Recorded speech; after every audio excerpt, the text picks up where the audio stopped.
Namaste, welcome, and a very good morning to all our esteemed dignitaries and guests. I warmly welcome you all to the Ayushman Sangam. I thank each one of you for sparing time from your hectic schedules and joining us today.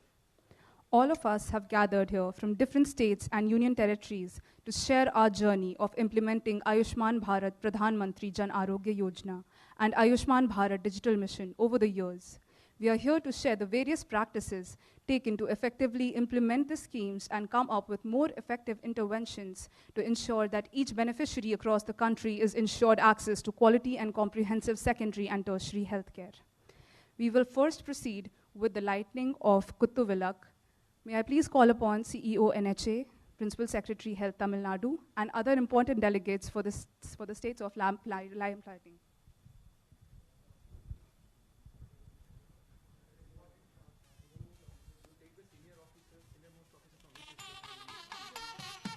Principal Secretary Andhra Pradesh, Principal Secretary Health Telangana,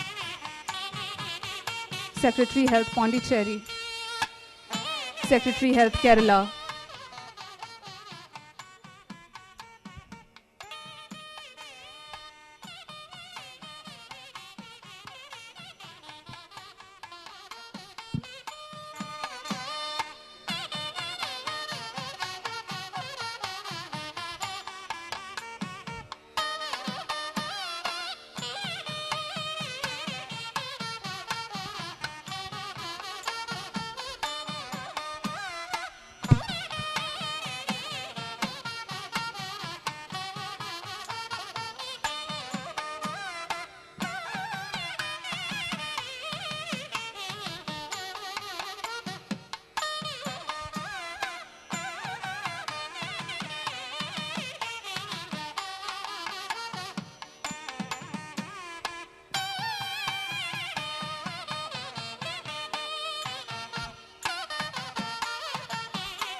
Commissioner Health Karnataka, sir, please, may I have you on stage.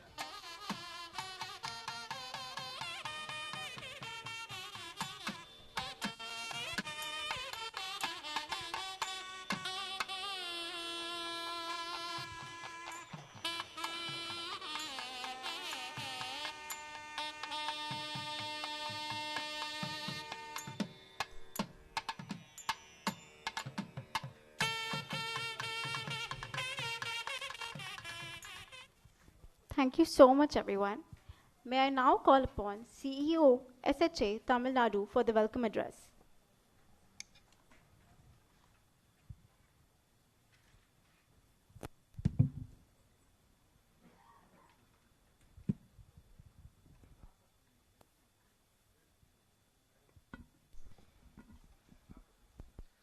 So good morning, everyone. Dear Sir, Madam, first of all, on behalf of Government of Tamil Nadu, we wholeheartedly thank the National Health Authority for permitting this Ayushman Sangam to be conducted in this famous premises and also in Tamil Nadu. First of all, we thank the NHA for permitting us to conduct it here, sir. And the word Ayushman Sangam, which means that it is a confluence of tradition, culture, as well as socio-economic characteristics, and it is the right thing to be conducted on April 7th, which is a World Health Day, and you all know that today our theme is Our Planet, Our Health, and hence we are facing so many challenges because of so many climatic changes and so many new epidemics are coming towards, and Ayushman Bharat, which is the single most largest social security scheme in the universe, we can say, and we were able to cater to huge number of below poverty line patients and help them to come out of the catastrophic expenditure. And so I think this is the best day which we can have this Ayushman Sangam well planned on a 7th World Health Day, sir. Really, we thank you, sir. And behalf of Government of Tamil Nadu, we welcome our respected CEO, sir, our respected additional CEO, sir, respected Deputy CEO, sir, Finance Officer, and all the NHA officials. They were the guiding forces. Every day they were in close contact with them, and without their help, definitely we could not have carried forward this function in a very short notice. So thanks NHA for your kind cooperation and helping us to take it forward. And also it is of immense pleasure to welcome all the senior officials, principal secretaries, mission directors of the state of Karnataka, Telangana, Andhra Pradesh, Kerala, and Union Territories of Pondicherry, Lakshadweep, and also Andaman. And my list will not be completed when I don't welcome our Principal Secretary, Government of Tamil Nadu. Sir was such a motivational and attitudinal person. He was the guiding force behind us. He helped us, and daily he had a review with us how to take it forward. So we also render our warm welcome, sir. And also we welcome our Director of Public Health and Preventive Medicine and all my colleagues across. So with this warm welcome note, I think these 2 days will be a very, very active brainstorming session. Everybody has a best practice, and this will also help us to take it forward and also prevent millions of people across our nation. So I again welcome you all on behalf of Government of Tamil Nadu. Welcome you all.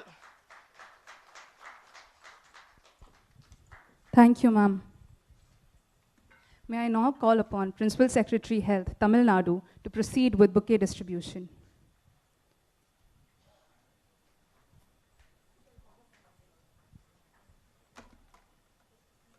Welcome, sir. May I please request CEO NHA to come up on stage.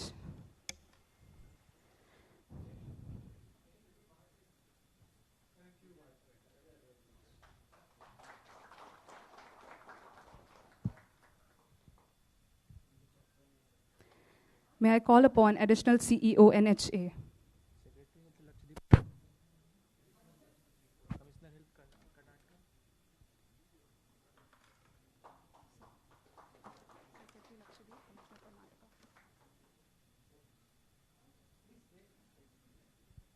May I please call upon Deputy CEO NHA.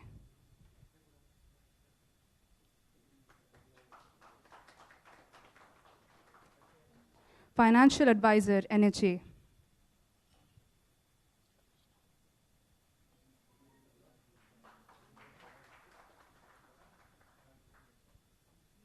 Principal Secretary Health Andhra Pradesh.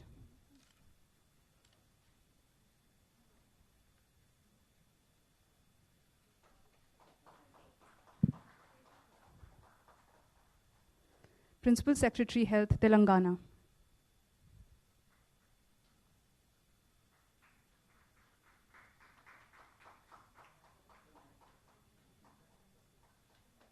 Health Secretary Lakshadweep.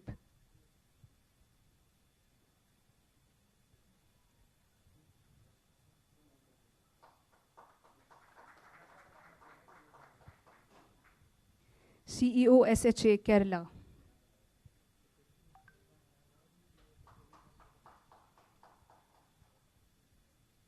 Secretary Health Kerala. Secretary Health Pondicherry.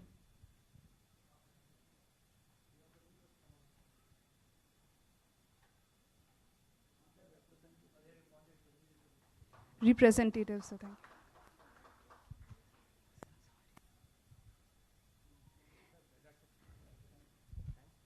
Thank you, sir. Thank you so much.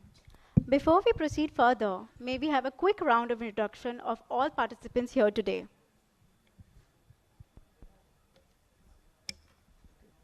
I think we can start. We are starting with the host. I am Dr. J. Radhakrishnan, Principal Secretary, Health, Government of Tamil Nadu. I've been in health sector from 2012 to 19 as Secretary Health.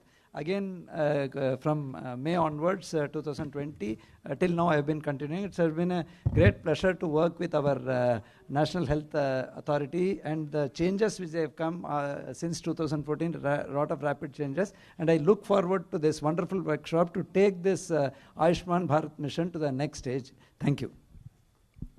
So good morning, everyone. I am Dr. Selvavinayagam, Director of Public Health, State of Tamil Nadu. Before taking up this assignment, I was with State Insurance and working with the PMJY for almost 10 years.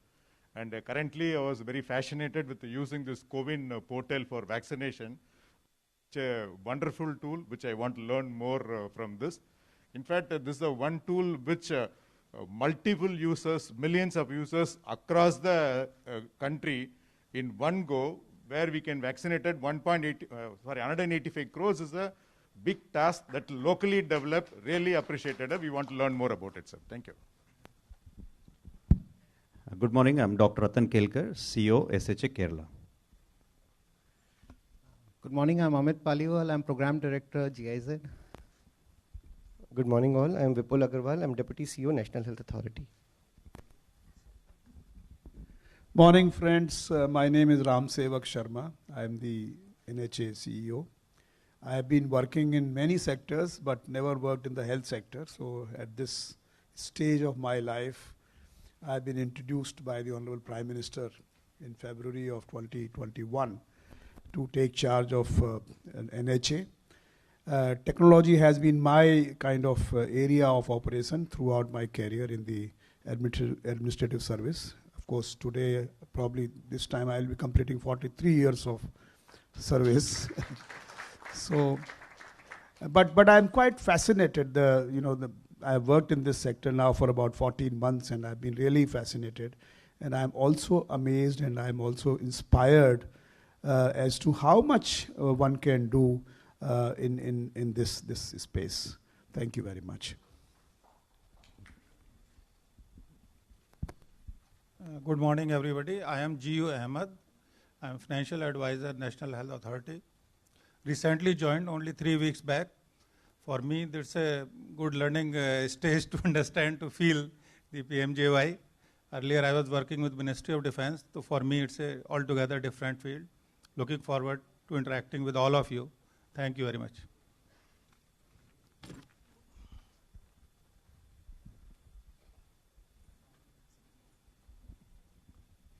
Good morning, sirs. I am Amit Satija. I am Secretary Health, Lakshadweep. Before this, I was Secretary Health, Goa.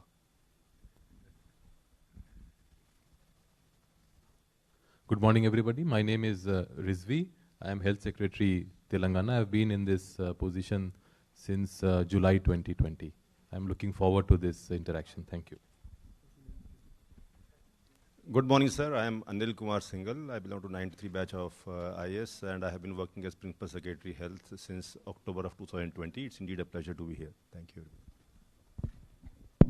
Good morning, everybody. My name is Praveen Gedam. I am additional CEO of NHA. Thank you. Good morning, everybody. I am Randeep. I am Commissioner Health, representing from Karnataka. Thank you. Thank you, sir. I am Randeep, Commissioner Health, Karnataka. Good morning, everybody. I am Dr. Uma. I am CEO, PMJY, Government of Tamil Nadu. Good morning, everyone. I am Dr. Sri Rablu, Director, Mission Director, Health, Puducherry. Good morning, everyone. I'm Dr. Ananda Lakshmi. I'm working as a state coordinator for Ayushman Bharat. I'm proud to work in the scheme after completing of my 27 years of service as a doctor to take over the administration of the world's largest health insurance scheme. I'm very proud of it, sir. Thank you very much. Good morning, everyone. I'm Rohit Devjha. I'm Deputy Director at National Health Authority. Thank you.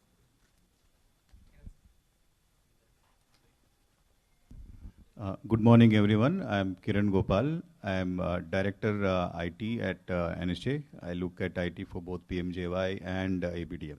Thank you.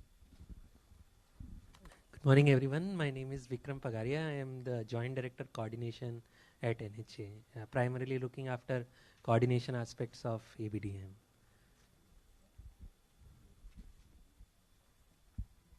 Sir, good morning, everybody. My name is Koya. I am from Lakshadweep and the State Nodal Officer, PMJY. Thank you, sir. Good morning, everybody. I am Vinod. I am Technical Manager for the eHealth Kerala project. Good morning, all. I'm Dr. Bijoy, Joint Director Operations, State Health Agency, Kerala.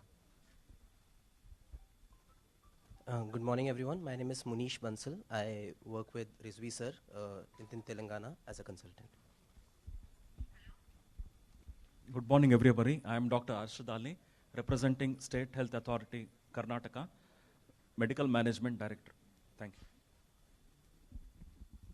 Good morning, everybody. I am Dr. Asif. I am Assistant Project Manager, SHA, Karnataka. Good morning, all. I am Mrs. V. Bhubalakani, Deputy Resident Commissioner, Andaman Nicobar Administration. Due to the cancellation of flights, our administrative staffs are not able to attend this function. On behalf of this administration, I am attending this function.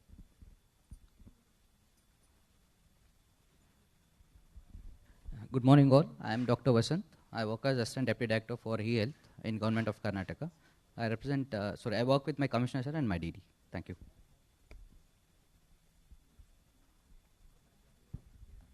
Good morning, one and all. I am Dr. Arun Kumar, Deputy Director, State Nodal Officer for ABDM. Thank you.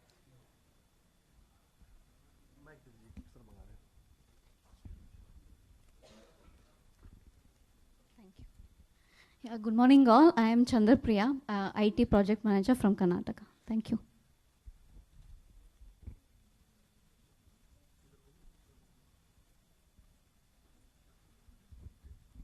Good morning, sir. This is Vinay Chand. I am CEO, State Health Authority, Andhra Pradesh.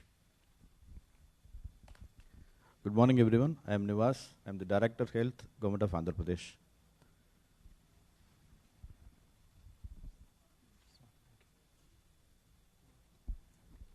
Yeah, good morning. My name is Sebastian Kastner, coming from GIZ headquarters, and I'm the coordinator of the Leadership for Universal Health Coverage program, which I'm going to present to you later today. Good morning. My name is Angad Karande. I am Technical Expert and Project Coordinator, Indo-German Program for Universal Health Coverage, GIZ. Thank you. Good morning. I am Shifali Joseph from GIZ. Thank you all for a quick round of introduction. To begin with, I would now take this opportunity to invite Dr. Arish Sharma, Chief Executive Officer, NHA, to set the context for today. Welcome, sir.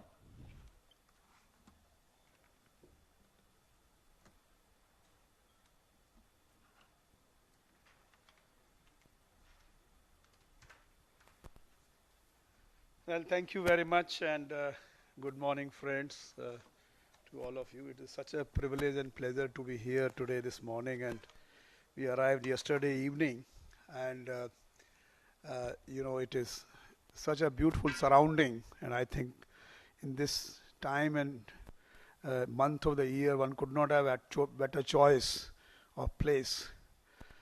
And it is such a relief also to see, all of you in person, because for a long time we have all been meeting in what is called a virtual environment.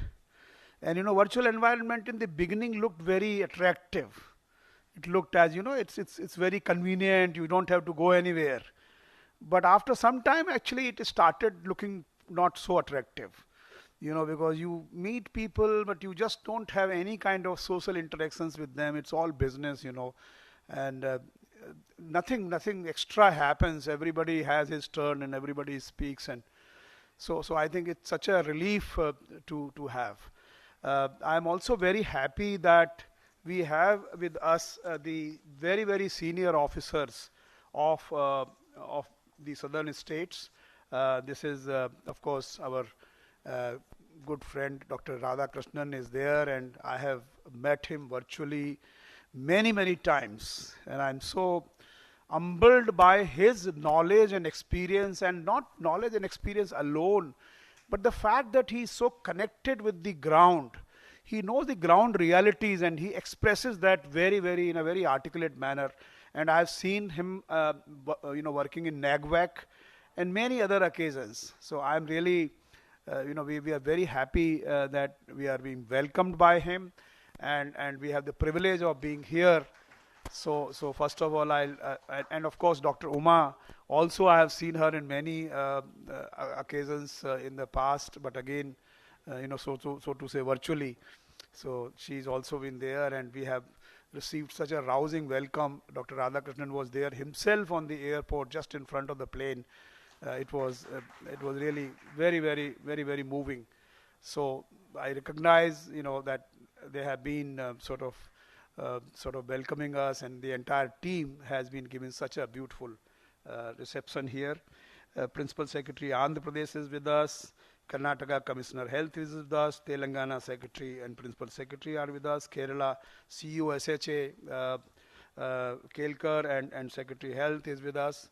Kelkar, we have been interacting a number of times again in the virtual meetings, and again very thoughtful and very useful ideas he has been given. Of course, we have Andaman and Nicobar, we have Lakshadweep Secretary, we have Puducherry Secretary. So really it's a great opportunity for all of us to learn from each other. The idea of this Sangam is, Ayushman Sangam, is that essentially we collectively learn from each other. Nobody is wiser than others. This kind of arrogance which many of us have, that I know everything and I don't need to learn anything, is really not a very desirable thing, because it actually obstructs your learning. I have been there for about 40 years and 42 years, 43 years as I said, but I always am humbled by the learnings and by the experiences, and every interaction with others sort of prompts me to learn more and to understand more, and the more you learn, the more you understand how much is there to learn further, because the periphery of learning and not learning becomes larger and larger. So I think that's a great opportunity, and I look forward to being with you all and sort of learning more and more. And the one thing I must say, that the states with whom we are conferring today, 5 states and a couple of union territories, they are the ones who are actually utilizing 50% of the Ayushman Bharat funds and the number of people they are treating. Now that speaks volume, because their population will not be more than 25% collectively put together, but they have, so therefore the utilization is double. Number one. Number two, we are nobody to teach them. They have had their health schemes and health, the kind of priority which they had given to health, is certainly much larger than the priority which we are, or the funding which we are giving in Ayushman Bharat. So we must recognize that fact, that their schemes are much larger in scope, and they have much longer experience. Some of these schemes are running in Tamil Nadu and other places since last 15-20 years. And that's actually the kind of experience they have accumulated, the kind of ground realities they know is much more rich than what we can know at the central level. So therefore we would like to enrich ourselves with that knowledge and learn from that. So I am not really here, or we are not here to give lecture to you as to how this should be done. We are here to just sort of learn from you, and also exchange ideas with you as to how we can make things better, because everybody will agree that there is no better seva of this humanity, the population, then the fact that when somebody is in distress, somebody gets sick, we are able to provide succor to him. We are providing assurance to him that no problems, don't worry, you will be taken care of. You don't have to spend that much of money which you normally people will not be able to spend. And therefore, covering the kind of insurance or the kind of assurance we provide to the people of our nation, it's actually a great thing. It's not an expenditure. I always say expenditure on health is not an expenditure, it's an investment. And we are making investment in the population, with the population, and I think it's a great service, and all of us need to excel in delivery of the services here. So that's something which I again look forward to learning from you. I've also known during this last 14 months that there are many innovations which have been done in these southern states. Every state has this old, my people have given me something like in Kerala, 100% of the eligible families have been identified, 68% of Ayushman cards. Ratan has been sharing all these experiences with him. The state has one of the highest per lakh beneficiary family utilization in the country. Kerala has also successfully enlisted the support of public hospitals towards scheme implementation. In fact, Tamil Nadu, I was talking last evening to Radhakrishnan, and he was telling me that more than 50% of the claims are coming from the public hospitals here. And that's a great thing, because typically in many states, especially so in the northern states, the public hospitals just don't lodge the claims because they think that everything is being given free, so why should I, figure it out?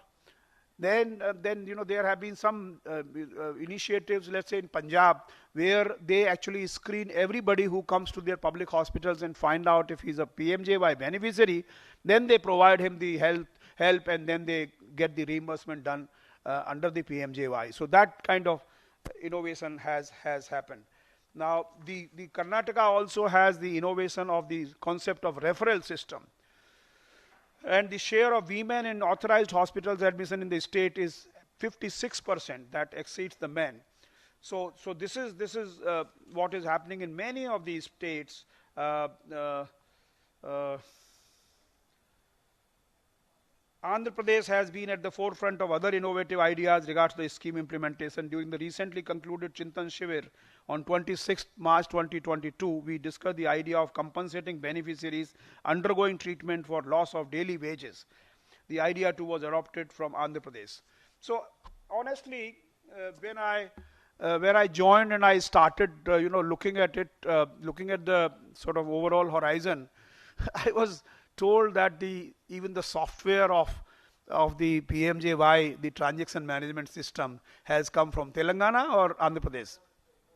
Combined at that time. So it has come. So we have been using that software. So honestly, we have borrowed so much from all of you collectively that NHA actually is an amalgamation, or actually you should not think of NHA as a very different wise activity sitting at the top and directing anybody. No, we don't believe in that. We truly believe in the way of working together, and that is the broad objective. As you know, there are 4 pillars of Ayushman Bharat. The Honorable Prime Minister has announced these at different points in time. One is as you know, the Ayushman Bharat PMJ, for which we are here. Another pillar for which also will be discussed today is Ayushman Bharat Digital Mission. This is the youngest of the pillars, which was announced, or which was actually launched nationwide in September of 2021.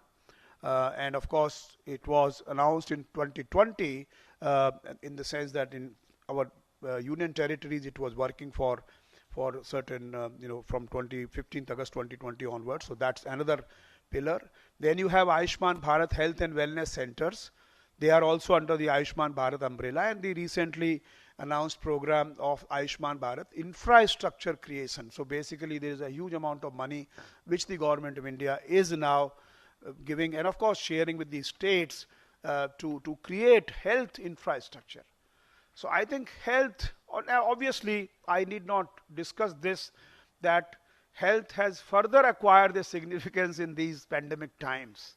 you know, what a worst experience we have all experienced. Everybody, all of us, you know, somebody or the other in our family, in our relationships has suffered because of COVID. So COVID has been a great disaster in our lives. So I think there we have realized that health is such an important sector and such an important area to put the investment in. Now in the Ayushman Bharat PMJY, we have done a number of small steps, and we would like to enrich them further. But I just want to share some of these steps very briefly. So one is from the demand side. We realize that unless and until we empower our beneficiaries, they will not be able to, you know, sort of get the benefits of the scheme. What happens? You know, we all know. I am also from a village. Many of you will also be from small villages. And we have seen that a poor person goes to the hospital. You know, previously, believe me, you know, I worked in the Aadhaar and I worked in the financial inclusion space. And all the and we have all done so when we were district magistrates and divisional commissioners and all that. So when we talk to the bankers, they say, "Nahi, sahab, nobody wants to open the account. People don't feel the need to open the account. They will put their money under the takiya and under the pillow, and they will not open a bank account."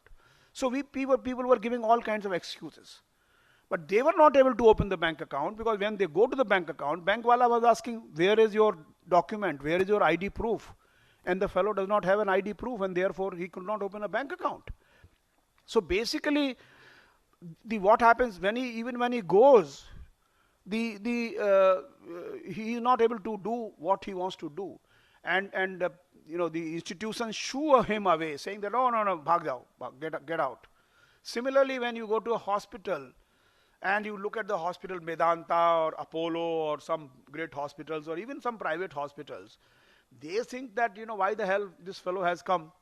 So unless and until he has some document, some empowering token, he will not get the entry into the hospital. Typically, I mean, everybody will not suffer that same fate, but largely people will be just turned away. So therefore, what we have decided is that we should issue some kind of token. I am not saying it's a you know, intelligent token or it is some QR or some kind of swiping machine and stuff like that. No, just a token, just a plastic card which costs not more than 10-12 rupees. Let us give everybody that card, so that, you know, and let us give them facility to download that card, print that card, get it from the common service centers. So that's one part which we have done. And what I seek is your support for ensuring that every beneficiary is given an Ayushman Bharat card. And Ayushman Bharat, and of course the co-branding of the scheme of the each state government. So that co-branding will be there. So it will be a co-branded card with these states. And the government of India has decided that we will pay for the entire, you know, money for the card creation and distribution. So essentially what will happen is that every beneficiary, Tamil Nadu has much larger coverage of beneficiaries, more or less like universal coverage. So then, you know, everybody will get that card, the co-branded card, and we will be very happy to fund the entire scheme. That's one part which we have decided, and we are going to begin the drive to create Ayushman card. The total number of beneficiaries, around 50 crores under the PMJY Ayushman. We want to cover each of these beneficiaries. The Prime Minister has said that we should saturate the beneficiaries, and that's what we are going to do. So that's number one. Number two, from the supply side, we want to enroll and empanel more and more hospitals. Not only we want to empanel and enroll them, we also want to make them active. Because many times hospitals get enrolled, but they then don't do any kind of reimbursement, claims reimbursement. So that is something which we want to do further in this space. A third is we should release the payments quickly. Because one of the things which we don't realize in the government we do not realize the value of money in terms of time. We think the money is there, it is not earning any interest. I'll pay tomorrow, I'll pay day after tomorrow. What is the problem if I am paying 20 days hence? But please realize, a private fellow who is actually running a hospital, he needs cash flow. And if he has given a treatment to our person, we should immediately pay him, unless there is some dispute or some suspicion and stuff like that. So that is something else which we want to do, and we have introduced something called green channel payment, where we are saying that 50% of the money should be released to the person immediately, entity immediately after the hospital, after discharge happens, so long as there are no complaints or suspicions or disputes from that hospital. That hospital is a proven honest entity in some sense. So that's another, a small change which we are bringing out. The empanelment being another one. So this is what is, and of course rationalization of the rates. So we have been rationalizing rates, and there are, for the first time, the NHA has issued a paper on basically kind of institutionalizing the fixation of rates. Similar to, what wholesale price index, we have institutionalized the TA and DA payments to our employees, government employees. Similar to that, we want to find out whether we can have a mechanism where on the first day of every year or first day of every financial year, we are able to automatically adjust the rates of the packages. So that's what we have done. The consultation paper is there. We will encourage the SHAs and the state governments also to comment on that. Private sector, of course, certainly will be commenting on that. So that's another part. So these are small steps which we have taken. We think that the program coverage, quality, and acceleration will take place. That I am very sure. But that can happen only when we have a full cooperation and we work in a collaborative spirit. Sometimes I see, I'm being a little honest, sometimes I see the fact, if I may use that word, I don't want to use that word, but let me use that and don't take offense. Sometimes I see an arrogance on the part of the state saying that, what are you spending, boss? You are spending 100 crores, I am spending 1,000 crores, therefore, who are you to tell me what to do? That's not the way. We are not looking at money, friends. We are not really, it's not a monetary relationship between the central and the state government. This relationship is much more deeper. We are working in what our Prime Minister calls cooperative federalism. We must work together. Only then we can take India forward. After all, what is India? India is nothing more than the states coming together, a collection of states. So therefore, I think the whole, approach should be collaborative. Approach should be, helping each other. Approach should be learning from each other, rather than thinking that, I know better than you and nobody knows better than anybody. It's all a myth in our minds. So that's something which I wanted to share about the PMJY. The other thing which I want to talk to you briefly, of course, I don't know how much time I have, but I will nevertheless utilize this privilege of giving, your error of giving mic to me. So, what is important is Ayushman Bharat Digital Mission, and I want to talk about this a little bit. You see, what has happened, Corona has had many negative connotations, many negative things. It has been a disaster for the society, for our lives, for everything. But there is one positive aspect of Corona, and that COVID, or Corona, whatever. The positive aspect is that we have learned to use digital. Today, initially when somebody asked to come on video conference, we felt as if we are going to speak before some audience. And, one was a little hesitant and little, what is called the usual, issue came when you go first time before the mic or before the camera. But then slowly we have all become absolute experts. We have all become webinar experts and videocon experts now. So this is something which Corona has taught us, that it is possible to conduct many of these interactions. If not physical is not possible, then digital is possible. So you can show the symptoms to a doctor through a video call on WhatsApp. You are able to discuss with him. You are able to send him video clips of some of your things. So I think in health space especially, we have been using digital technologies. And I think what we are doing in the Ayushman Bharat Digital Mission is nothing but to formalize this entire interaction. In a way, put it on a, it's not that somebody is using WhatsApp, somebody doesn't have WhatsApp, what do you do? Those kinds of things. And doctors are very unhappy with this WhatsApp approach. Many of you are doctors here. They say, bhai, the fellow gets advice without fees. He just send a bad, what do I do, Dr. Saab? Dr. Saab is giving advice, but no fees. So therefore, I think what is required is that we put together a system whereby digital consultation with fees payment, with digital prescriptions which can be honored by any pharmacy because they are digitally signed, that all can be enabled. So the idea of Ayushman Bharat Digital Mission was, how do you leverage technology to deliver better health services which are affordable, which are less costly, because the travel time is avoided, and many times, this is less costly, number one. Number two, which is also ubiquitous in the sense that because technology and connectivity has reached far-flung areas, therefore a person in very remote area can consult a doctor in a metropolis. So that's ubiquitous. And lastly, it is also affordable, ubiquitous, and also quality in the sense that because every interaction is a traceable interaction.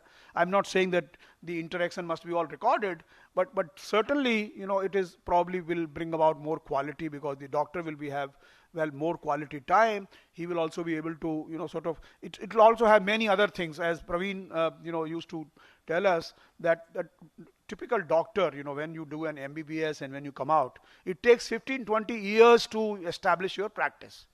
So till that time you are looking for patients. There are many doctors who are basically cannot serve the patients who they get. So patients have a queue. So now this kind of equalization will probably take place where doctors who are fully qualified will also be able to do teleconsult with the patients. And if I'm looking for a doctor and not many are available, then it will be possible for me to find that. So this is another many advantages of that. So that's one. What we have done is we have now created a framework. That framework has 4 components, 4 building blocks of Ayushman Bharat Digital Mission. One building block is the personal health records. So if you are able to create link and share your personal health records, it is a great advantage because every time you don't have to go to doctor and doctor tells you go and have a blood test done while you have done the blood test 15 days back. So this is one part. So PHR, personal health records, is one building block. And now I'm happy to inform you with the hard work which has been done by Vikram and our Kiran and everybody. I think now we have a large number of tech companies and also the pharmacies and etc., digital pharmacies. They have come up with the PHR applications, the Paytms of the types of Paytm and other things. So you don't have to have a company, especially in the health sector. You can be a pure tech company and still you can do the personal health record thing. Another very important component is a verified health facilities registry. Because what happens is that when I look for some part, there are many, Google will also throw up many results, but we don't know whether these are genuine stuff or they are just fake, quacks. So that's verified health registry.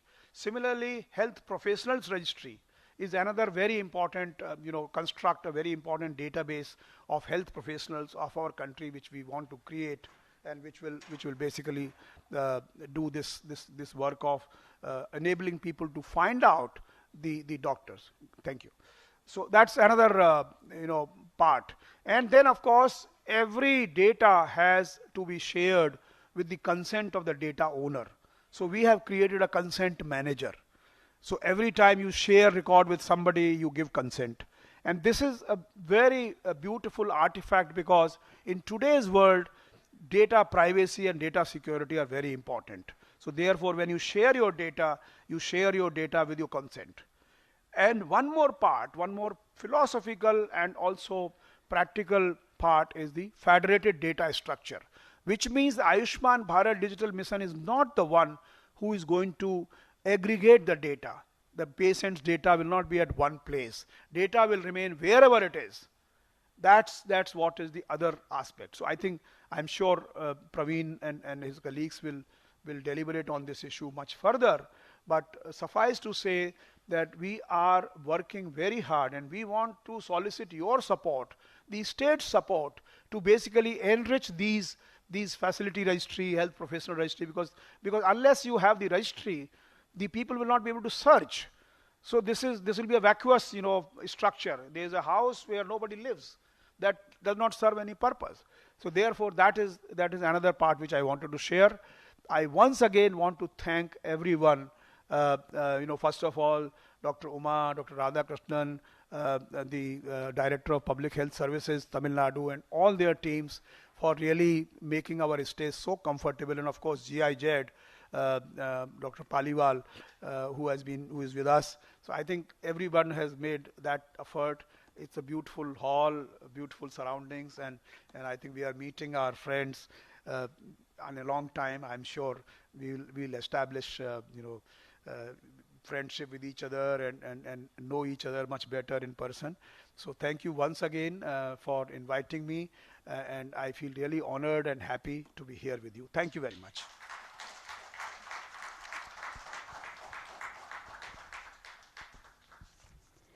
Thank you, sir, for setting the tone and tenor for today's event with your insightful words and sharing your experiences. I now welcome Principal Secretary Health, Tamil Nadu, to present the key initiatives and best practices of Department of Health and Family Welfare, Tamil Nadu. Welcome, sir.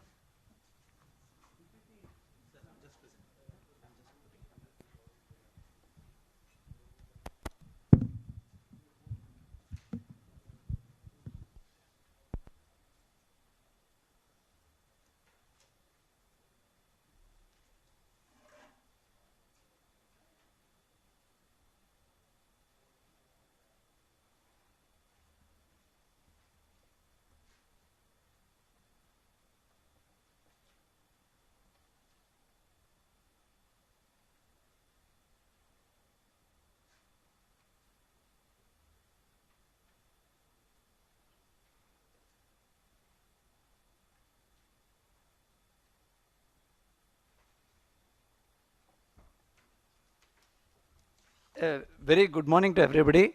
First of all, we in the state of Tamil Nadu deem it a privilege that National Health Authority has chosen Tamil Nadu for holding this wonderful regional Ayushman Sangam, and for that I need to thank respected R.S. Sharma ji, who literally, I'm telling you, has been mentoring the vaccination. Those of whom who have been associated with NEGVAC, we know the intricacies of the challenge. It's very easy to say from outside how it was handled. So I know inside out how much of every nerve he did. Of course, that doesn't mean that Ministry of Health and Family Welfare, everybody was there, but the most challenging part of it he handled. So hats off to you, sir. And again, we are meeting for a very, very important thing. So we have a huge specific session, including digital mission. So first I would like to thank everybody, all the respected senior officials from the National Health Authority, all the respected senior officials from individual states and union territories who have assembled for paucity of time. I'm just mentioning it in common, and of course our wonderful Tamil Nadu officials. Since the assembly is on, Honorable Minister will be joining us in the evening, but we'll quickly run through the challenges and knowledge sharing. Just like our respected Sharma sir was telling, this is more not a blowing of a trumpet. In health, what I have seen is we have to be not only humble, we have to understand that we cannot claim laurels, and even if somebody claims laurel, he has to maintain it every day. It is not like like a construction that you have reached 5th floor, you will only go to 6th floor. We can fall like a snake and ladder.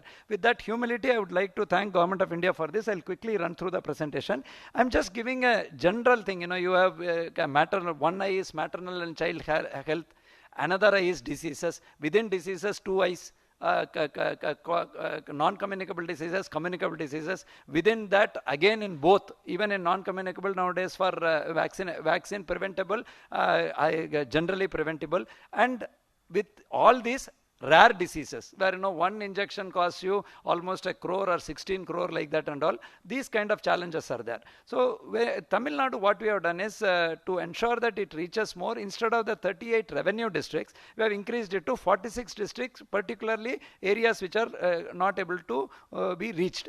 Again, the successive governments have been according topmost priority. Just as a hint, I will tell you that it is we have almost 9 IAS officers plus 9 department where individual doctors are the HODs there, and we have a very healthy individual departments, and of course number of national missions are there, starting with National Health Mission, that is similar.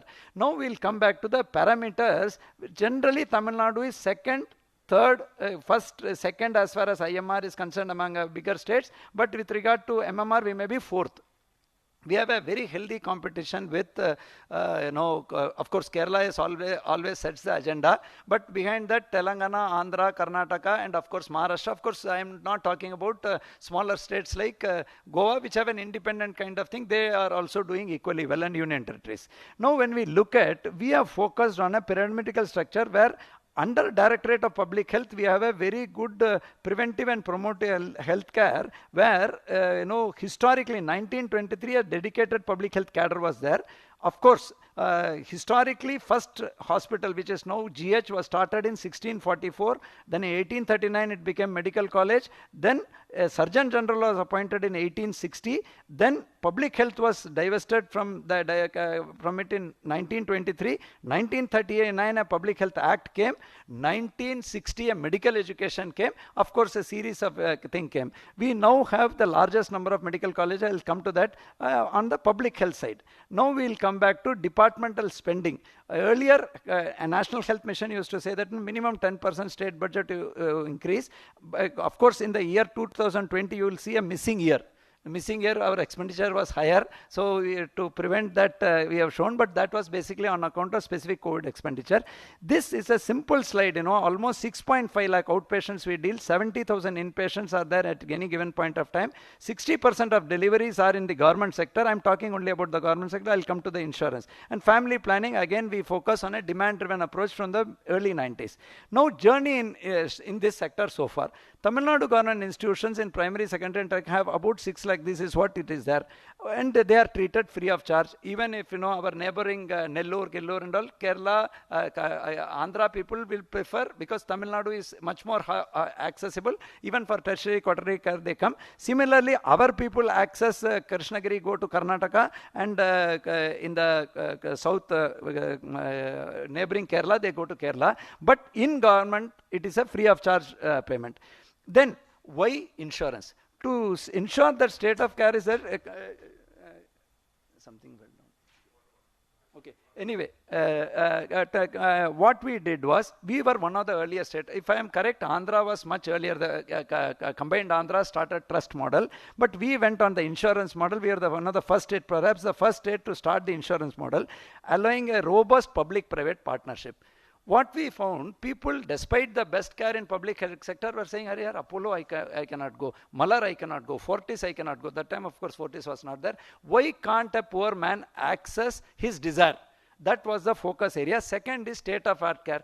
Then we did not forget public health. We said that public health also should upgrade itself, and we should not just claim that free of charge anybody can come. I'll show some of the slides. Started as early as 2009, and every stage it has been improved to ensure that the benefits for the patients in a decentralized manner are given to 1.38 crore families. Apart from that, 10 lakh families are government servants, and another 10 lakh pensioners, almost 25 lakh families are covered. So by and large, almost out of 1.85 crore families, except for high-end people, they are covered in insurance. And when every stage I say, the most important stage was PMJY, Ayushman Bharat. Why we say that is most important is they immediately took it to 5 lakh. They covered 77 lakh. The state government willingly came forward and said that we cannot deny the remaining people, so we will cover the balance. So that improvement was done by PMJY. Of course, journey, you have seen that, we have one of the lowest. Earlier it was 469, then it became 497, then it became 699. Then, of course, now it has become 849. But this is now a merge scheme where the mapping of both the packages are being done. Mainly, we don't, outpatient, since it is free, we don't focus on that. And if you look at co-branding, as respected sir was telling, it is another very important thing. Here, there is no give and take saying that, ye mera scheme hai, uska scheme hai. Ultimately, health is a health for everybody. Ultimately, this co-branding and all these things have been done. And of course, salient features are the fund allotment. If you say Tamil Nadu, and for that matter, many of the south states, I always feel that, in addition to Government of India, it's not just dependent. Government of India is like a catalyst, but that doesn't mean that we don't invest on our own. So if you look at, there was a willing investment on insurance sector, which was one of the best features. Packages, of course, this we will be going in detail separately. And diagnostic procedures are there. I'll come to the challenges. Now salient features is we have now revised the income to 1.2 lakh because we found that everybody who is not a government servant or a pensioner also wishes to join, and except for high-end people, poor people are still turning up in numbers, so they should not be left out. Orphans we have given, Sri Lankan refugees we have given, differently abled we have given, registered journalists we have given irrespective of the income limit. So that they can be addressed. Then of course high-end, this is the, like every state has a unique thing. Here whatever public sector gained, out of it around 27% is turned into a corpus, and irrespective of public or private sector, we give it back for high-end surgeries like heart transplant, lung transplant, liver and all. Up to 25 lakhs we give, multimodal therapy for autism, functional processes for differently abled persons, and muscular dystrophy. Like that we have carved out an additionality, perhaps like a trust model through the corpus fund. Then again, for processing the claims, in the district collectorate, we have created the NABH entry level accreditation and quality assurance certification has been mandated for all hospitals. This also ensured improvement of government sector, because government sector generally that chalta hai feeling was there, except for the hospitals which are getting certified. So this entry point thing has been very good. Of course, grievance redressal and all is the standard thing. High-end surgeries, these kind of very poor people getting benefit out of this. Again, I feel that we should remove, even though we always strive for improving public health spending, and it is the backbone and it is the security which we should develop. We encourage that CM Health Insurance, private sector also, we do the operation. We have vibrant MOU with liver transplant people with the government sector, like Global Hospital or Rela Hospital, so that we can take advantage of CM Health Insurance scheme there. And if they can come and train our surgeons in the Stanley Hospital or GH, that also is being done. Similarly, of course, cochlear implementation, 6 to up to 18 lakhs, above 6 years, if it has to be done, it is much more costlier. That is being done. Congenital heart disease, liver transplant, biliary atresia and all, young children. Mother wishes to give, but nobody they don't have the money. That is done free of charge. I'll give another example. One of the neighboring states, for that, when Honorable CM of that state gave, for that one event, the Chief Minister of that state came to Global Hospital. But here, without visiting, because it has become routine, that for a poor man, a liver transplant, and unfortunately many poor disease does not look at poverty or richness. So even poor people get sometimes very unfortunate kind of diseases. High-end procedures, I can roughly tell you, totally 916 crores we have given.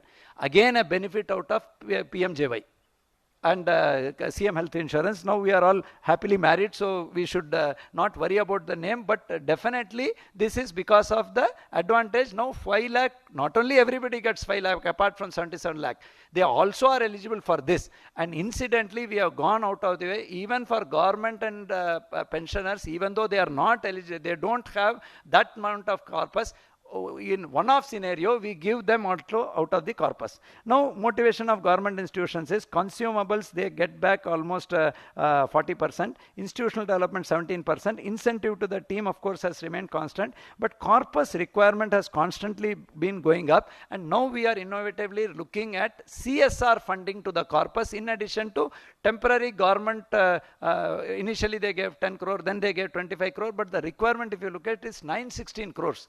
So you cannot only look at the 27%, and we cannot cut any other thing also. The incentive for public will go. Finally, of course, if you look at how many cases we have done, receipts and the payment, almost 5,000 odd crores and 4,570 crores. High-end procedures, list of eligible under corpus fund is anything above 2 crores.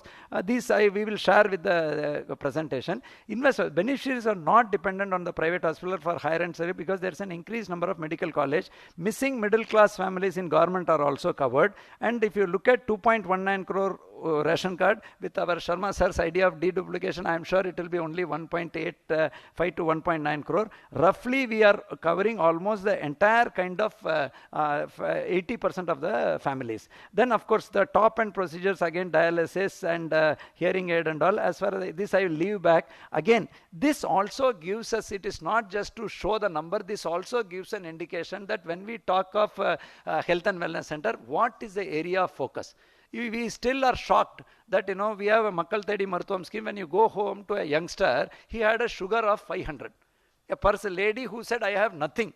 we found that BP was 220, 110. So these kind of things, this analysis of this, the data analytic team of under Dr. Uma helps us in framing the programs to cater to the NCD angle also. That is why under the PM dialysis program, rapidly we increase the dialysis numbers in the government sector. This was a lesson. Why it was happening is private sector 8 to 10 cycles, then once the insurance goes, they will say Nandri Vanakam. But somebody has to take care, dialysis till he gets. We have 6,000 people waiting for kidneys in Tamil Nadu. Why should they wait? Preventive and promotive under health and wellness. But if they have, what should we do? This helps, that analysis helps us. Then of course, government has invested in cath labs, STEMI, centers are there, hub and spoke model, CCU, CT, MRI and all. And the kind of equipments which we have put in government to ensure that these kind of equipments, ECMO, everybody only thinks of late Honorable Chief Minister, she was on ECMO, but today I am telling you in Chennai, I can tell you at least 30 people will be on ECMO. If I go to one of the Malhar hospital, minimum 3 patients we see on ECMO. And many people have come out of ECMO. Earlier we tell, ventilator mar gaya. ECMO to it is end. I have seen people completely coming out of ECMO, emergency ECMOs and all, and you believe it or not, doctors are here. If you go to MGM hospital, people from Ukraine, East European countries are there for almost 1 year. Young baby on ECMO waiting for heart and lung. Of course, these kind of facilities are there. These are all in the government hospitals. Okay, and this is not just symbolic, but it is almost in 11 different regionally spread over centers. Then again, LINAC again in almost 11 centers. CT scan, of course, everywhere it is there, but still free dialysis up to CHC level. That was another intervention, because we found on one side, Makkala Thedi Martham is go to the place and give peritoneal dialysis, but dialysis was going to the private sector. So this kind of system under the Prime Minister dialysis program, we got under NHM a lot more dialysis machines. And slowly, if you look at, we analyze the specialist performance through the equipment utilization and tell them, cardiothoracic wing of GH, historic hospital, 660 doctors, nil. So it becomes a red light. We tell that, yaar, aapko kyun hum cath lab dein? ECMO kept underutilized. Shift it to another hospital which would utilize it. So this basically, more than showing the graphs, it is basically helping us in analyzing the performance and showing the mirror to our own dear health for doctor friends. Similarly, based on claims also we do, and it is not targeted, but we encourage. If he doesn't want government insurance, he can get free treatment. Similarly, of course, augmenting public health facilities, we found that joining hands with Government of India is a win-win situation. We look at 11 medical colleges which we are allotted. First 2 batches we are not given any medical colleges or northeastern state, and places where more than 3 parliamentary constituencies do not have a government college. When they did on first some basis, all the department joined together, gave land, PWD constructed in record 15 months, 11 medical colleges were inaugurated on a single day by Honorable Prime Minister virtually in the presence of our Union Health Minister. Why I am telling this is that to our NHA colleagues, here what happens, I think that the same situation lies in other parts of southern India. We are willing to do the balance investment plus also personnel investment which is available. So if 6 more districts have a medical college, Tamil Nadu will have all districts with a government medical college. Apart from 36, we have another 35 private medical colleges. So almost 10,000 seats we get every year, doctors. And similarly, of course, like our Union Health Minister has told the Parliament, the PGs also has increased manifold. So these are some of the things which are inaugurated. If you can look at the Tirupur Medical College or Dindukal Medical College, it is like an IT structure. So the ambience is also there. People definitely go and do this. Again, a super specialty hospital.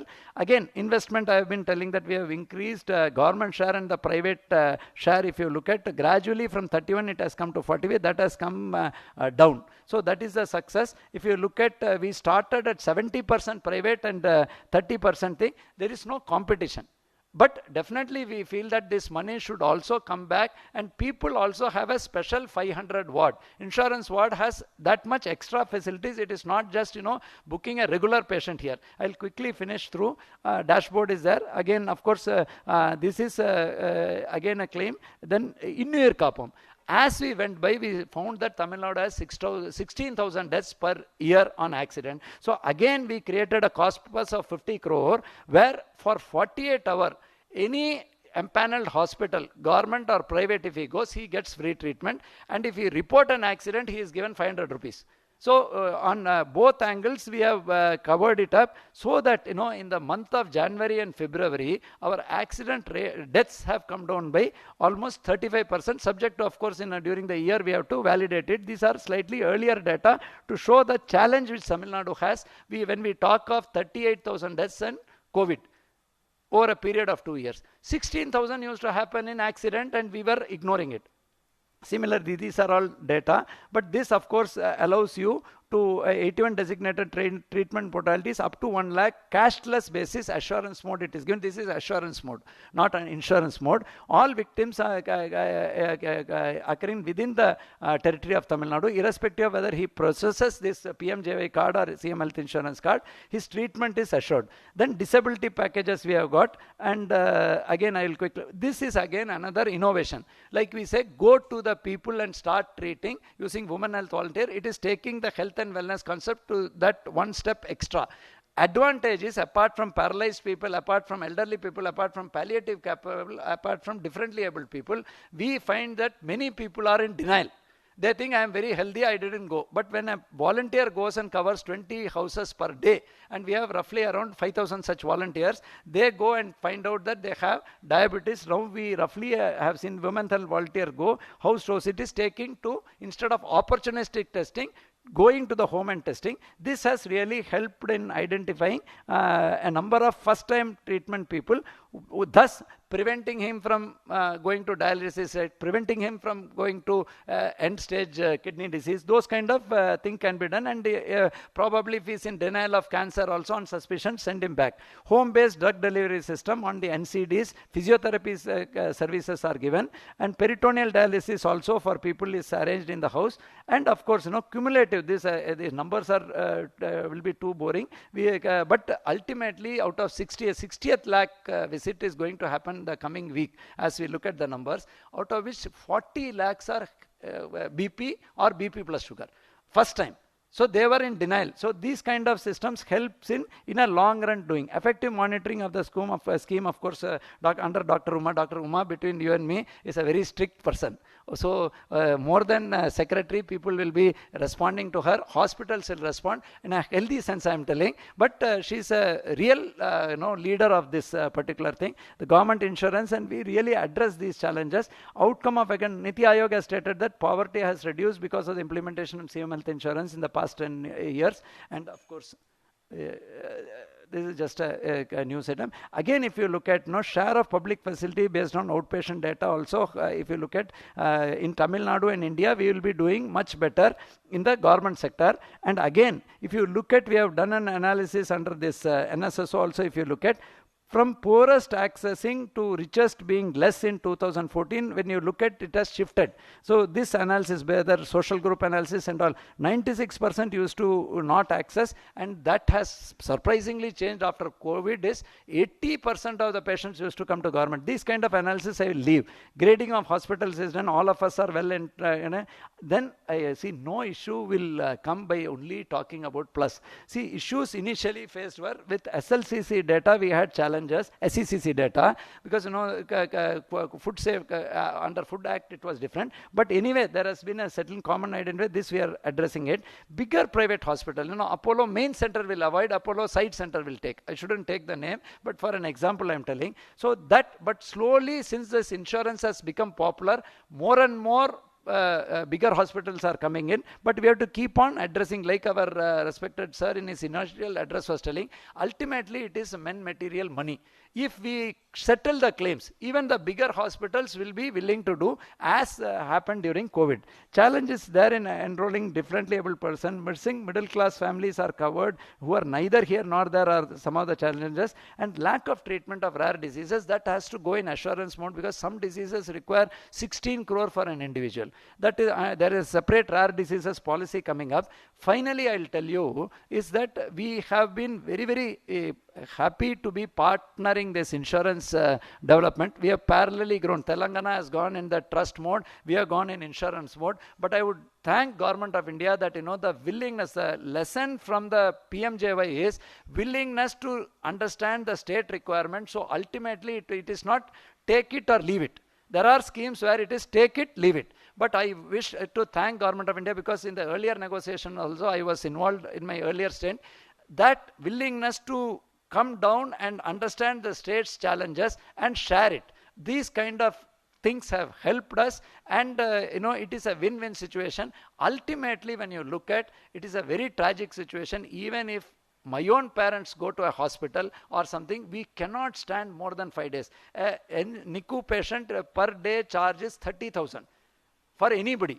10 days it is kept, means 3 lakh. Similarly, private sector challenges. This insurance has really done a gap filling approach. In the long run, we have to really look at the packages which are actually in demand, and look at a very robust vigilance system to ensure that, instead of deliberately doing knee surgery, hysterectomy used to be a big challenge. So certain packages we reserved to prevent misuse, and we have to be dynamically thinking that, our doctor friends, dear doctor friends are here, but unfortunately they also treat it as a source of revenue. Not look at it. This is our department, is the only department where beyond duty we are all have to accept that it is a service. Unfortunately, even in this thing, private sector sometimes uses it. So there we have to be very clear in balancing, and very, very robust as far as vigilance is concerned. Why private? Even in the government sector, because of incentives, sometimes, we have had occasions when 1 or 2 people have done a Google download of prescriptions and sent. And our very robust system, again within the government, has caught such practices and rectified it. So we all should, of course, this is not the inaugural speech, is not where there are detailed specific speeches on digital mission. Each state is going to start it, including Tamil Nadu, which will go on specifics. But I thank you all for this wonderful opportunity to share a few words, and again, get an opportunity to work with our very senior sir like R.S. Sharma ji, who is a mentor to so many of us, and again the entire health team. Today on this World Health Day, it is really remarkable that 2013 we had a all states health ministers meeting which came up with a Chennai declaration on MCH, maternal child health. For 3 days they sat together. Of course, that time they were there, and today again we are sitting together, even though it may be regional Ayushman Sangam. I am sure that we can take and share whatever successes you have, we can share. I have told my team that we should go to Vidarbha, we should go to Telangana and Andhra and learn. Of course, we continuously keep going to Kerala for many things, but nothing wrong in saying that they have done better than us as far as maternal child health, and there is no shame in accepting that Maharashtra and Telangana and Andhra are almost neck and neck or leading.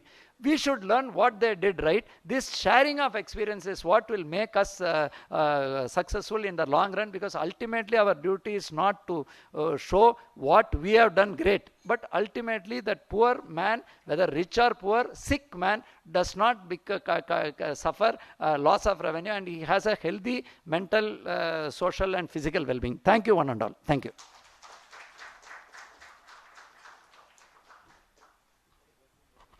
Thank you so much, sir, for sharing such a remarkable journey and progress towards the initiatives taken under health.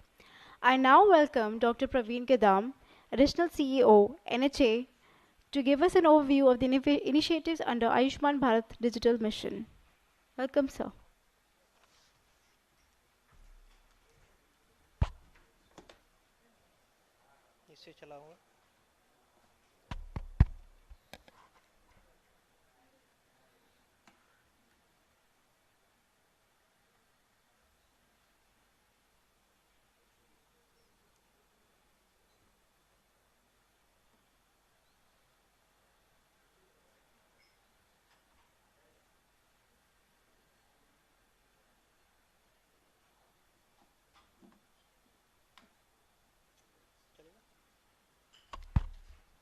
Uh, Good morning, respected CEO sir and all my colleagues from the NHA, respected principal secretaries and their teams from various states and UTs.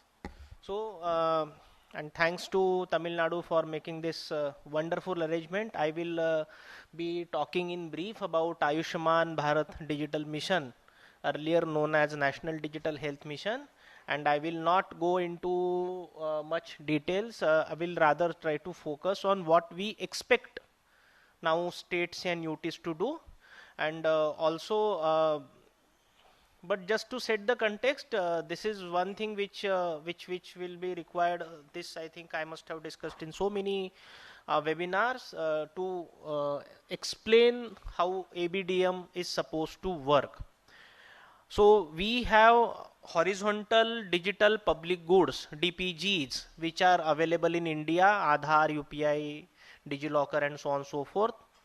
Based on that, we have developed health related building blocks, which are again cutting across all health digital solutions. So what I mean, southern states have been at the forefront when it comes to the use of digital health. But what is happening is that silos are getting created. System of Tamil Nadu cannot speak with system of Kerala and so on and so forth. And even within Tamil Nadu, for example, I yesterday was in the office of MD NHM. I was told that they have identified 130 digital silos which are directly, indirectly related with health. That's a huge number. And we simply cannot allow such huge rich database to exist in these compartments without any use for all other directorates. So we have to have some system which will connect all these 130 such silos in Tamil Nadu, and God knows how many are there in other states. So what we have suggested, that to ensure this connecting bridge, what is required is a digital identity of an entity. The entity can be a patient / individual, which comes with Aadhaar. It can be a doctor, which will come from HPR. It can be a hospital, which comes from HFR. And also drugs, which we are coming up with now, is a drug registry. And beyond these common identifiers and the linkages, the programs can continue the way states and union territories want to. So the bare minimum thing that is requested by the NHA and Government of India is to please get integrated. And this second layer from the bottom, it represents this particular layer of integration. We have Aadhaar registries, etc. Then these registries exposed for various types of functionalities, for various types of services, and the top layer represents various digital health solutions, including your HMIS, DigiLocker, Arogya Setu, and every such solution. I'll come to this slide next. This is just one more attempt of explaining what we are trying to do. You have these common identifiers, the IDs, in the center.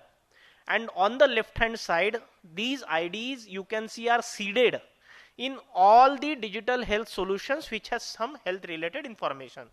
So whenever this information is created, we call it health information provider, somebody who's creating the information. It can be a doctor, laboratory, health program, or whatever. And there is some other entity who wants to use the information, HIU. So using this consent mechanism, we can see this information. Now, this is a representation of various digital silos which exist throughout India, and then there are state specific silos also. What I just said is that we want to connect all of these through Aadhaar so that a longitudinal medical record is created. So yesterday, sir, I was told that Tamil Nadu has been doing this for last 3 and 4 years with the help of local IT community. 40 plus companies they have been helping. And sir, tomorrow I intend to go and see the demo in one of their pilot block, which is somewhere near Pondicherry. But what I am told that their Ashas, there's some other name, Ashas they call it.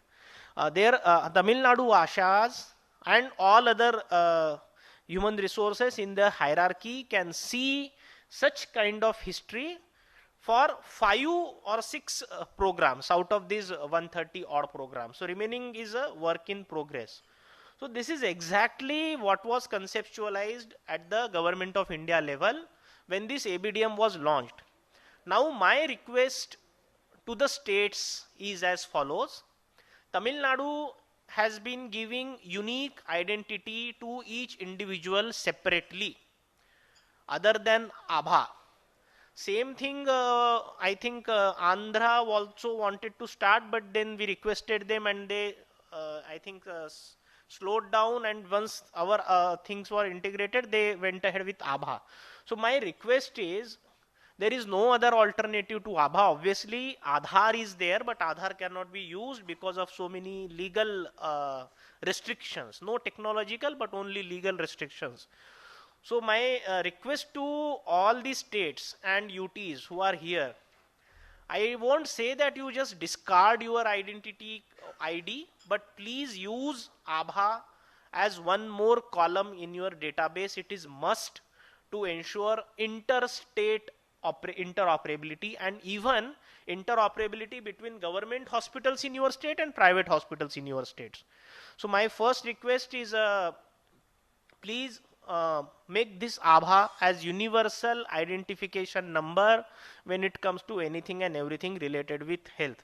That's the request I want to make, so that these kind of layers can be developed which can help various healthcare providers and patients themselves.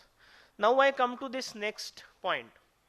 The other important reason we want to do ABDM is to ensure that this network effect, which we see in Amazon, Facebook, you once 10 of your friends are in Facebook, you also join Facebook, because you can't otherwise communicate to them or can't see their posts.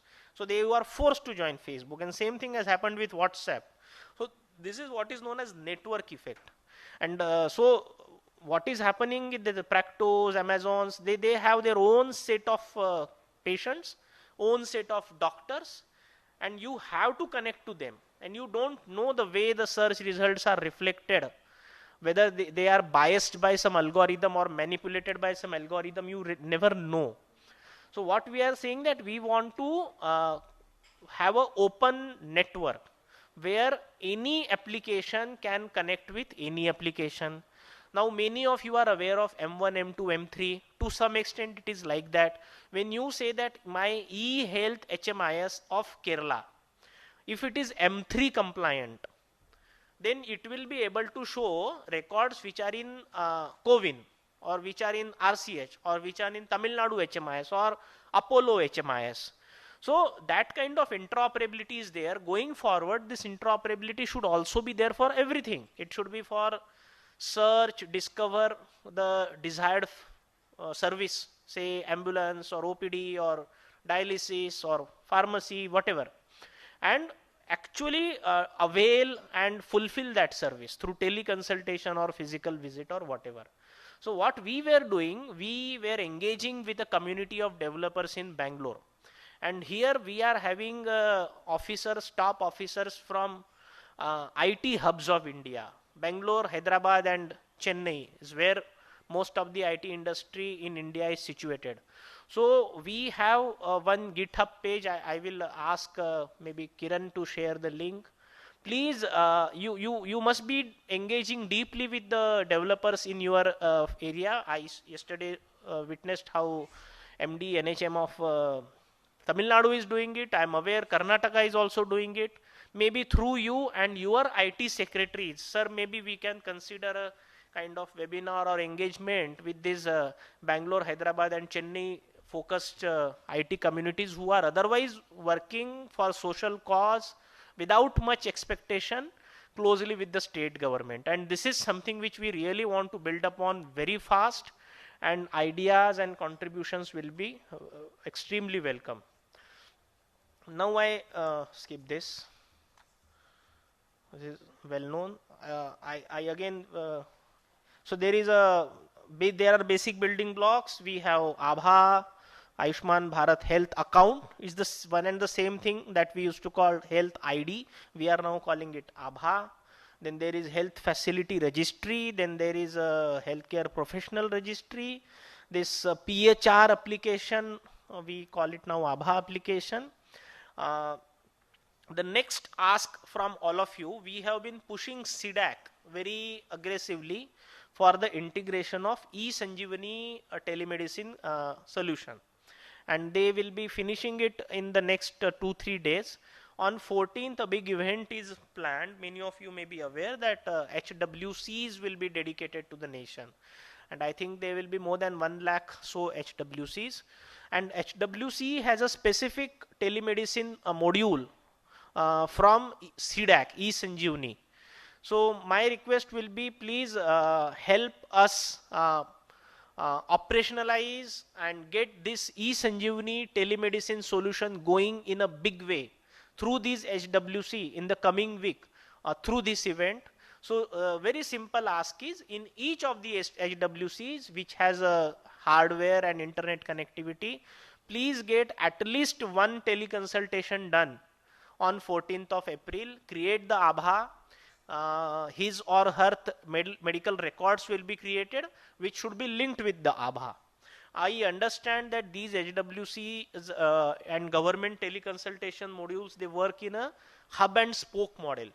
Now I come to one suggestion which you may consider. Hub and spoke model was useful when the internet connectivity was not ubiquitous, because there were physical wires between block headquarters and district headquarters, SWAN, or they used to call it statewide network or district-wide networks. So therefore, one PHC could speak to only one district hospital, one medical college. Now everybody can speak with everybody. So consider going beyond this so that the load of the patients gets distributed across the state and ideally across India based on the criteria of language. So that is one suggestion on admin side.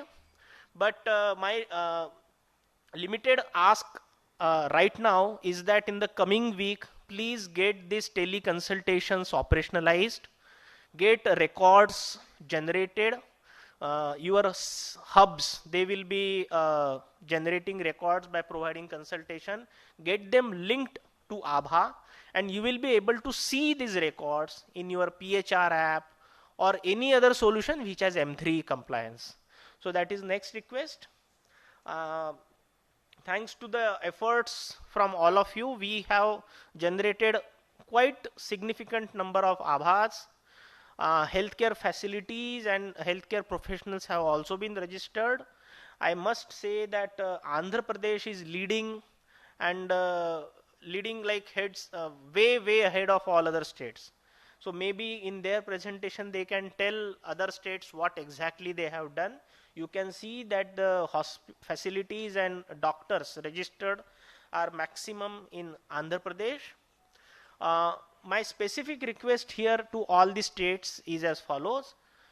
All of you have identified an HMIS which you want to go with. So most of it you are going with the NIC's e-hospital. Kerala has its own e-health.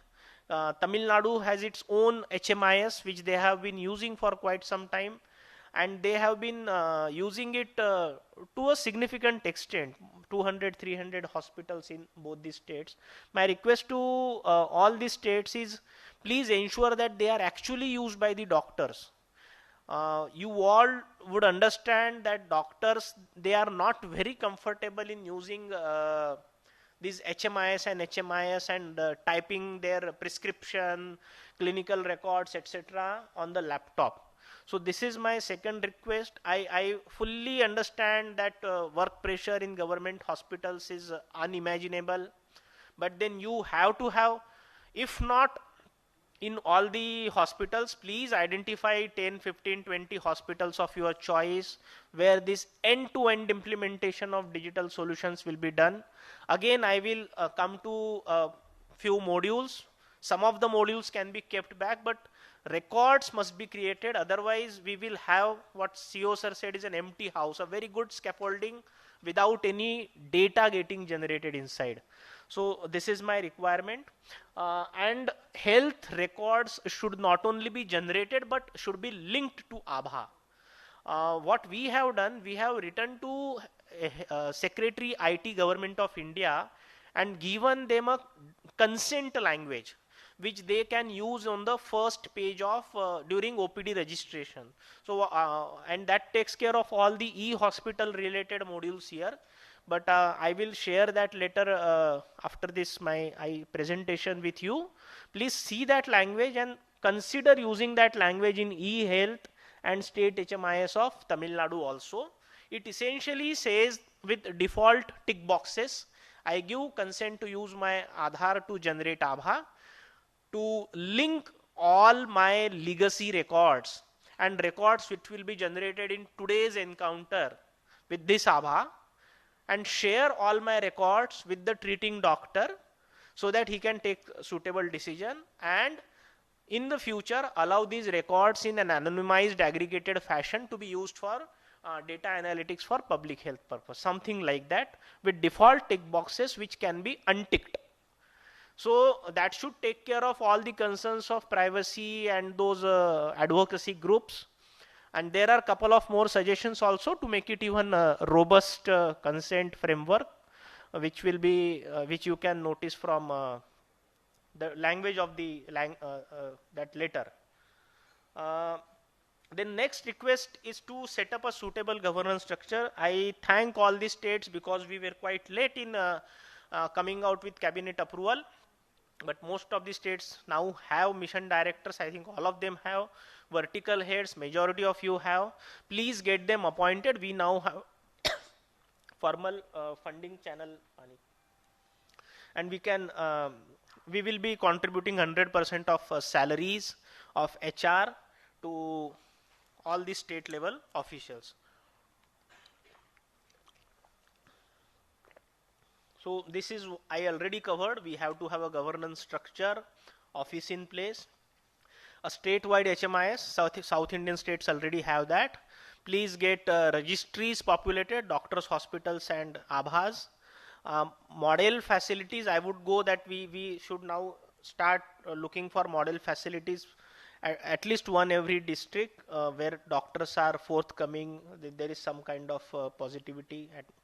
Then HMIS modules. I fully understand that IPD module is a very difficult module to implement. Like nurses and doctors, they write a history of a patient twice or thrice in a day, and most of it is in a very crisp and cryptic language. So it may not be possible every time to write 40 patients are there and you write 100 records. So that may be difficult, but OPD registration, OPD consultation, including prescription, laboratory, radiology, discharge, pharmacy, these are the quick wins. Please try to create records through that.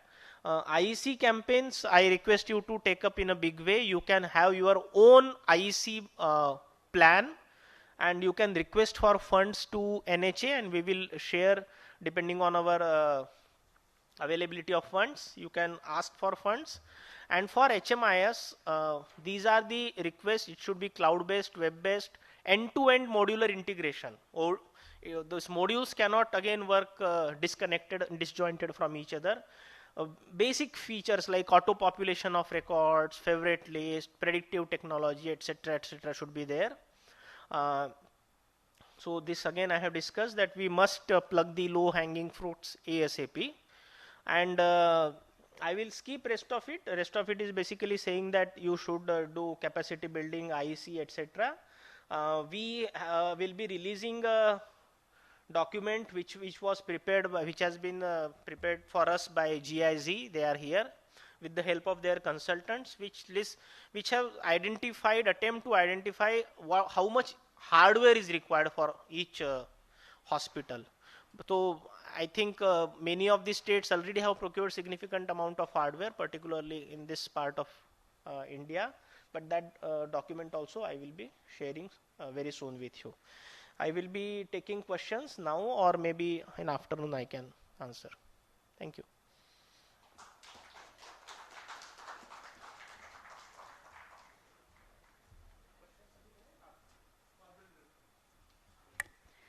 Thank you for such an informative presentation, sir.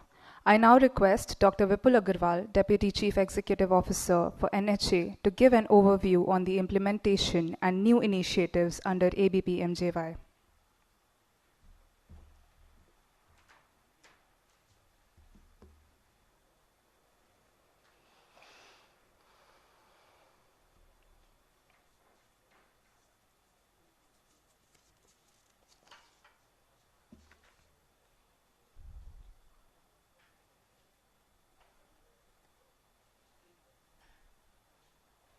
यही होगा ना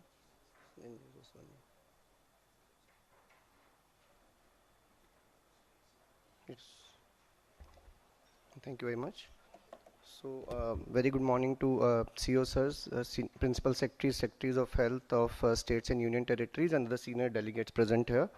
So, I'll be in brief touching upon the various issues. In fact, all of us have been implementing the scheme since long, so I would not be dwelling on the scheme profile or contours. So I'll be taking up the presentation would be split into three parts. First, we would be discussing about the key initiatives that in the last 6 months NHA has taken to identifying the key constraints in the scheme implementation and how we can address those issues. Then we would be discussing, I'll be discussing the implementation status in the 8 participating states and union territories and the issues and priorities that we have identified. So just in a glimpse on the statistics, so far almost 18 crore cards have been created. We've been able to empanel 25,000 odd hospitals. Although the number seems very, very encouraging, but at the same time, I must admit that only 10% of the hospitals are giving us almost 70 to 80% of the treatment. So the hospital empanelment, 42% are private, and almost 55% of the treatment is coming through private hospitals. The admissions, if we see, almost 36,000 crores have been spent. Most of this contribution has come through states. NHA has spent almost 11,000 crores out of this, and 3 crore hospital admissions we touched early this year. If we see the average claim size, private hospitals are giving a claim size of around 15,000 rupees, whereas less than 10,000 is the claim amount in a public hospital admission on an average. Orissa, West Bengal and Delhi are still not implementing, so we have 33 participating states and union territories. And the portability feature that we added to the state schemes when we we started PMJY, so almost 841 crore rupees have been spent out of the portability treatments. And gender parity, we've seen almost 42% treatment have been taken by the females, and almost 50% of Ayushman card has been created for the female beneficiaries. Can you just move a bit ahead? So coming to the key initiatives, as CEO sir also mentioned in his inaugural address, we have identified the key areas or key constraints of the scheme implementation, both on the beneficiary, the demand side as well as the supply side. And we have tried to address all the issues through various initiatives in the last 1 year. And particularly last 6 months, those implementations have started, we have been able to roll them on the ground. One was Aapke Dwar Ayushman that we started in the early part of 2020, and in fact, we have 2021, and we were able to generate almost 4 crore plus Ayushman cards. And this year we are having the second phase of implementation, and we would like to involve all the states so that we achieve 100% saturation by the end of this year.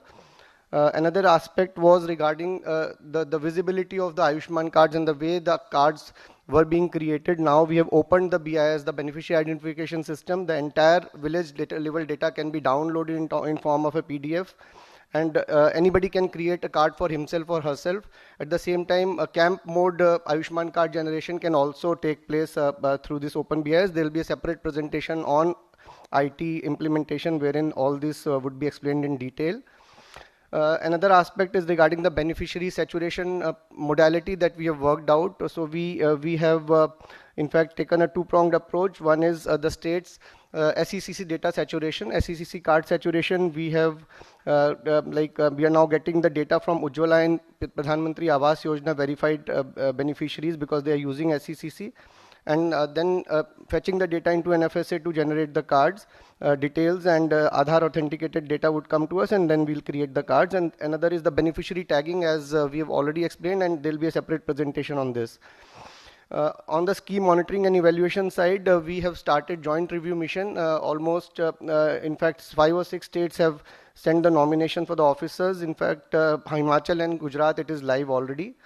Regarding the supply side, beneficiary facilitation agency is something that I would also be dwelling upon in this presentation. That is basically targeted to improve the utilization and beneficiary identification in the public hospitals.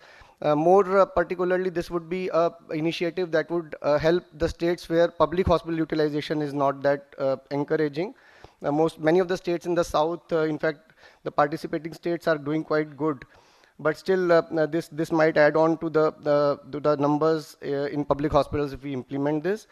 Another aspect that we are rolling out this week probably would be the e-Rupee for diagnostic services. So e-Rupee was rolled out last year by Honorable Prime Minister, and the first use case in PMJY would be started, and that also I'll explain.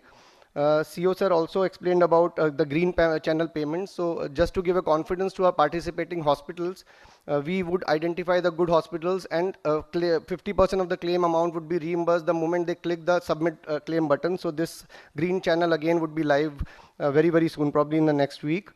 Another aspect which probably most of the officers would be knowing would be the way we now look at the health benefit packages. So the health benefit packages, earlier we were introducing versions of the health benefit packages, and there used to be an approval process. The states used to send their proposals. We used to approve. Now, a new version of HBP 2022 has been rolled out last week. At the same time, we have changed the way we would now implement the health benefit packages. The states are now free, and the full flexibility has been given to adopt the packages. At the same time, there are few aspects that I would be dwelling upon in this presentation, and there'll be a separate presentation on the benefit packages also.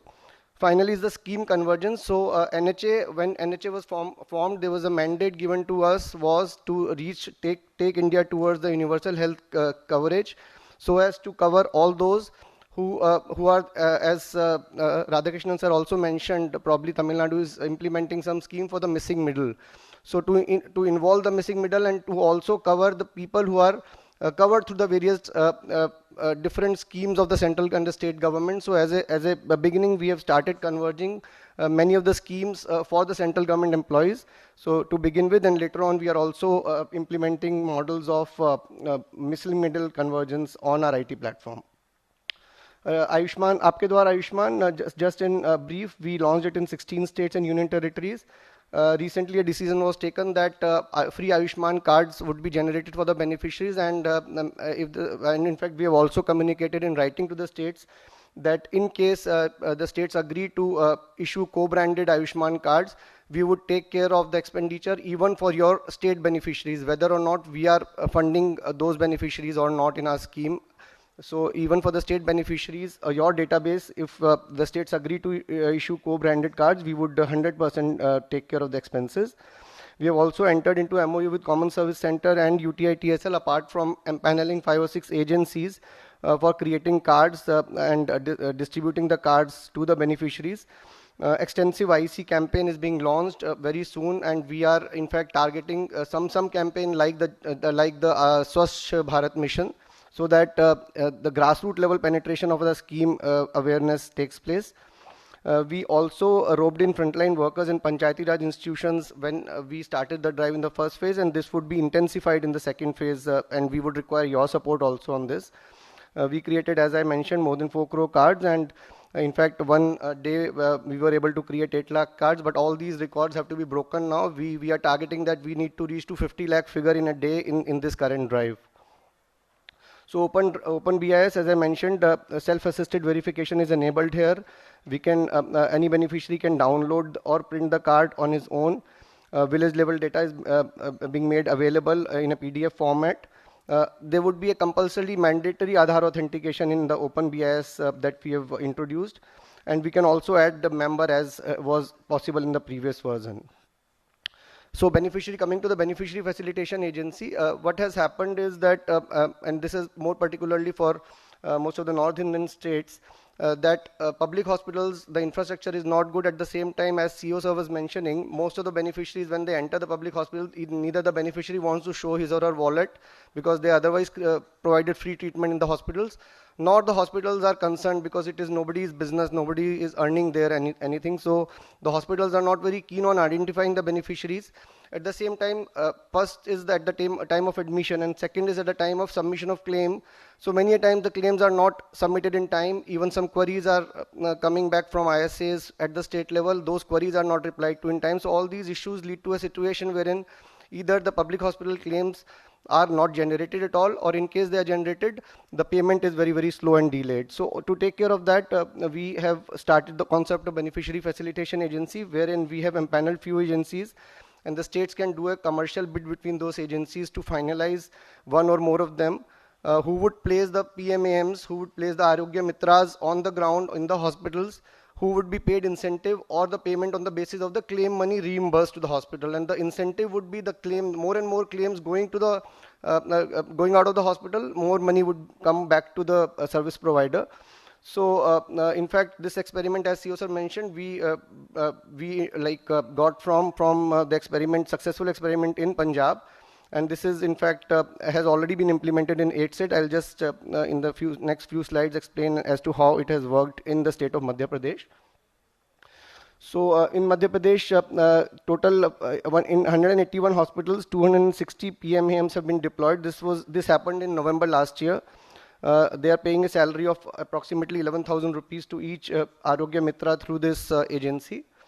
And as we can see, there has been a initial gradual and now some good encouraging results are coming out in the last 2 to 3 months. So starting from a monthly pre-auth in public hospital of 22,000, they have reached 35,000 pre-auths in only a matter of 4 to 5 months. And if we see, there is a drastic improvement from Feb to March. So if just one. Post-deployment and few district hospitals, in fact, more than 3 times utilization has started only because of this beneficiary facilitation agency. So this is something which is very, very encouraging. And when I discuss the states, I'll explain as to how many states in this group are implementing concepts like this. As I mentioned, e-Rupee, this is a person and purpose specific instrument, which in fact was the brainchild of our CEO sir, and in fact Government of India adopted that, and we in fact many states, a few states we heard that Karnataka probably has already started using e-Rupee. This would be a instrument that would ensure that not only the benefit of the government central or the state government scheme go to that particular beneficiary, that used to happen in DBT also, but this would also ensure that the purpose for which that voucher has been created is served. So now if let's say for example in our scheme we found that in on many occasions what happens is that since our packages are bundled, so the cost of diagnostics and all components of the treatment are included, but in practice the private hospitals are sending the patient out and they're spending out of pocket on diagnostics, and there's no way we can monitor and check whether the patient has paid out of the pocket or not. So what we have enabled now is that we have reduced 10% from the cost of packages in case the diagnostics were involved, and now we have introduced the diagnostic as separate packages at CGHS rates. So if the beneficiary has to take a diagnostic package or utilize the diagnostic service during the course of his or her treatment as per the standard treatment guidelines, the moment the hospital enters, the patient gets admitted, the hospital then sends a request that this patient now requires a voucher. So the diagnostic service. So immediately when the hospital presses that button, this information goes to the central system, and SHA's account is debited and a voucher is created which comes onto the beneficiary's mobile. The beneficiary goes to the diagnostic lab, QR code is scanned, the voucher is instantaneously redeemed, and the beneficiary gets the treatment. So the lab gets 100% payment instantaneously. At the same time, beneficiary does not have to spend out of the pocket, and also we are able to ensure that it is being used by the beneficiary for whom the voucher has been created. So this is the first use case that we are implementing. Later on, we are also thinking of implementing it for the post-discharge medication. Regarding the green channel payment, so a few categories have been identified which hospitals would be entitled to get such green channel payment enabled for automatically in the system. And to ensure that it does not go against the government financial rules, we have ensured that early payment is limited only to the amount the bank guarantee is submitted by that concerned hospital. In case of rejection or reductions, we would make auto recoveries there. And any risk, then the hospital debarment and other aspects also have been incorporated so that there are adequate checks and balances and it does not go against the financial norms of the government. So the joint review mission, as we have in NHM, those officers who are working with NHM might be knowing that there's a constant, and in rural development also such scheme is in place. So we started this last year. And in fact, it has given very, very good suggestions, inputs, and encouraging results to us in the 2 states that we have been implementing it. The senior IS officers, retired officers with good repute, we request you also to kindly give us suggestions for such officers. We'll nominate one of those suggested by you as the JRM chiefs. The JRMs would be constituted at the state level.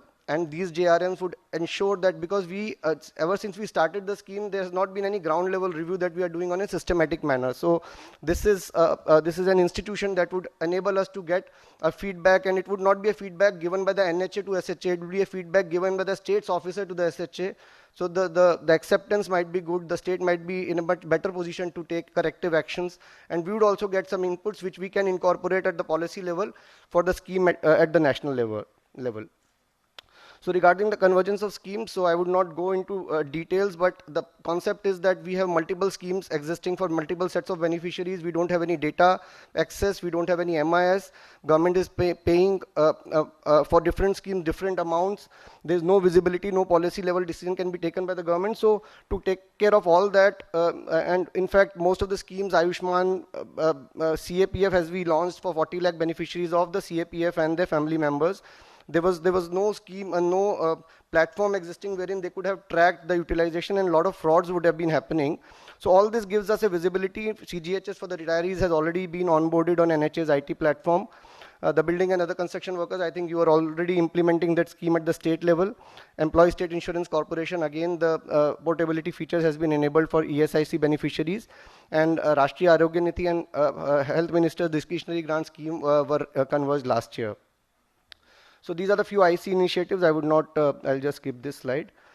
So let us come to the second part and the most important, to set the tone for the discussions that would start immediately after this break on the implementation status of the states. Although all the states would be suggesting and explaining as to what has been the status, we are restricting our presentation to the issues where we need to work more, where we feel that there are gaps. It is not to criticize or identify any shortcoming, but to ensure that we understand that there are few constraints that we are observing and we need to work together to take care of them. So this is the overview. Except for Lakshadweep, all the states are implementing in trust or hybrid mode. 4 out of 8 are using their own IT platform, and 4 states, union territories are converged on NHA's IT platform. This is the number of families covered. So as we can see that I think Andaman, Lakshadweep and Puducherry again is not SECC. None of these is SECC pure. In fact, all of them are using their own database. So it is SECC plus to say, but rest of the states also are using different data sets to identify the beneficiaries. Coming to the health benefit package, again we can see the states and UTs on the right side, Andaman, Kerala, Lakshadweep and Puducherry, they have converged their packages with the national package master. There will be a separate presentation on this.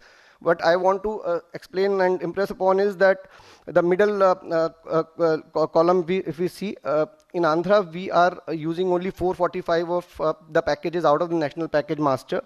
Karnataka state is not using any of the package and they have their own packages. Tamil Nadu is using 423 and Telangana 646. So now the rule that we would request all the states to implement, and that OM has already gone, is that even if you wish to implement your state packages, you are free to do that. You can, even for the national packages, you can design and you can use, if we are saying that this package in the national package master is of 10,000 rupees, you can give 80,000 rupees to the hospital for that same package. We are not stopping you from doing that. The only 2 restrictions we are imposing is that 1,052 rupees and now we are relaxing it to 1500 also on case-to-case basis, as you might have got that message also. But that NHA sharing, cost sharing would be capped at some amount. And second restriction would be the package should not be in a restricted category. So for example, if we are not implementing a particular set, if we are not implementing neural packages, we are saying that this is in the exclusion category. We would not share our cost burden on that.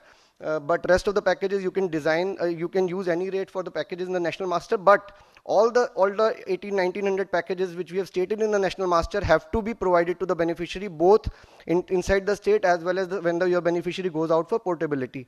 So this is something that we would request you to kindly. So this 445, 423, 646 and not applicable has to completely come to 1870 or whatever number we have recently announced. So all those have to be there. Plus, if you want to have some state-specific packages added, we have no objection to that. In the hospital empanelment, if we see that hospital empanelment criteria, in fact, most of the states have empaneled quite a good number of hospitals. But the problem which we are observing here again is that states and UTs are not aligning the incentive structure to the incentives policy of NHA. We would request your feedback on this, whether NHA should impose or have any incentive guideline at all or not. If we are implementing something and it is not working in the state, we would like to know why it is not working in the state, because we do not want a policy to be formulated and the states then not agreeing to implement that policy. If you feel that the policy is flawed, we would make it flexible, we'll make adequate changes. But we would request till the time that happens, please implement the incentive structure that is there in the scheme guidelines. Regarding the fund release, again, if we see that most of the states are utilizing state union territories in this current regional conference, all 8 probably are utilizing good amount of central fund, and that's a very, very healthy and encouraging thing. But most of these states, the convergence in true sense has not happened as we feel. So we feel that although fund utilization is happening, but a lot of things are not happening the way the co-branding, the convergence, the scheme convergence in the true sense needs to happen.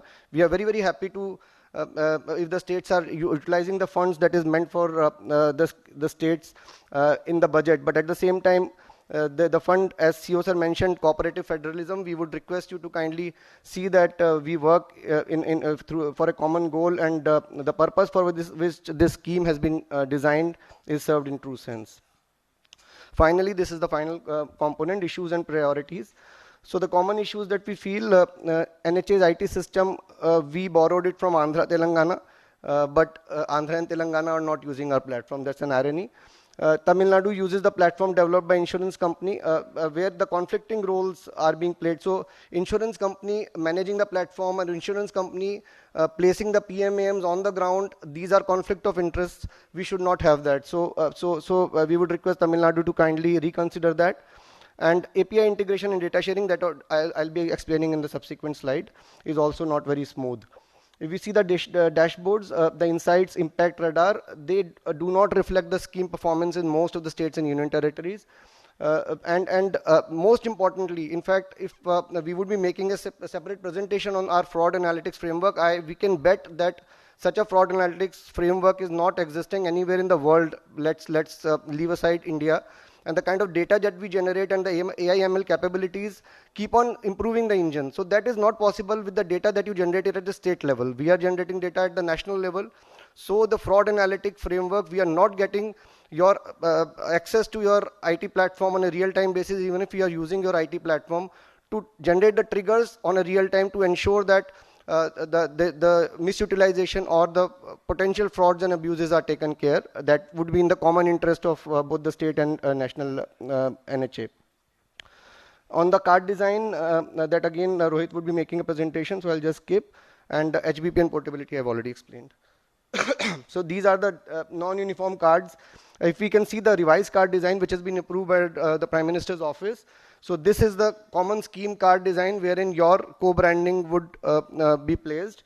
So this is something that we would be paying for in case you agree to accept this design. on the data sharing that I was mentioning. So Andhra Pradesh, we have completed. So if we see the right column, that's a very worrying trend. So what has happened is we are maintaining wallets for the scheme beneficiaries, or also when the beneficiary goes out on as a portability case, there is a separate wallet altogether because the wallet APIs have not been integrated in any of these four. So Andhra, Karnataka, Tamil Nadu and Telangana, there are two separate wallets existing. So it is very much possible that the 5 lakh wallet is exhausted in the state and the same beneficiary goes out for treatment in some other state and gets another 5 lakh rupees. So the wallet API integration is something that is very urgent, and we would request all four to kindly do that on an urgent basis. In Karnataka, we are getting the data on a daily basis. Tamil Nadu API integration is yet to happen on the beneficiary identification front. And Telangana is sharing data. In fact, it has shared data only once. This is not a regular sharing of data. Let us make it a real-time data sharing. On TMS, there have been intermittent issues coming on the data sharing, whereas hospital empanelment data is not being shared. So coming to the last 8 slides on, I'll just skip through the issues. We feel that Andhra Pradesh needs to have sustained enrollment drives and IC campaigns. We would urge the state to adopt a uniform card design with co-branding. Adoption of beneficiary facilitation agency is something that we would again urge the state and request it to consider adopting, because only 30% of the total utilization is happening in the public hospitals, as against most of the southern states where utilization in public hospitals is much more than 50%. And data transfer, again, if we could work together and ensure that there's a seamless data transfer between the two systems. Similarly, data transfer issue with Karnataka, in fact, national turnaround time is 15 days, where the SHA has defined the claim payment turnaround time of 30 days. When the process is the same, why can't we have a turnaround time? And we have observed that 15 days is very much possible. It is not a target that is unachievable. So let us make it a uniform claim turnaround time, as in synchronity with the national 15 days. Portability services availment, there have been some problems reported to us. Card design uniformity and mapping of package master, that was in fact explained by me earlier. For Kerala, so Kerala has already, as CEO sir mentioned, that almost 65 or 63% of females have been issued Ayushman card and 100% card saturation at family level. But at individual level, we would request the state to think of extending the drive to complete 100% individual level card saturation. If at the level of medical colleges, if a beneficiary facilitation agency or some agency like that searches for the beneficiary at the time of admission, ensures that all the PMJY or the scheme beneficiaries identified the point of admission and nobody goes out, so that the state gets benefit of that 60% share of the central money, and then the claim processing, also the submission through those agents, if that process can be initiated in the medical colleges, that would definitely improve the utilization, although the utilization already is more than 50% in the public hospitals. And as I had spoken with the secretary yesterday also, we need to work on the claim payment issue. Telangana, no beneficiary card, since Telangana has been the recent entrant to the Ayushman Bharat family. No beneficiary card has been issued, and we would get the maximum numbers through this drive, and we are expecting that the maximum numbers would be generated in the drive through Telangana of all these 8 states and union territories present here. Data sharing has already been mentioned. Dashboards and fraud analytic database, in fact, the dashboards are not being utilized, and we would hold a separate session during these 2 days of our discussions.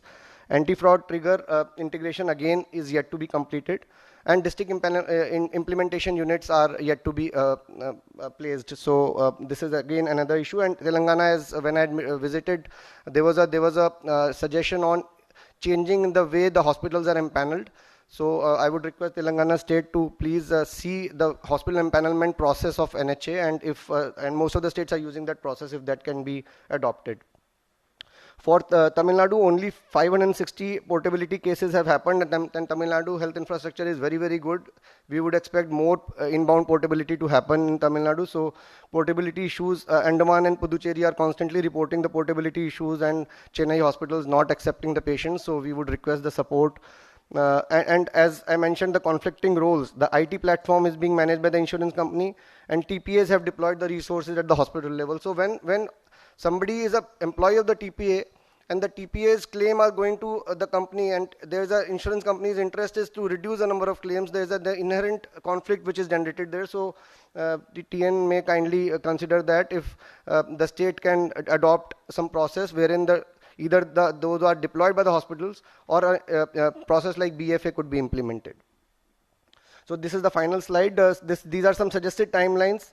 IT platform adoption, we can immediately do in the next 10-15 days. Non-necessary beneficiaries, Rohit would be explaining in detail as to how we are intending that tagging to happen. Uniform card design, again, we can complete in 10-15 days. That's just an simple IT integration that has to happen. And we would take care of 100% of finances of that, as I mentioned. Ayushman card saturation by the 30th June. So this eligible and tag benefit 30th June might be a very, very optimistic timeline, but we would request before Diwali, all of us, in fact, the entire country has to completely ensure that 100% Ayushman beneficiaries are issued cards. NAFU, National Anti-Fraud Unit trigger integration by the 15th of May. District implementation unit streamline. So as you might be aware that we have empaneled few HR agencies. So many states were complaining that we have issues of onboarding. There are a lot of formalities, there are a lot of red tapeism and political issues. So we have empaneled agencies for HR onboarding. You can just do a limited competition. If you can say, we can also do a competition and finalize the L1 for you. So we have not done a commercial bid. It is a request for empanelment that we entered into, and we have empaneled 6-7 agencies. So if you want to get a final agency out of that, we can do a RFP also for you out of a selective commercial bid between those agencies. But that agency would immediately enable you to strengthen your SHA in case the SHA is not having adequate human resource, and also the district units, because most of the SHAs are getting support from the health system at the district level, and district level we don't have dedicated human resource. So that again is a request. And finally, initiating comprehensive IC drives. And as I mentioned, just like Swachh Bharat, we want to have a nationwide drive that creates an impact on the ground. And we do not restrict ourselves to Twitter and Facebook. Let us work on the ground and design some IC. And most of the states are not using the fund for admin purpose that we are giving to you. Please do that. And we are also empaneling few agencies. You can do a competition and finally use one of those agencies for IC drive. Thank you very much. That's it from my side. Thank you. Thank you so much, sir. Before we head for the break, I would like to call upon Robita David from NHM Tamil Nadu to give an announcement.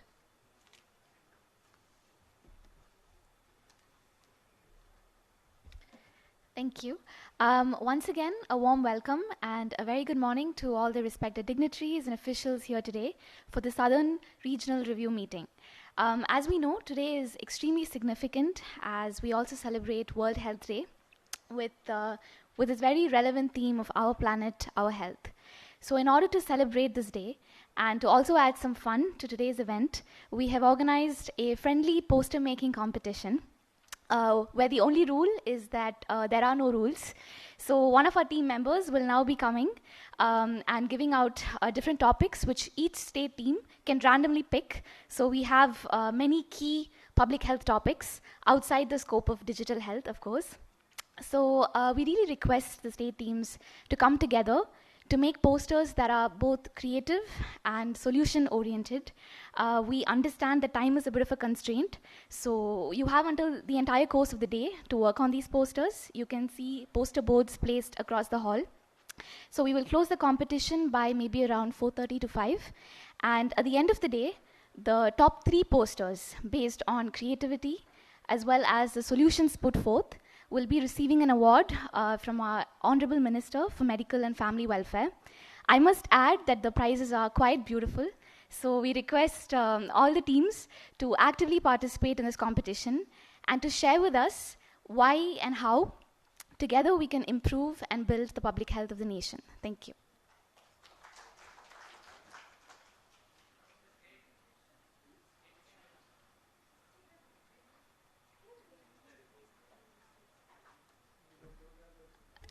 So I believe the labels on the tables have been removed. So if the states could just raise your hands, Andhra Pradesh, we'll just come around and just give you the lots.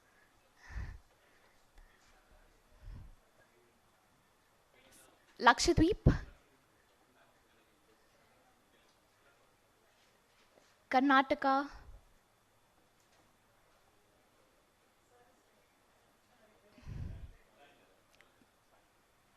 Kerala, and of course Tamil Nadu.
We may now disperse for a 30-minute break.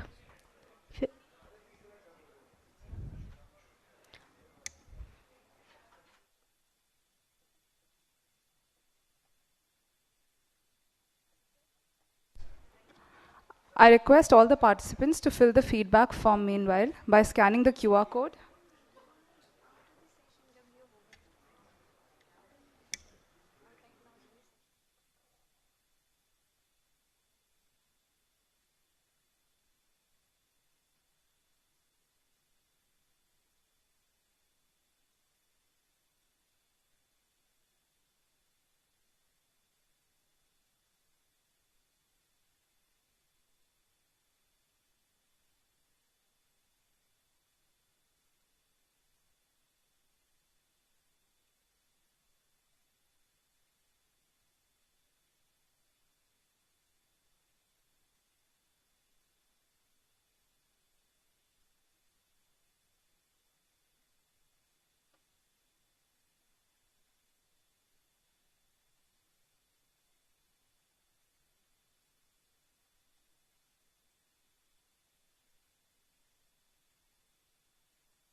your seat.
I request everyone to please settle down on their seats.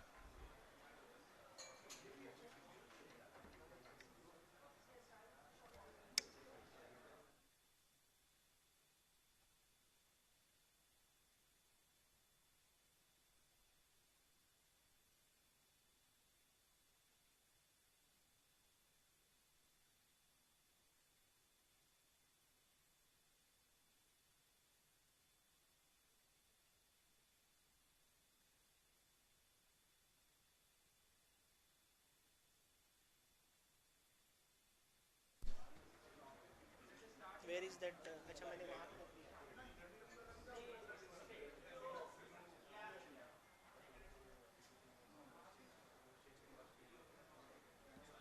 Before we proceed with the presentations, additional CEO NHA would enlighten us a little bit more about ABDM. हो गया?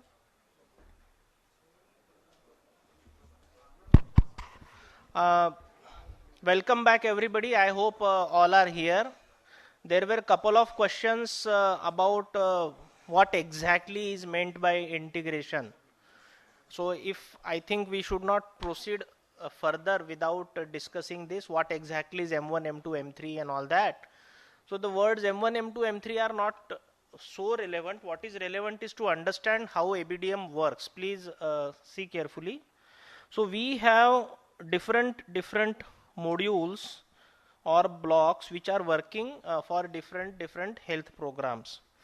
So in this A module, there are, let us say, 100 patients who are getting registered. They have their some health records created, and these health records are stored in that particular module, server, or wherever. What happens to identify each of these 100 patients? The system generally has some key, primary, some identifier. So it can be name, it can be number, it can be like we have roll number in schools or UHID in hospitals, etc. Now what we have done, we say that this is one ABHA module. So this ABHA module is a registry of all individuals, citizens. We use the word individuals because non-citizens can also use it. So it's a registry of persons.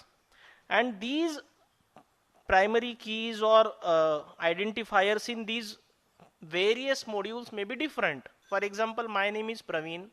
I am spelled as Praveen in one module, Pravin in other module, and something else. So there is no way that I can be identified across different modules. So, but I get one unique number, that is ABHA, which is a 14-digit number. What happens afterward is as follows. There is something called HIECM, Health Information Exchange and Consent Manager. When I say M1, we say that the integration has to be done in 3 stages. So M1 is facility to generate ABHA through ABHA module, but using your systems. So this A system has this linkage with ABHA module. So you can have additional suitable changes in the user interface here made, and then you can create ABHA number which through this system. So we call this M1. Okay. This is just a beginning. What is key is M2 and M3. What happens after one? You go on you continue creating records for various persons in these modules. These records should be linked to Aadhaar number. So my one Aadhaar number is here, my 3 records are here, and this HIECM has a knowledge, information of where my records are lying. So there are thousands of such systems getting integrated.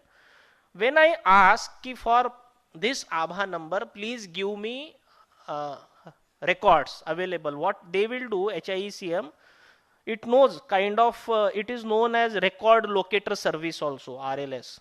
So these records are pulled and arranged in a longitudinal fashion. And obviously this happens after consent and all that.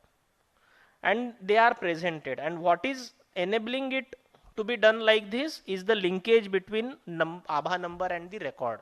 This linkage we call M2. This is only milestone 1, milestone 2, milestone 3.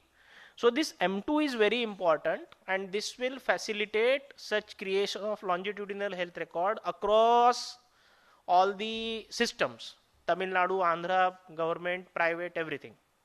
Now there is something called M3. M3 is health information user feature. So this C module, it has some user interface for a doctor or a nurse, whatever. It typically shows only records generated in C. But after this M3, it should be able to pull this history and it's gone? Okay. And show it here on the doctor screen. So this is what they are trying to do in PHR, this population health registry of Tamil Nadu also, which I want to see. So this is the importance of getting integrated with ABDM. And again I emphasize why Aadhaar, because it has to be a unique number across India, and then obviously government of India is in best position to have some unique identity created.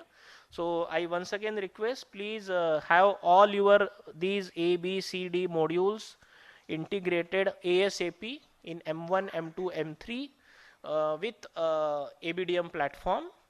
And also please start using Aadhaar number for this. So only M1 will be of no use except for creating additional numbers on the dashboard. I also request you to see dashboard.abdm.gov.in. It's a public dashboard, and in fact I can show it right now. This clearly shows that some of the states are going ahead.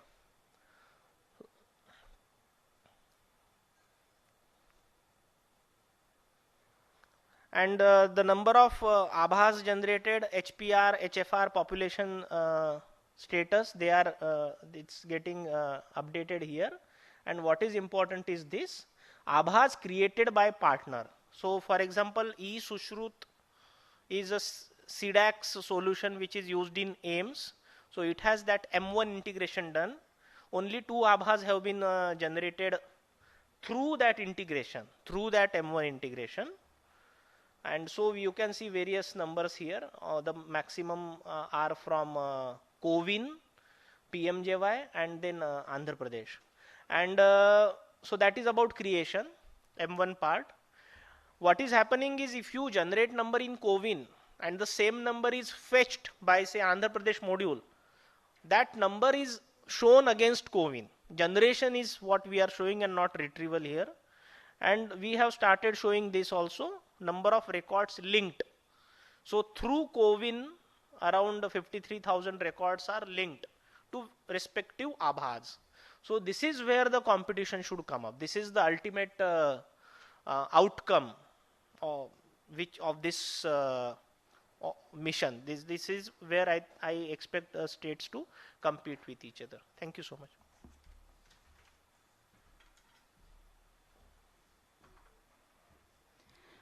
I would like to bring it to your notice that as per the availability of the dignitaries, all the participants are to come together for a group photo, either or before lunch, either before or after lunch. Kindly hold back for the announcement.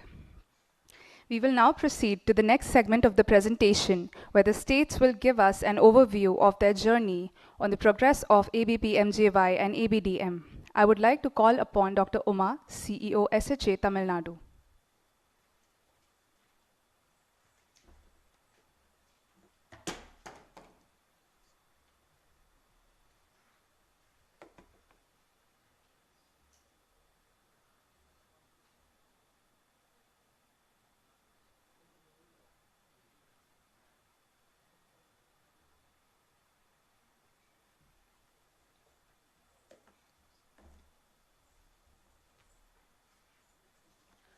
So good afternoon, everybody. So as many of the points have been covered in our additional CEO's presentation as well as our Principal Secretary Health, I will not take much of the time. So first of all, I would like to say, out of the 4 pillars, as our CEO sir was mentioning, only 1 pillar is handled by our project, that is Tamil Nadu Health System project. All the other 3 pillars, National Digital Health Mission, Ayushman Bharat Health and Wellness Center, Ayushman Bharat Infrastructure Maintenance Grant is managed by National Health Mission. So I thank our mission director also, amidst all his busy schedule, he has also come here and he will be presenting the second part, that is the National Digital Health Mission. And regarding our additional CEO's inputs, definitely sir, we will take forward all your findings regarding the Arogya Mitra appointment by the same insurer, as well as the software platform which is generated by the insurance company. Definitely we will have a relook at it and we will put forth to the government sir, and definitely we will take it forward sir. So regarding the implementation of the scheme, so this is the structure as we have. So it is managed under Project Director, Tamil Nadu Health System Reform Program. So I look after 4 projects. One is the Ayushman Bharat Insurance Scheme. Second one is the Emergency Ambulance Care Services, which takes care of the 108 ambulances, then free HEARS mortuary van services, as well as the 104 health helpline and JSSK dropback services. And there is one another World Bank project, which is the unique of its kind. It has been designed as P4R, that is the program which will be defined by a preset indicators, and once we reach the indicator, World Bank will release the loan amount. So it is a 2000 crore project, and we are proudly saying that we have 2.5 years more to go. We have received 55% of the loan amount by now. Amidst COVID, we were able to reach the benchmarks which has been set back by the World Bank. So definitely all our team are speaking in the same page and we are taking the program forward. And out of the funds which have earned by the World Bank, we are investing in so many other infrastructure development. And as said in the morning presentation, all the high-end equipments we are investing, and the rare components which has not been addressed till now, those are the areas which are the key priorities of the state where the World Bank earned funds are being reinvested. And the 4th project which I am looking after is a Japan project, which basically gives infrastructure strengthening as well as equipment, especially for medical colleges. So as our Principal Secretary Health showed in the graph, all the high-end equipments we are regularly monitoring through the insurance claims. We never get any manual report from any of the hospital. So all the high-end equipments are such that everything can be tied up under any of the packages, and we are regularly monitoring institution-wise as well as the high-end equipments, and we ensure that everything is put into use. Next, I have a district revenue officer who is a state civil service officer, and for the program side, we have a joint director from the DME side, and there is an accounts officer from Treasury Department who looks after the entire accounts of the PMJAY. Then there are 10 medical officers who looks after each of the arms of the insurance scheme, and there are regular office superintendent who looks after the ministerial work. And our main ultimate aim is very good smooth flowing of the scheme, which has been integrated since 2018. All our investments in the public health department, especially in terms of infrastructure as well as the high-end equipments, everything to be put into use. This year we have set a target of 50% of the total amount invested in insurance claims, it should come back to the government institutions. We find that this is a very good practice because the hospital doesn't suffer for want of funds. They have a flexi pool money always available at the CMO's hands for any consumable, for any infrastructure, repair, everything can be decided by the hospital committee. So this is the benchmark which we have kept for the year 2022. So how we merge with the district implementation unit? In the district level, Joint Director of Health Services, who is our program head in the district level, And again, here also we have two arms. One is for the insurance company side, and the second one is from the government side. So government side, as said, district collector will be the head of the grievance redressal committee as well as the implementation and monitoring of the program. But Joint Director Health is the pivot who looks after the entire private hospital. Here I would like to say, Joint Director is already the program officer who is implementing the Clinical Establishment Act. So he is having a good grip over the private hospitals. Then below the Joint Director, every HOD of a medical college or the CMOs of the secondary care hospitals, they will be the implementing level officers. In the insurance company side, they have appointed district project officer, district medical officer, district vigilance officer, as well as district coordinator for empanelment and all other coordination issues. So as said in the morning, this is an age-old program since 2009, which has been revamped from 2018, bringing the beneficiary package amount and sum insured up to rupees 5 lakhs. So we are using the same platform which is given by the insurance company. Definitely we will take it forward. So BIS mapping is under process. TMS and HEM module already integrated with the National Health Agency, and Wallet also, as Sir said, it is under process. Definitely we will take it forward. Then as of now, 77,81,000 beneficiaries which has been shared by SECC, and additional amount which has been paid from the government side is 60,45,000, putting a narrow base of 1.38 crores as of today. So as we said, 63% of the eligible family cards which is been having in the state, every family will be having an insurance card. 20 lakh families, 10 lakh will be government employees and 10 lakh will be the pensioners. So around 1.57 lakh is covered under this benefit packages, and balance will be the APL or the missing middle class. Definitely we are under process and we will take care of them also. Out of the total empaneled hospitals, we do agree only 55.8% of the hospitals are actively generating and participating in the pre-auth generation. But here I would like to say, for the past 1 year, we were not so stringent to suspend any hospital because of COVID. We were in a scare that any time there may be more number of beds which may be needed. So we were in a very, say, soft manner. But now that the COVID has been over, we have started up the regional reviews in all areas, including government and private. Definitely this year we can assure that we will convert this 55% into 80% of the hospitals to raise the pre-auth and to serve the benefit of the poor. And regarding the admission, since the inception of program in December 2018, public facilities 15.61 lakh and private hospitals is 12.8, and another 54.55.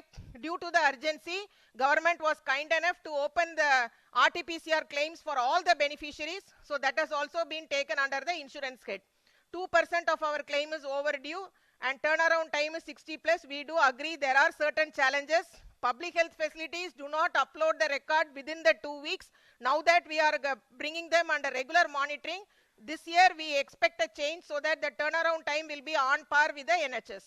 Then as our secretary sir told in the morning, 15% incentives is a very good opportunity for the public system to come forward and take up the claims. So the money will be a resource pool available at the CMO. He can use it for any number of HR. For example, cath lab technicians, dialysis technicians, whatever thing is in shortfall, he needs additional staff nurse. So he is having the flexibility to appoint any amount of persons based on the insurance claims which he has earned.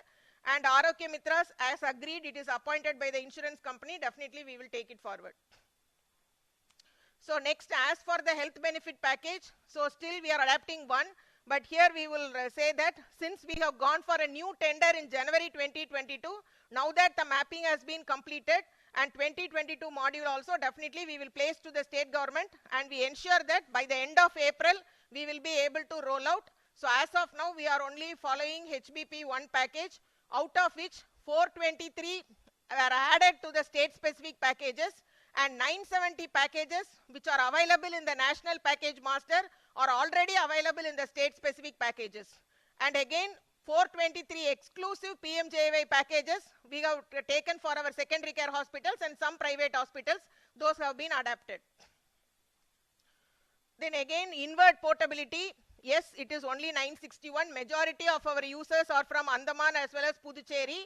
We had some issues in the initially. Now that we are having periodical dialogues with the concerned state officials, we are able to take away the fear of the hospitals in Chennai that whether the claims will be settled in time, and if there is delay also we are intervening. We have a core group in the state headquarters, and one of my medical officers has been assigned to look after this portability exclusively. So on a day-to-day basis we are able to look at and address the issues now that it has started improving. Outward portability, however, is very less because of the reasons everybody knows.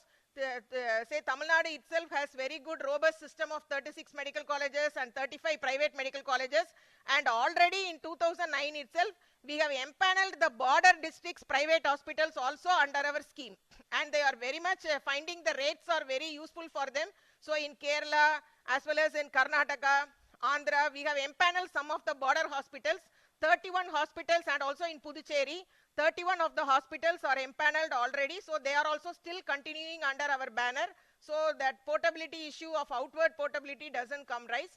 Then anti-fraud mechanism, same way, both levels by means of the government as well as the insurers, we have both the mechanisms in place. So district medical officer, vigilance officer, and every claim is validated at the state level by means of an exclusive person who is looking after whether the same person has been raised claims with the insurance card, any fraudulent activity is there, scrutiny of the claims, flagging of any suspicious case. For example, a male patient who is booked under hysterectomy. So every chance of say fraudulent activity is monitored, and collection of medical records is also being done by the district medical officers. And in our office also 100% all death of patient under the insurance cases is being audited regularly under my chairmanship. We have so many experts in the committee, so every month as of now whatever case sheets come, we do a medical audit for all the death activities, and also hospital audits also. Because of COVID last year we were unable to go for frequent field inspection. Now that it is over, regional reviews along with the periodical field inspections of both government and private hospitals, definitely this year we will say raise to the occasion, and definitely we can improve the program further. So as of now from NHS we have received 5 BAS triggers which we have initiated the reply immediately, and 634 under transaction module. Here also most of them were related to the stent. We immediately tracked back the pre-auth claims and we were able to give the reply, and action taken. De-empanelment was done for 8 hospitals, and we are raising penalty for over collection or co-payment or denial of treatment for an eligible patient. So as of now we have collected 65,23,000 rupees as the penalty, and we are also continuously monitoring both the sites. It is being monitored. Enquiry is being done by the insurer company as well as by our joint director medical, who is our nodal officer.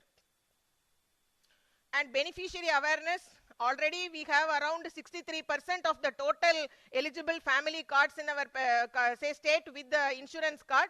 But still periodically we do go for field enrollment for especially vulnerable populations like tribal areas, hilly areas, Narikuravar family. Collectors are very enthusiastic, and our periodically during the recent collectors conference also our honorable CM was ensuring that every eligible patient has an insurance card. So now that we have opened the field enrollment also, that is also being taken up. Then digital boards are placed across in visible places like collectorates, bus stands, medical college hospitals, district hospitals. Then whenever there is a public awareness, for example, now that 3 districts are conducting the book fair exhibition, we ensure that one kiosk is being made in that, and that IEC is also working up very well. Radio jingles and Pakwara events also regularly we conduct across all the districts as well as at the state level. And so this year in the new tender, we have ensured that insurance companies should also come forward with the annual IEC plan, and 2% of the administrative cost will be spent for the IEC plan. Then grievance redressal mechanism, we have a 104 robust system which is working 24/7, and there is a toll-free number which is linked with the PMJAY toll-free number 14555. So daily the dashboard shows us how many fraudulent activity or any co-payment or whatever denial. So every type of complaint we are recording immediately, and we are sorting it on a timely basis.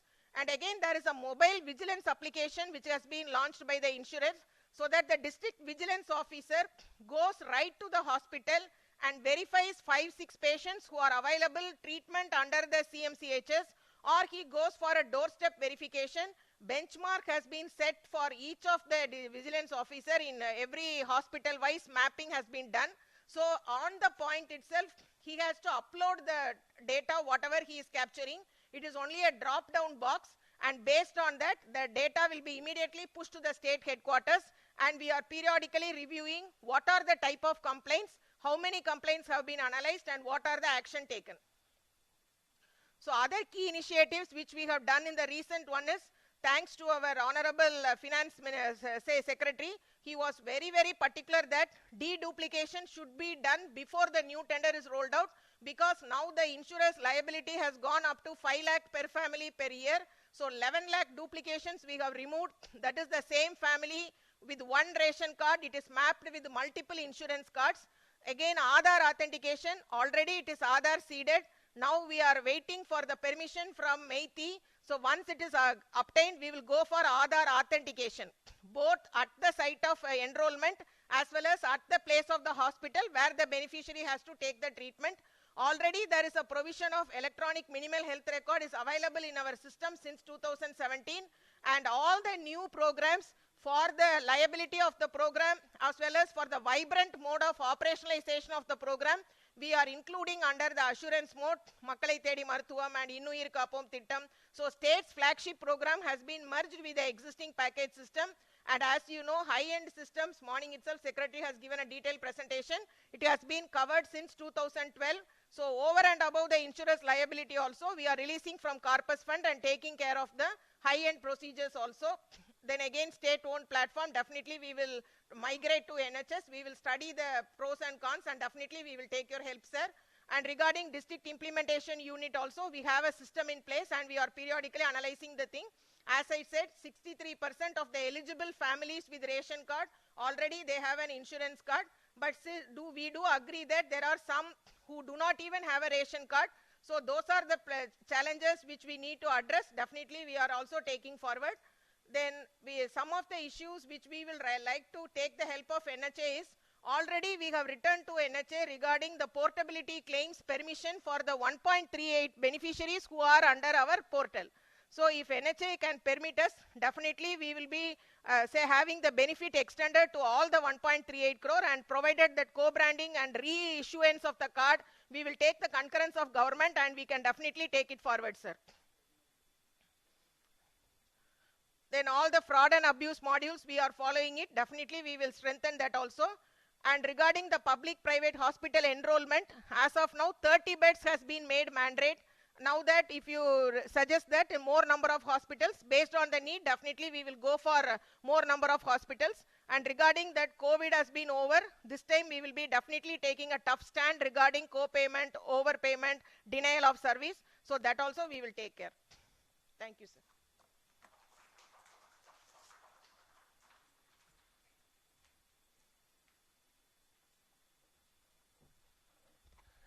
Good afternoon. Thanks, Uma.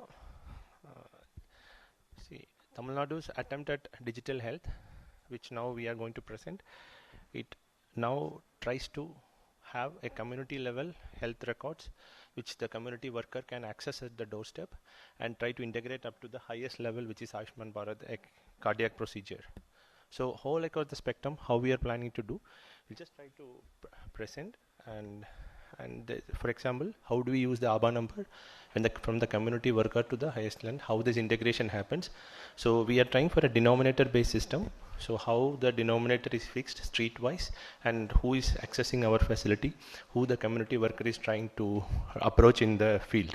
So these linkages is what we are trying to do. The M3 part, which Praveen Kedam sir was trying to say, the M3 is what we are trying to sort out, and ABA and PHR is interoperable number. Both are, and we are all our attempt is to have an FHIR compliant open source system where all our more than 120 health apps can come and sit together. I'll hand over the mic to Dr. Vidudale, who has been the technical lead of the project. Good afternoon all. Thanks for this opportunity, and I wish to state that I am standing in the legacy of the state public health department, which is 100 years old, and the medical care, which is 300 plus years old. That is where we are translating the experiences into digitalization. So this slide shows that what is the legacy we are having in the state. It is rich in opportunities, and this is where the documentations happen. Whatever we are having is a documented evidence which tells us how to do things, how to do administration, how to do instructions, establishments, and follow-up things. Now where we are standing is, we are having one side of applications with fast health interoperability resource. Interoperability is enabled. The other side, the 100+ applications are non-FHIR, so which cannot speak to each other. So here comes the state has to take a call, like how to interact between the citizen requirement, provider requirement, government requirement. And after COVID, everyone feels that if we digitize things, we don't have the burden of reporting. We don't have the duplication efforts on the reporting or other generation of insights. So then there is a multiple IDs over there. So the state listed the IDs, around some 15+ IDs are there under the health. So we need one proxy ID. For example, if a child is born, within 2 years, they need a temporary ID. So that temporary ID is also needed. If they are going to NCD, they are having one transaction ID. So put together, we thought that this proxy ID, temporary ID, transaction ID, similar to informal communication in the health, can form a fiduciary ID. That is what the PHR started.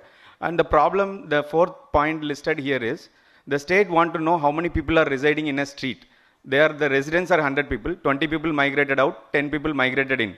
We need to know how many people are residing in a street, in a health sub-center, in a PHC, in a block, in a district, for realistic target-based planning and development.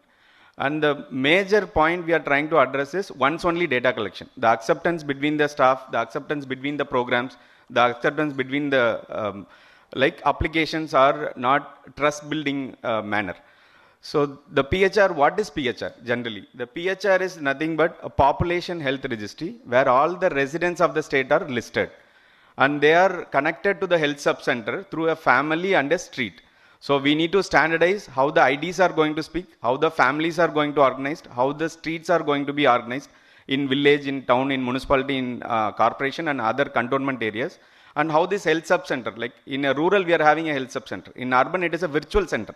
So we need to consider them as also a health sub-center, and we mapped all this population and we are having a basic health profile because ABAs want the basic details of everyone. What is the additionality population health registry is bringing is, it is field verified information. So one staff is going to the doorstep and knocking the door and verifying, yes, this person resides here. So it is current residential address. We don't worry about the permanent address. We don't worry about their temporary address. We don't worry about they are coming for education. They are coming for work. We know that this person currently resides here. This person is attached to this health sub-center. This person is having this family. So this gives us an opportunity to have an open digital ecosystem where every developer can come together and work for a common cause, and with the objective of no manual reporting. So this is the process we are adopting. It is not a 1 day or a week or a month process. It is a years together process. So now we have matured enough to have an integration between the applications.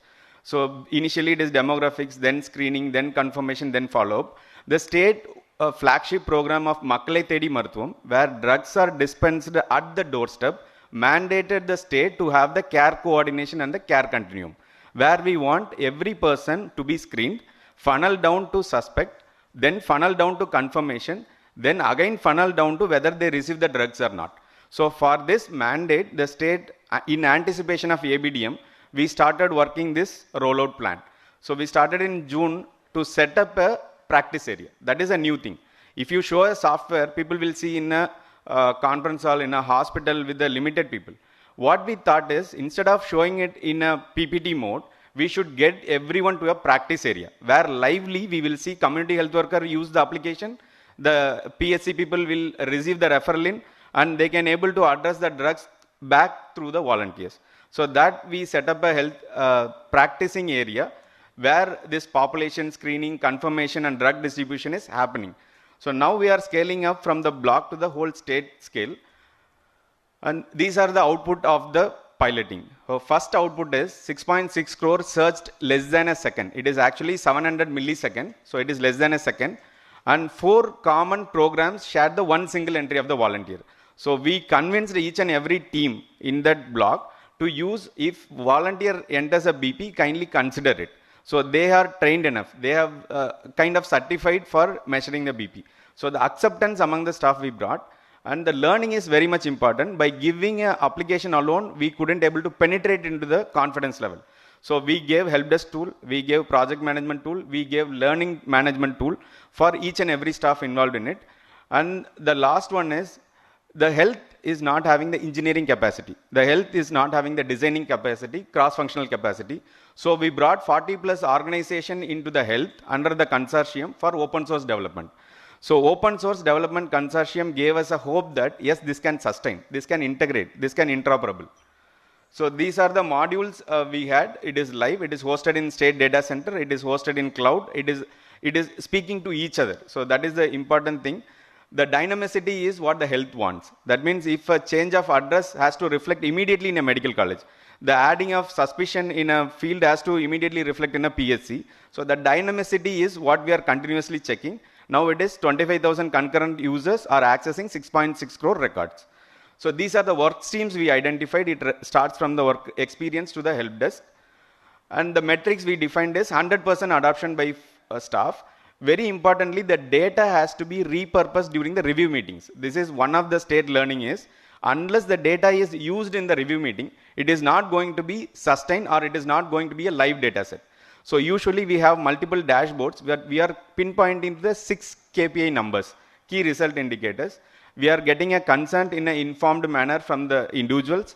We are getting a declaration form from the users of the system.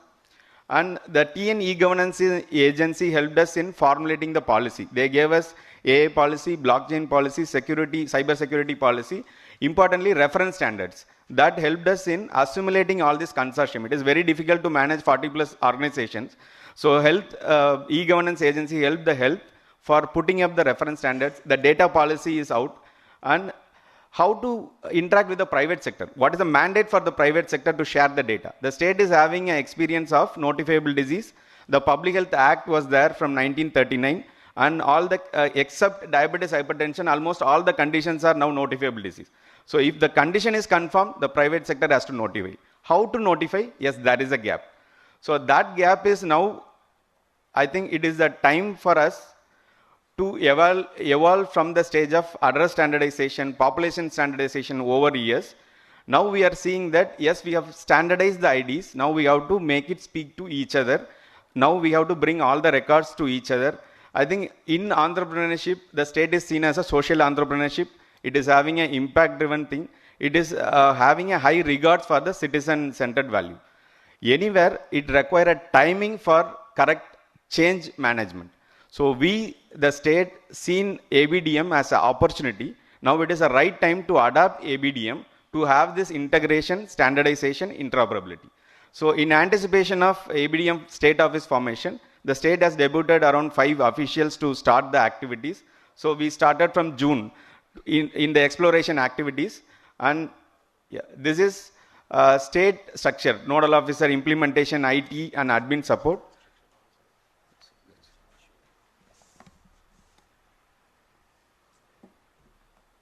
Yes. So the structure is mainly what we proposed to ABDM is that a health team is not having the engineering support. We need to support each and every vertical division with engineering support, and we need to consider the field implementation as the success. So for that, we reorganized and requested ABDM office for the change of the organization structure. It was now in place. And the same thing, by the public interest, we are having around 28 lakh of ABA generated. We are having thousands of records linked to the ABDM system. And we are having around 700 plus private hospitals having HMIS and 300 plus hospitals having in the government sector. And to the future, what is the roadmap of the future is, we want everything to be integrated through the sandbox. Like currently the integration is happening through HMIS. We are additionally expecting a health professional registry, health facility registry to be linked with the state system so that we can reduce the duplication of efforts. And model of, we need to have one primary setup, one secondary and tertiary setup. Adoption is, yes, we have to adopt both HMIS and community-based tools into ABA. So it is not only the HMIS want to adopt, the state is willing to have the primary care sector also into ABA integrated solutions. Capacity building is one of the key important because that is the challenge area. people are seeing this as an additional burden. So we need to give a clarity that you are not going to make more time on data entry. You are saving your months of time in the reporting. So that require a lot of training from the state end. I think that is one of the challenge we want to address. As well as the state office requires some monitoring support, administrative support, and few financial support for engineering resources. And IT infrastructure like cloud and other things are supported. I think this initiative can be speed up. And the training is a continuous process. We are training at state level. Yes, we are reviewing the developers. We are doing the district level empowerment. And this is the overview of the population health registry and integration. Yes, over to you, sir. Tamil Nadu will like to have this, all our structures, all our IT apps with ABA integrated so that we can have the public health in community level to the highest quaternary care system in an ABA environment, so that all interoperability and data transfer, and for example somebody goes to Delhi or somebody goes to another state, how the care continuum can be ensured.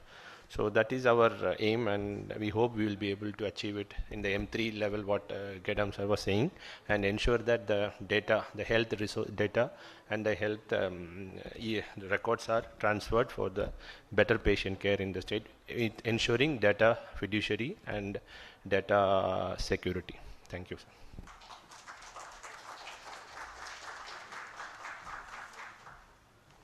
Thank you so much, sir, and thank you so much, ma'am. I would just request to the states to keep the presentation slightly short because we are delayed. I would now request CEO SHA Andhra Pradesh, followed by Principal Secretary Andhra Pradesh, to present their initiatives under ABPMJ and ABTM. Welcome, sir. CEO SHA Andhra Pradesh, please. Yes, sir.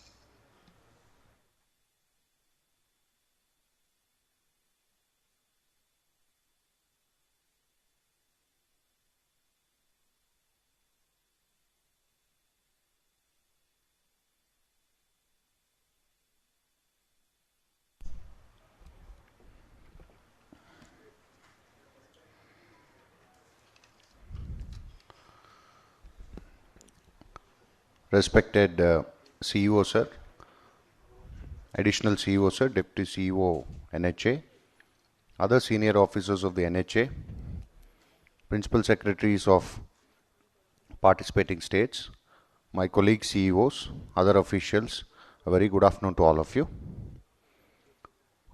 Sir, Andhra Pradesh, as many speakers have pointed out since morning, has been one of the pioneer states in implementing a cashless treatment for the below poverty line people right from the beginning, sir.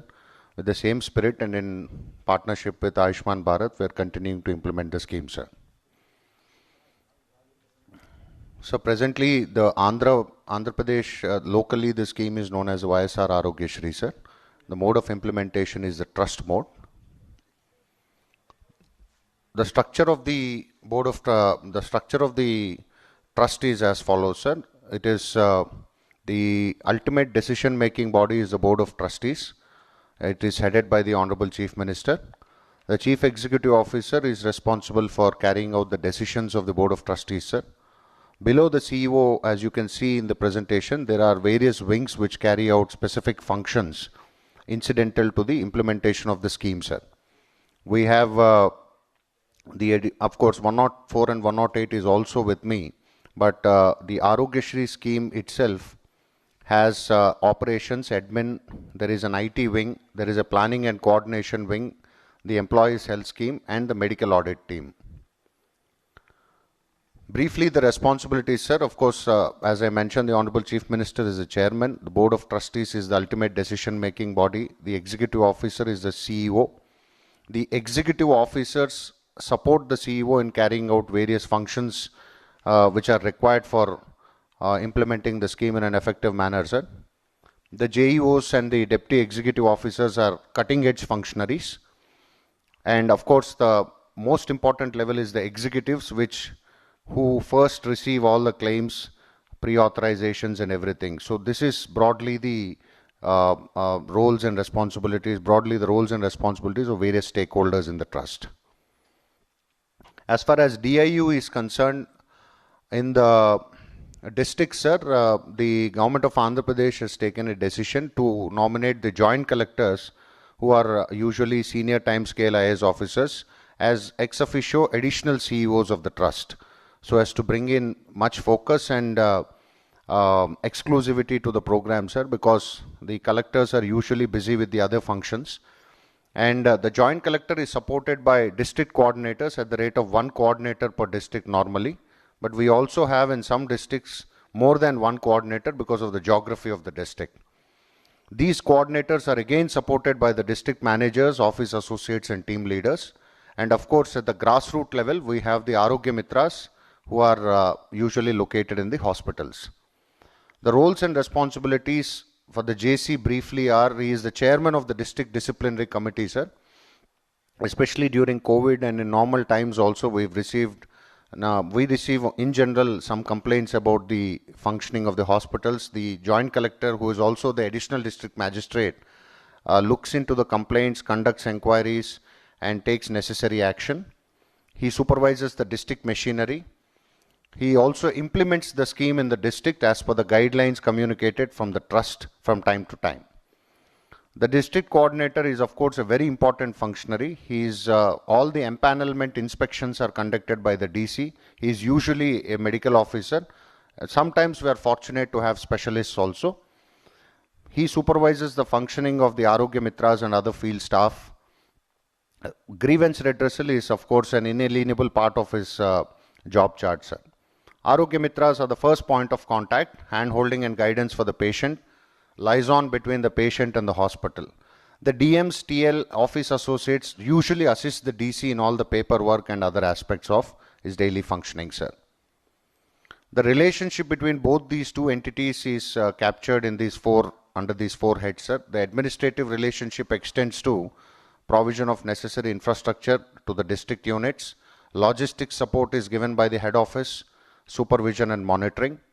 Financially, the head office provides for the admin budgets, software, all the IT peripherals, everything. Salaries and allowance are also paid by the head office, sir.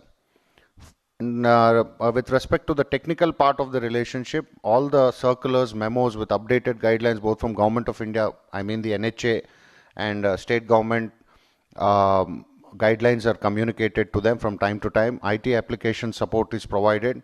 All the IEC material from time to time received both from NHA and also designed by the state government are communicated to the district units.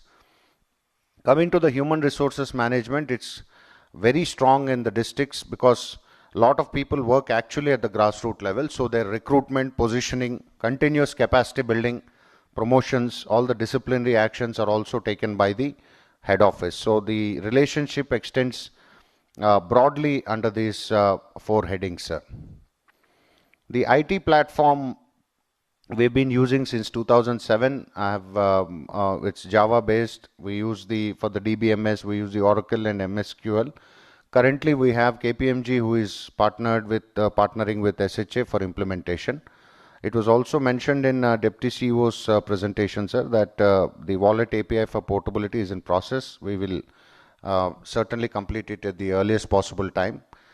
And we have a separate IT platform. The reasons all the required functionalities currently are available in the existing platform. We will, of course, work with the NHA to adopt all the better packages or the better enhancements that would be required for our platform.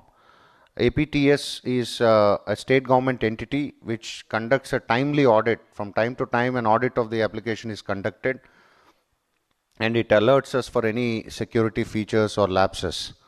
Then both trust users and hospitals are completely tuned to using this IT application. So these are some of the reasons we continue to maintain a separate IT platform for Andhra Pradesh, sir.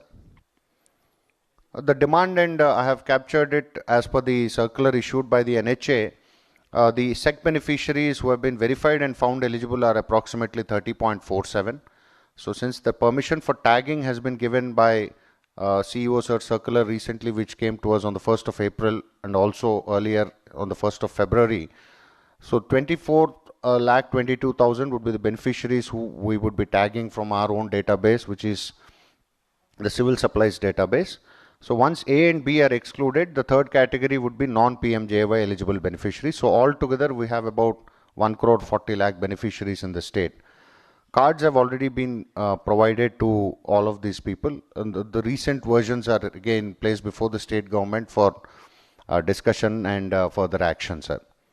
The empaneled hospital, as you pointed out, sir, the active hospitals, as CEO sir pointed out in the mornings, active hospitals are a few, reasonable, although reasonable, there is a lot of scope for improvement in the days to come. So we will of course work on making more hospitals active in terms of at least having one pre-authorization every month. So coming to the hospital operations, these are the trends taking first quarter of 2019 till date. So we have always had both private and public hospitals. We've had increase in the hospital admissions from quarter to quarter. Claims paid, sir, the Honorable Chief Minister mandated 21 days. Of course, the suggestion or the mandate from NHA is 15 days. We will strive to bring it down to 15 days, sir. In terms of operations, sir, the incentives provided to public hospitals, the public hospitals offtake is not very satisfactory, sir, as Deputy CEO also pointed out in his presentation. But we continue to provide good incentives to public hospitals. 35% of the claim amount for incentives, 20% goes for the patient care. So we also have an apex body called Medical Education and Research Organization. So 40% goes for this, which invests again in setting up of new medical colleges and also undertake research that is essential for the better functioning of the scheme. The revolving fund that comes to the trust is about 5%. So again, these funds are also placed at the disposal of the districts for their utilization and strengthening the infrastructure in hospitals. On the right side, I have indicated the fund utilization, sir, wherever the incentives are given in surgical cases and medical cases have been detailed out. Arogya Mitra's appointment and training and positioning them in respective districts and hospitals is done by the trust centrally. But once posted there, they are under the direct supervision of the joint collectors of the districts. The empanelment module is currently the HEM module of the state IT application, which is in place. All necessary checks and balances have been put in. Recently, we have also received booklets from Ayushman, the NHA, sir. We have also identified some better features in that. So we will try to adopt them, sir. So health benefit packages, I've just now had a discussion with the Deputy Director. There is some more work to be done on this, sir, but procedures wise, we have done a comparison. We have also compared our procedures with the NHA procedures. From our side, the NHA procedures which are adopted stand at about 450. So we will work with the IT team in NHA and improve it and bring it at par, sir. Portability, sir, inward portability and outward portability are not as per the expected standards, but there are certain reasons of limited awareness and linked to family support, sir. And for poor outward portability, we assume we have done some analysis on why it is at a low level. So our understanding is, since we already have some hospitals, about 136 of them tied up in Chennai, Hyderabad and Karnataka, poor outward portability beyond this is usually low because we already have these as empaneled in our Arogya Shri. But inward portability, maybe we have to definitely work on the awareness aspect, and because mostly the treatments are taken with family support, inward portability is not taking off as expected, sir. Anti-fraud measures, sir, we have a SAFU, State Fraud Unit again, and the triggers are attended to. We have also taken measures such as stopping the payments and money recovery, although we have not de-empaneled any hospital on these reasons, on these grounds. The outreach activities, sir, I'll keep it very brief. The Sachivalayams are the main agents for outreach in Andhra Pradesh. So each secretariat caters to about 2,000 population, which is about 500 households. in each of these secretariats we have an Arogya Mitra, I mean, who is an ANM, but she is also the ex officio Arogya Mitra for that cohort of population. So she is the one who conducts maximum outreach. We also have village volunteers and ward volunteers for every 50 families and 100 families. So other than the regular IEC activities of hoardings and other things, but the secretariat system and the volunteer system in Andhra Pradesh is the bedrock of all outreach activities, especially relating to health and Ayushman Bharat programs. So grievance redressal, we have multiple channels through which citizens can raise grievances with us. We have a toll-free number, there is a mobile application, we have an IVRS which is actively used, which is also supported by a very elaborate control room. Complaints directly also reach the trust office, so we attend to them from time to time. There is a district disciplinary committee, as I've explained in one of the initial slides, headed by the joint collector, and we also have a state disciplinary committee which convenes itself from time to time. Sir, other key initiatives in Andhra Pradesh, you have already mentioned the Arogya Asara, which is a post-sustenance allowance, post-discharge, since the patient has to undergo bed rest for a stipulated period of time. So we have standardized the period of bed rest for every procedure. Based on that procedure, based on the treatment undertaken by the patient, he is provided with this incentive. Suppose a particular procedure warrants that the patient should have bed rest for about 15 days.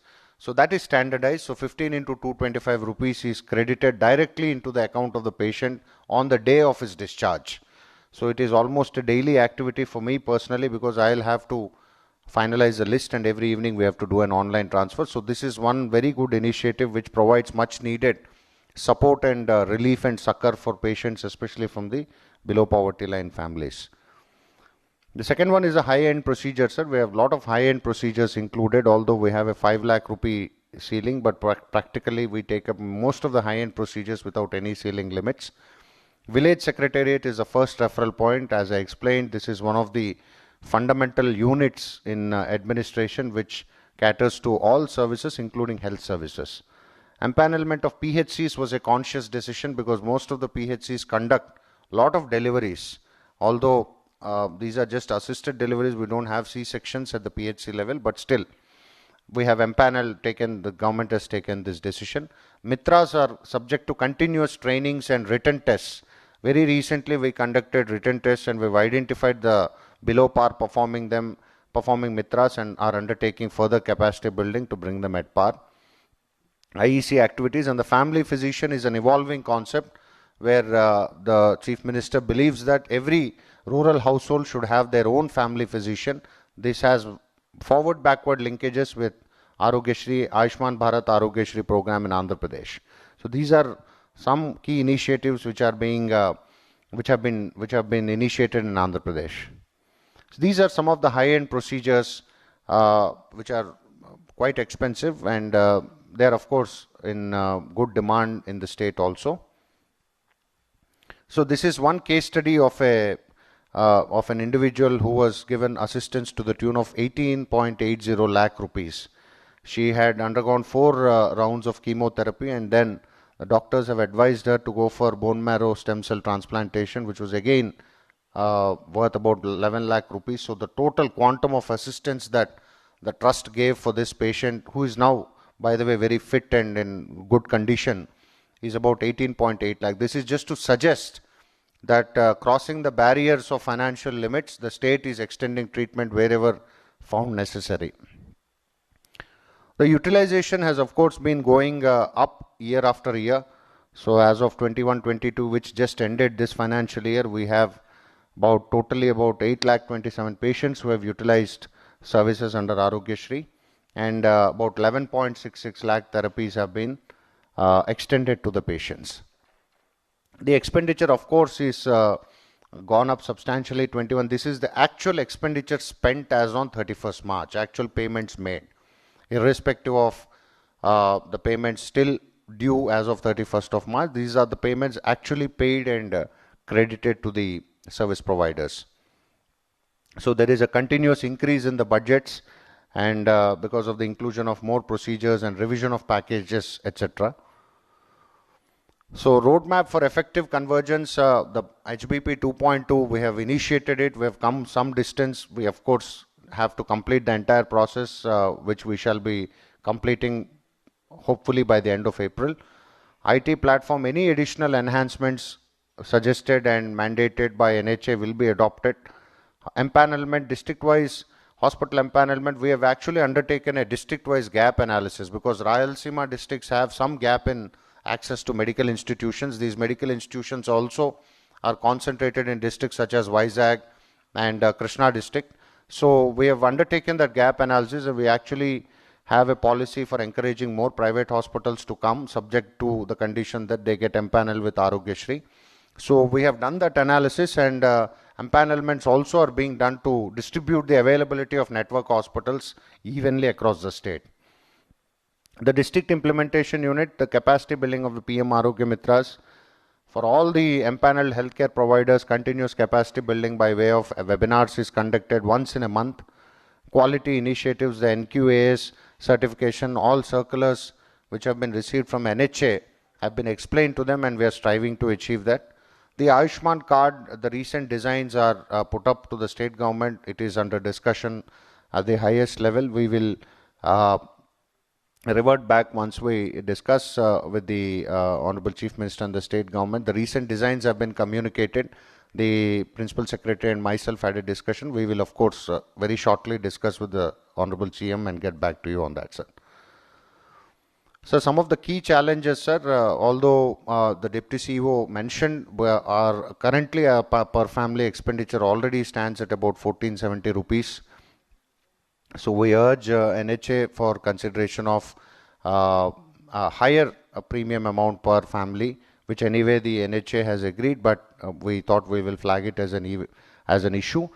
Admin cost, to strengthen admin cost can be slightly on the higher side because most of these are IT based packages. Our districts have increased now. The districts have doubled from 13 to 26. We will need more infrastructure and more HR to carry all the functions of the trust. SEC data to NFSA has already been discussed, but NFSA migration will obviously benefit us in the sense that we have about 89.5 lakh families eligible as per the NFSA database. Portability portability features have been added, but more awareness need to be created for all the patients coming into Andhra Pradesh and Andhra Pradesh patients going outside of Andhra Pradesh. So that awareness, because most of these confined to the nearby states of Telangana, Chennai and Bangalore, outward may not improve substantially, but inward certainly we are working on that. So these are some of the issues I thought I'll bring to the notice of all of you, and thank you very much for the time. Thank you. So my Principal Secretary had to leave because he was asked to come to Tirupati, sir. So he was supposed to give the ABDM presentation, sir. So we'll go to the next stage. Thank you, sir.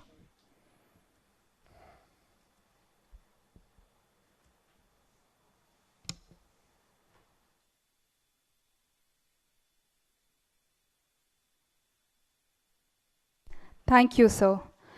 To further improvise our session, I request all the delegates and participants to fill the feedback forms provided on the tables. You can also give feedback by scanning the QR code placed on the table. Moving forward, we have Dr. Arshad, Director Medical, followed by Mr. D. Randeep, Commissioner Health, Karnataka, to present PMJY and ABDM respectively.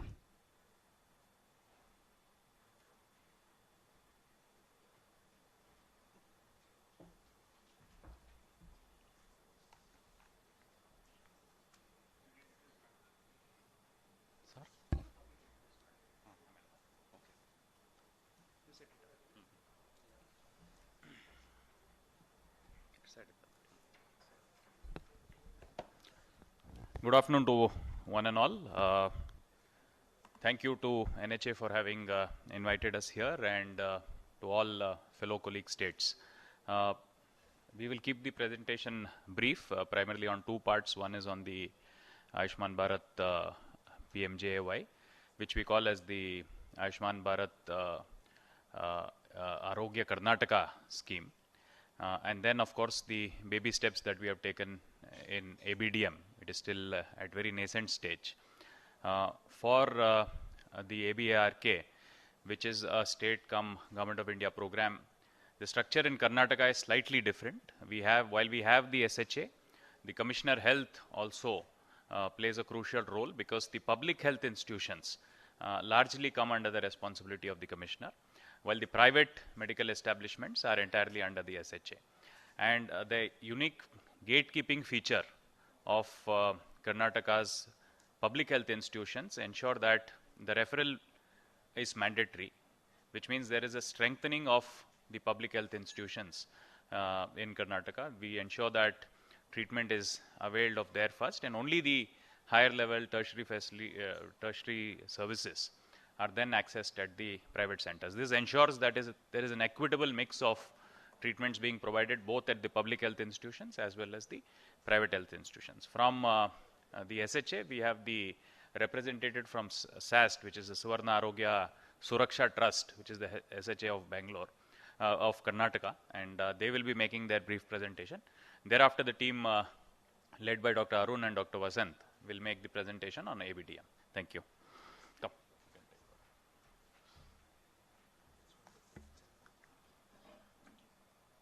Thank you, our Honorable Commissioner, Dr. Arndeep Singh. I'll be going with the presentation now. I'm Dr. Asher, Director Medical Management, Suvarna Arogya Suraksha Trust, which is the state implementation agency.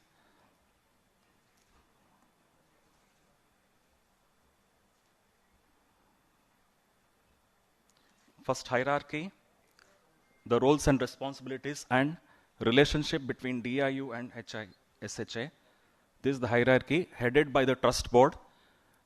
Chief Secretary of Karnataka is the member. Executive Committee of the Trust headed by Principal Secretary, Health. And Executive Director is our CEO. And Director Medical Management.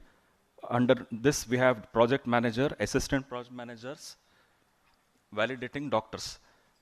Director Finance, we have auditors, statutory auditors, and claim executives. Director Operations, HR Manager, Office Staff, and Chief Vigilance Officer, we have grievance cell officers, and call centers are 12. These are the roles and responsibilities.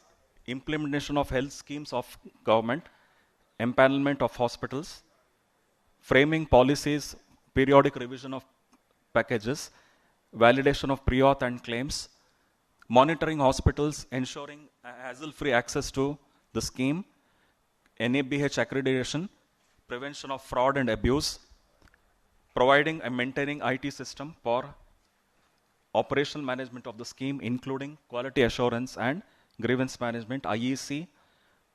Audits, we have 3: medical, internal audit, and statutory audit. This is the relationship between SHA and district units. Under the SHA, we have a regional consultant, that is RCs, and assistant regional consultants, which again are monitored, under which it is district coordinators. Below the district coordinators is Arogya Mitras. So SHA coordinates with all of them. This is a two-way communication. So they help in effective implementation of scheme at ground level. They coordinate for IAC activities between hospitals and patients, monitoring training of AMs and hospitals. Information flow is from all the officers at the district level, CEOs, DHO, DLO, which coordinate with our district coordinators, and in turn they coordinate with RCs and state health agencies. IT platform is the TMS. Its operation since 2012, maintained by Remedinet Technologies. API integration is done. It was completed in 2018, and data is shared on regular basis. Completed the data related to empanelment, pre-authorization, claims being shared with NHA through an API on a daily basis. HEM hospital empanelment through online form in the TMS is being shared with the NHA through an API on a daily basis. Reasons to maintain separate IT platform. Arogya Karnataka and Ayushman Bharat is a merged scheme for universal health coverage, providing access to all the residents of Karnataka. We have other schemes like organ transplant scheme, Jyoti Sanjeevani for government employees, and for Hatti Suvarna Arogya Yojana for gold mining company. All this is operational to a SaaS IT platform. So for all these schemes to maintain, we require a common claiming benefit across different multiple health schemes and check for any beneficiary duplication. So there is a dependency on NHA team for incorporation of modifications concerned to the scheme. It shall create a space for delay of the customization. And during the COVID-19 pandemic also, we had a separate integration with the state IT system and for the pre-authorization and claims. And online blood blocking system was there. So it was successfully managed through an integration with the state IT system. The required data to scheme is being shared to NHA through an API, empanelment, pre-authorization and claims. Therefore, scope for integration NHA is not observed for now. So demand and supply status, we have total eligible beneficiaries as per this one, 62 lakhs 9,073, 52 lakhs 90,000 and 927 non-PMJY beneficiaries. Total eligible families is 1 crore 15 lakhs, sorry 11 crore 15 lakhs. Cards which are created on state IT platform, BPL 13 crores 48 lakhs 3,733, 26 APL is 26 lakhs 80,000, total 16 crores 16 lakhs 4,161. Empaneled hospitals are total 3,000 1.61 crores. Okay. Public hospital 2911, private 564. Active hospitals are 2510 and private 430. Hospital admissions 21 lakh 56,000, public 4 lakh 86,290. Claims paid 18% overdue. TAT is maintained 40 days. And government is providing incentives to the public hospitals, 30% of package amount. And fund utilization is as per the guidelines of GOI, 30% of package amount is shared among treating doctors and supporting staff. 70% is package amount utilized by hospitals for expenditure related to patient care. Arogya Mitra is provided by SHAs, online application through SHA portal, desktop review done by SHA. Hospitals are inspected by a district empanel committee and empaneled after EDC approval. So these health benefit packages, 1,349 are mapped with the National Health Benefit Package 1.1. There are 1,650 state procedures across 23 specialties and secondary and tertiary procedures. Portability, outward portability is slow because SHA is empaneled with border district or border hospitals, and only SCCC beneficiaries are covered under portability. BIS approval getting delayed and BIS login for network hospital creation is a challenging process. So resistance from private hospitals to undertake portability also is reason for poor inward portability. 37 hospitals are empaneled in border areas. Anti-fraud mechanism, we have call center calls, analysis of data, pre-auth and claims validators will check frauds at their level. Surprise visits will be done by the inspection team to network hospitals. NAFU triggers, we have 2,230 identified, and one hospital suspiciously was sending regular pre-authorization and claims on a standard format of clinical notes discharge summary for all beneficiaries. So surprise inspection was done and a warning letter was introduced, and no hospitals were impaneled right now and amount was not recovered. Beneficiary outreach by IEC activities, awareness camps, street plays, handout of posters, public places displayed, advertisements on TV, radio, bus stations, and bus branding, kiosks set up at the hospitals. Grievance redressal mechanism again through a dedicated call center from SAST with the number. Also, there is an integrated portal for state grievance public redressal system, and complaints are lodged directly in that portal or through the call center also. 23 grievances related to denial of treatment till now as on 2021, and co-payment issues also addressed. Under COVID, about 2,699 grievances have been received. Call center is established in Karnataka, well headed by a grievance coordinator also in that, and patients and hospitals complain and come for hearing at the SAST office and also at the district level, and on the spot there will be resolution of complaints, and deduction will be made from the hospital's claims amount paid to the patient. This is the IBIR GRS portal, and same is followed at district level and the state government, state level. Other key initiatives we have: a referral system is beneficial, effective management of COVID-19 cases, call center is monitoring all this, biometric authentication of beneficiaries, approval of packages by team of specialists, SMS alerts are given to the SAMCOs and treating doctors attending to patients, establishment of specific committees for treatment like TKR, THRs, tumor board concepts, incentivization of public health insurance staff, capacity utilization of public hospitals based on the treatment given, and conduction of hearings between complainants and hospitals to resolve the issue. These are the key initiatives. Roadmap scheme is being implemented in convergence with HPP1. Government is in consideration.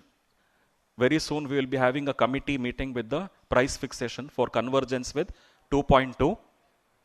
And state IT system is very robust and activating this SAST schemes, all the schemes of which come under our this one. Hospital empanelment process is done as per the guidelines issued by SAST government. We have to strengthen the district implementation unit. Right now we are thinking of the strategy.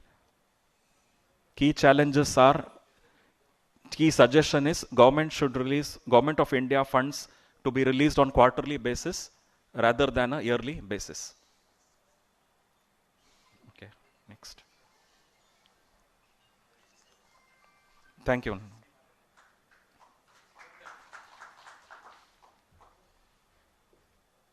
Thank you. So, primarily, the strategy for Ayushman card saturation is something that is expected from the states. Karnataka, we are slightly less on those numbers, primarily because we see the scheme as a self-selecting scheme where while services are being availed by more, the number of people actually holding the cards are much less. That is why the numbers are 1.6 crores. However, we thank NHA and Government of India for now accepting that they would help us with these co-branded cards. That would really help us to reach out to the entire 6 crore BPL population that the state would have, 5 to 5.5 crores. And we would soon be writing to GOI for seeking that permission. Thank you. Now we'll move quickly to the ABDM presentation. As I said, we have my team is here with me, Dr. Arun. We have just taken baby steps. The state, while the commissioner and MD NHM are largely overseeing this, the specific nomination of the mission director will take place soon.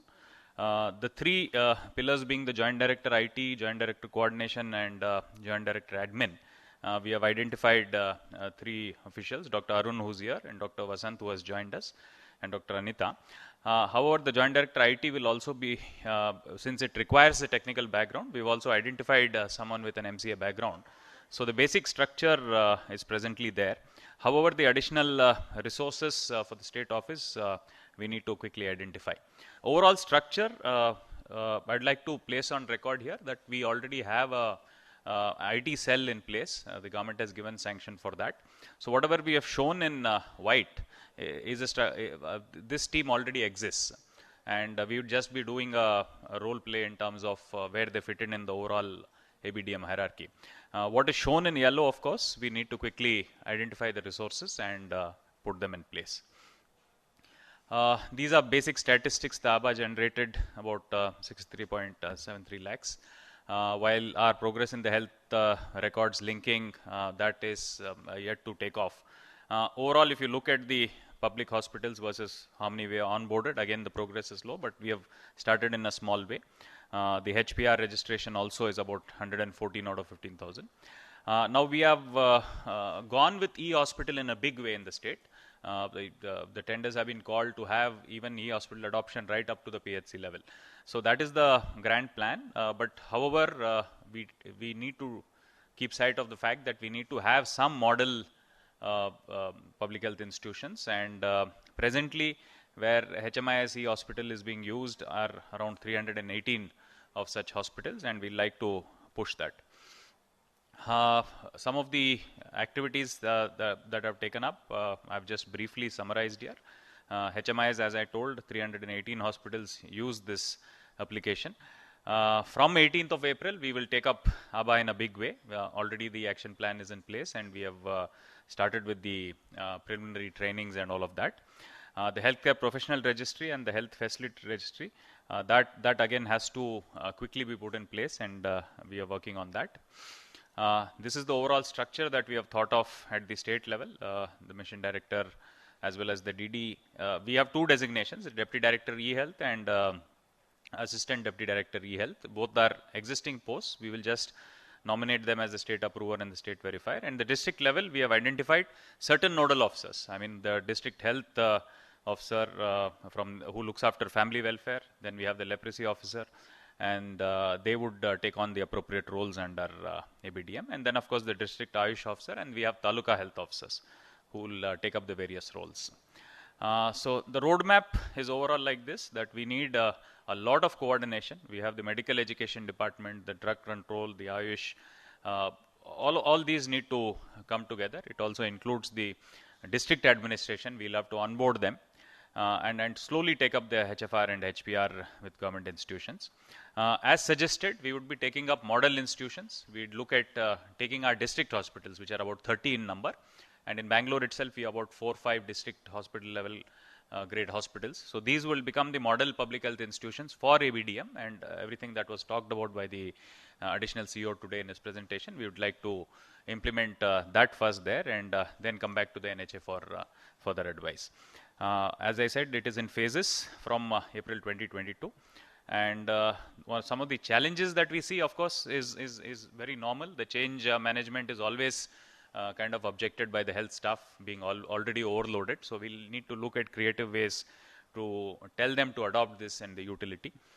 Technology and doctors always don't go hand in hand, but happy to say that we have a very capable team at the head office, where with an already existing IT cell, there is easy acceptance of IT and technology, so that should not be much of a issue for us being a IT-led state. We have a good HMIS interface already, but there are some issues with the applications. We have raised them with NIC. Last mile broadband connectivity is also an issue, so we are trying to check it up with all the service providers. The ICT infrastructure in private hospitals, so that they are ready to onboard this, is also something that we have looked at. Data security legal issues, of course, it has been already talked about. We are fairly confident that things can be put in place. We have certain electronic medical equipment already. How to make them ABDM compliant through the HMIS is something that we need to work on. We have identified that also as a challenge. And of course, integrating the various applications across board on this is something which we need onboarding, which we need some hand-holding on. This is overall our very generic IEC kind of campaign which we have planned, and hopefully this will take off in a big way under the Honorable Health Minister himself. We have sought some time, and by the time the next workshop, I'm sure Karnataka would be able to show much better progress in this regard. So anything that you would like to add, Arun, over and above this? Okay, thank you. Thank you for the opportunity.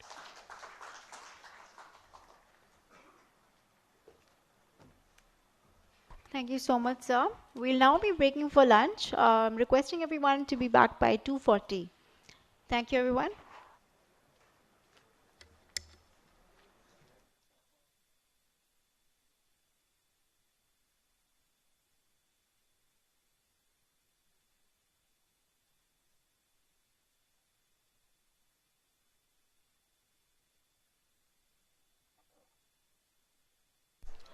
Please proceed for lunch outside the hall.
there's an announcement, please. We have arranged sightseeing for tomorrow, post lunch. Is anybody willing to go for a local sightseeing? You can give the name. I'll come to your table and collect your names. I repeat again, tomorrow we have arranged a local sightseeing post lunch. If anybody is willing to join the sightseeing, I'll come to your table. Please give your names.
Am I audible?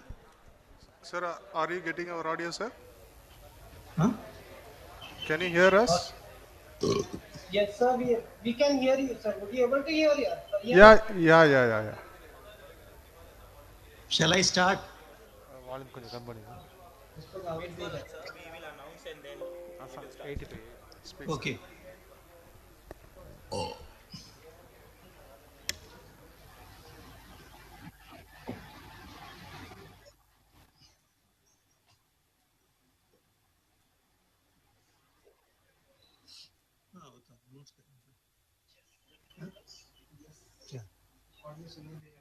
Yeah.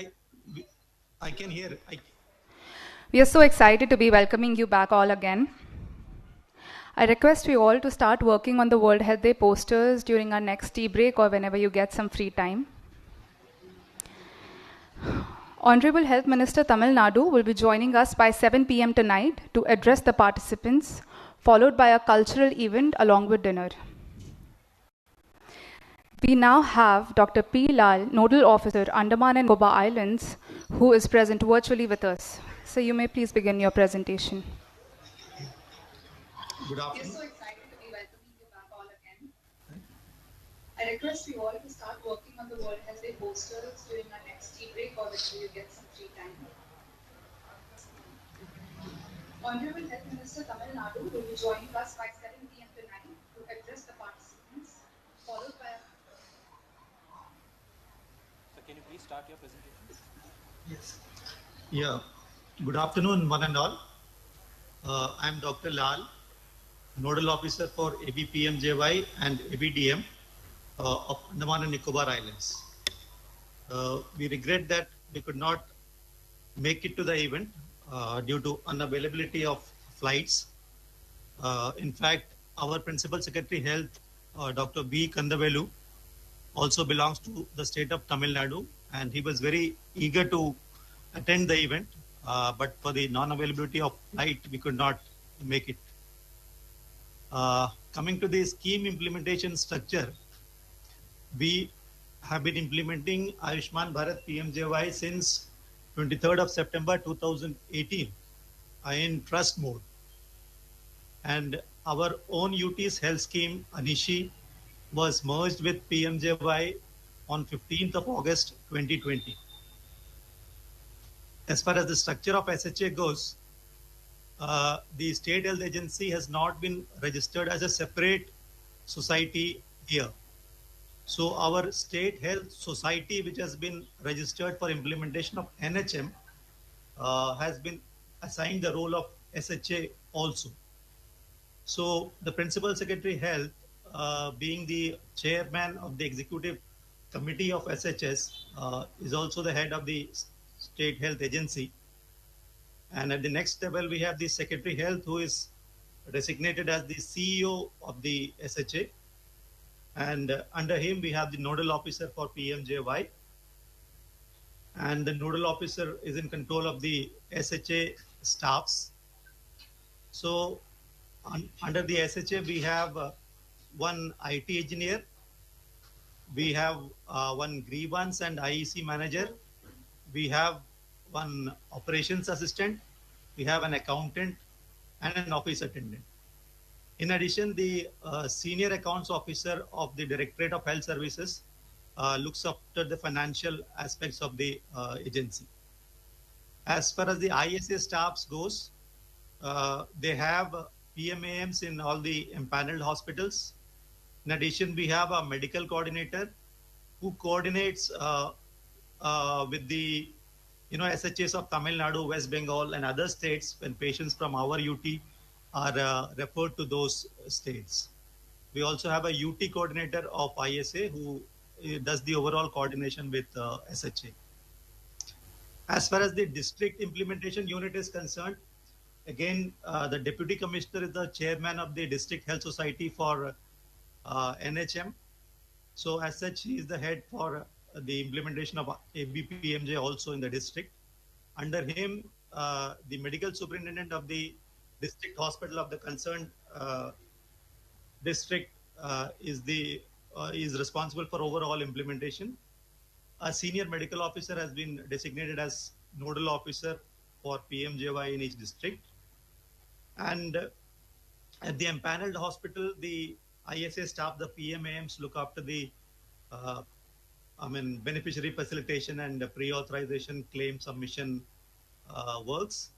And for any other field related activity, staff from the staffs from the District Health Society are utilized for the field level activities. Now, as far as the scheme coverage goes, we have 11,690 SECC verified families. At least one member of this 11,690 families are having PMJY cards. We have conducted extensive field level camps to identify all the SECC beneficiaries so that no one is left out.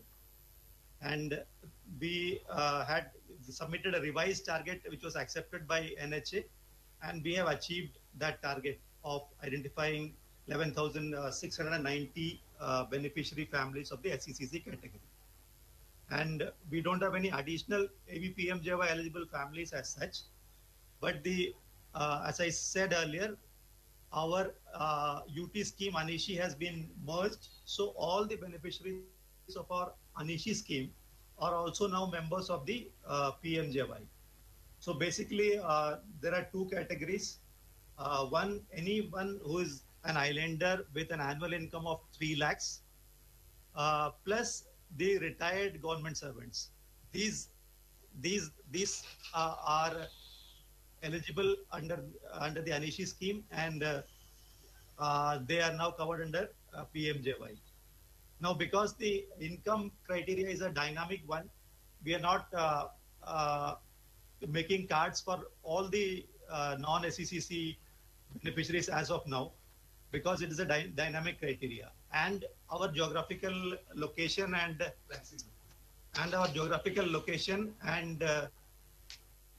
the hospital structure is such that we have government hospitals in all the islands where the treatment is free, and whenever there is any problem, the patients are referred by the government either through ship or through chartered helicopters or other air means to the referral hospital here, which is GB Pant Hospital, Port Blair. And only for those treatment facilities which are not available, we have to refer the patients to mainland, that is to Chennai or West Bengal. So when such situation arises, we have a counter well located at the main OPD block of the GB Pant Hospital. And when any such referral happens, we readily make the cards of such patients if they are of the non-SECC category. So as of now, we have made 707 cards, families, so about 1,397. And all this can be made the IT platform of NHA. We have 3 empaneled public hospitals. There are no private hospitals empaneled as such. And in fact, we do not have any major private hospitals here. And out of this, 2 are active. So one hospital, the ISA has not been able to supply the PMAM. For want of PMAM, the one hospital in a district is not active as of now. So right now we are trying to sort it out by utilizing our own existing staff from the health department, this will be made active very soon. So hospital admission, as we don't have any private hospitals, in public there have been 388 admissions since the scheme has been launched. So as far as the claim payment is concerned, there is a bit overdue of 8% and turnaround time is a bit high. So one of the main reasons for this is the delay at the level of the ISA, and even under ISA, there are queries raised by the claim panel doctor of the ISA, which remain pending for a long time at the level of the concerned hospitals. So many of the hospitals of the other states, which are mainly public hospitals, when queries are raised in such a succession, they find it difficult to respond to the claims and to the queries. And that is one major reason for the overdue and the long TAT. As soon as it comes to our SHA, we do not waste much time. But having said that, we also, as I said earlier, the claims, again, the final approval is given by the Senior Accounts Officer of the Directorate of Health Services and the CEO. So obviously, once officers after the entire accounts of the directorate. So there is some amount of delay there. And the CEO is also the Secretary Health looks after there are other portfolios for Secretary Health, like Secretary Health, law department, or education. There are multiple, some amount of delay occurs at that level also. As far as the incentives are provided, we give, other than the claim amount, there are no other incentives to the public hospitals here. The fund utilization is being done as per the NHA guidelines. Out of the claim revenue which has been given to the one major hospital, they have utilized 10% of it, mainly for hospital development and quality improvement activities. One recent activity was the incinerator got damaged here, and it was taking time to replace it. So utilizing these funds, they were able to clear the biomedical waste in time. And as far as Arogya Mitras are concerned, the ISA at present is supplying the PMAMs. And since the contract with the present ISA has expired, the UT is now planning to have staffs of health department. The empanelment has been done through the HEM portal of NHA of all the three public hospitals. Now the UT point it is being followed. Now there's a remote area and it is typically isolated. The nearest port is Chennai and which are again 1,000 away from here. The main unity of our PM of the portability feature, because as I said earlier, does not have any super specialty services. So for all the super specialty services, we depend on mainly Chennai and Kolkata. And as we can see, we have a count of 960 so far, the pre-auth raised, and the amount is about 2.29 lakhs. And in addition to Chennai, 2 more hospitals in West Bengal have been empaneled by NHA, though West Bengal is not implementing PMJY. These 2 hospitals, which were earlier empaneled with the UT under the Anishi scheme, have now been empaneled under PMJY directly by the NHA. So for mechanism for identifying fraud, we mainly depend on the inputs from NAFU. And of the NAFU triggers, there were 426 for VIS, of which 14 cards were disabled and 343 cards were found to be genuine. These were basically data entry errors, like a mismatch of photographs. Within the family, the photograph of the husband was put in the wife or likewise. These were not any genuine frauds. This was errors which inadvertently occurred. Another 69 cards are not presently visible to SHA, and that has been taken up with NHA. As far as the beneficiary awareness and empowerment activities are concerned, we are basically conducting activities at the school level, at the community level, at villages, and also in the institutions. So in fact, we arranged camps in almost all the villages to identify the SECC beneficiaries. And also in the urban areas, in each ward, we arranged camps in liaison with the urban local body members, so that the SECC in community halls, so that the SECC beneficiaries could directly come without any crowd, because in each ward the population is very low. So 2-3 days in each wards we had conducted camps, and we were able to identify all possible SECC families through that. And in addition, we also had occupation specific camps, like for sanitary workers. We had done it for auto rickshaw drivers, for private bus drivers and private staffs, so that we could identify maximum SECC beneficiaries out of them. In addition, the schools and colleges also we created awareness so that the message spreads widely in the community. As far as the grievance redressal mechanism is concerned, we depend on the CGRMS portal, and also grievances are received directly in our SHA office. On the CGRMS portal, about 92 grievances have been received so far, and all of them have been resolved. As far as the other key initiatives which have been taken, as I said earlier, we tried our best to identify all the SECC beneficiaries by repeated camp level activities and IEC activities. And in addition, a software has been developed and deployed by SHA in-house at the GB Pant Hospital, Port Blair, to identify the PMJ beneficiaries getting admitted in the hospital. So here the PMAM need not search for each patient who is admitted if that patient is an SECC beneficiary or not.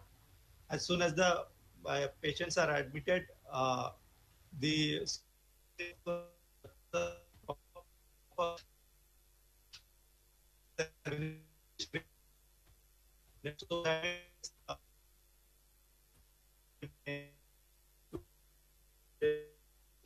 getting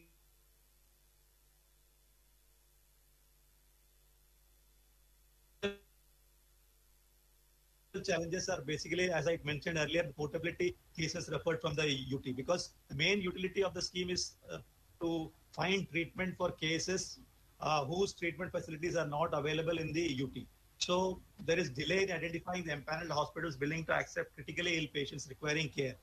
Mainly, many instances there are neurosurgery cases, some accidents, or somebody has suffered a stroke or something, or somebody requiring a cardiac surgery. So we have to send the case details to Tamil Nadu state and the West Bengal state, and then they identify the hospitals. So there is a time gap there when for the hospital to be identified. So it is very obvious that the UT is 1,500 kilometers away from mainland India. So patients cannot just go in and search for hospitals in those cities. We need a coordination, and that coordination we are with the project director, ma'am.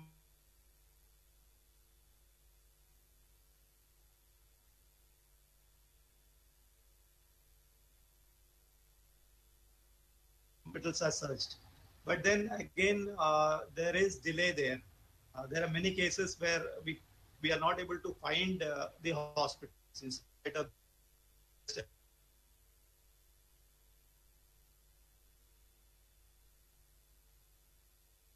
efforts. For 3 months, there is a 8-year-old boy waiting for a cardiothoracic surgery. It has been raised many times, but SHA has not been able to find, SHA Tamil Nadu has not been able to find a hospital there. So such cases are there, so that has to be addressed. And again, the second one is a delay in admission of beneficiaries. Once you identify the hospitals, again, once the beneficiary reaches the hospital, there is an delay in admission. So what happens is that though the patients are referred, the hospitals think that this such and such patient may not require admission at time. It is a decision of the doctor, treating doctor at the hospital. They say they get the investigations done and then come and get admitted. So this, of course, the hospital is right on its own way, but because the beneficiaries are traveling from this far, they find it a bit as a harassment, because they have to stay outside, they have to pay out of their money, out of their pocket for their stay in metro cities. And so that is a challenge. And the next one is the collection of money from beneficiaries for investigations done prior to admission. So this I'll discuss with the next point in the policy issues. So what happens is that as per policy, OPD treatments are not covered under ABPMJY. So now the hospital cite this as an excuse to collect money from beneficiaries of this UT for investigations done prior to admission.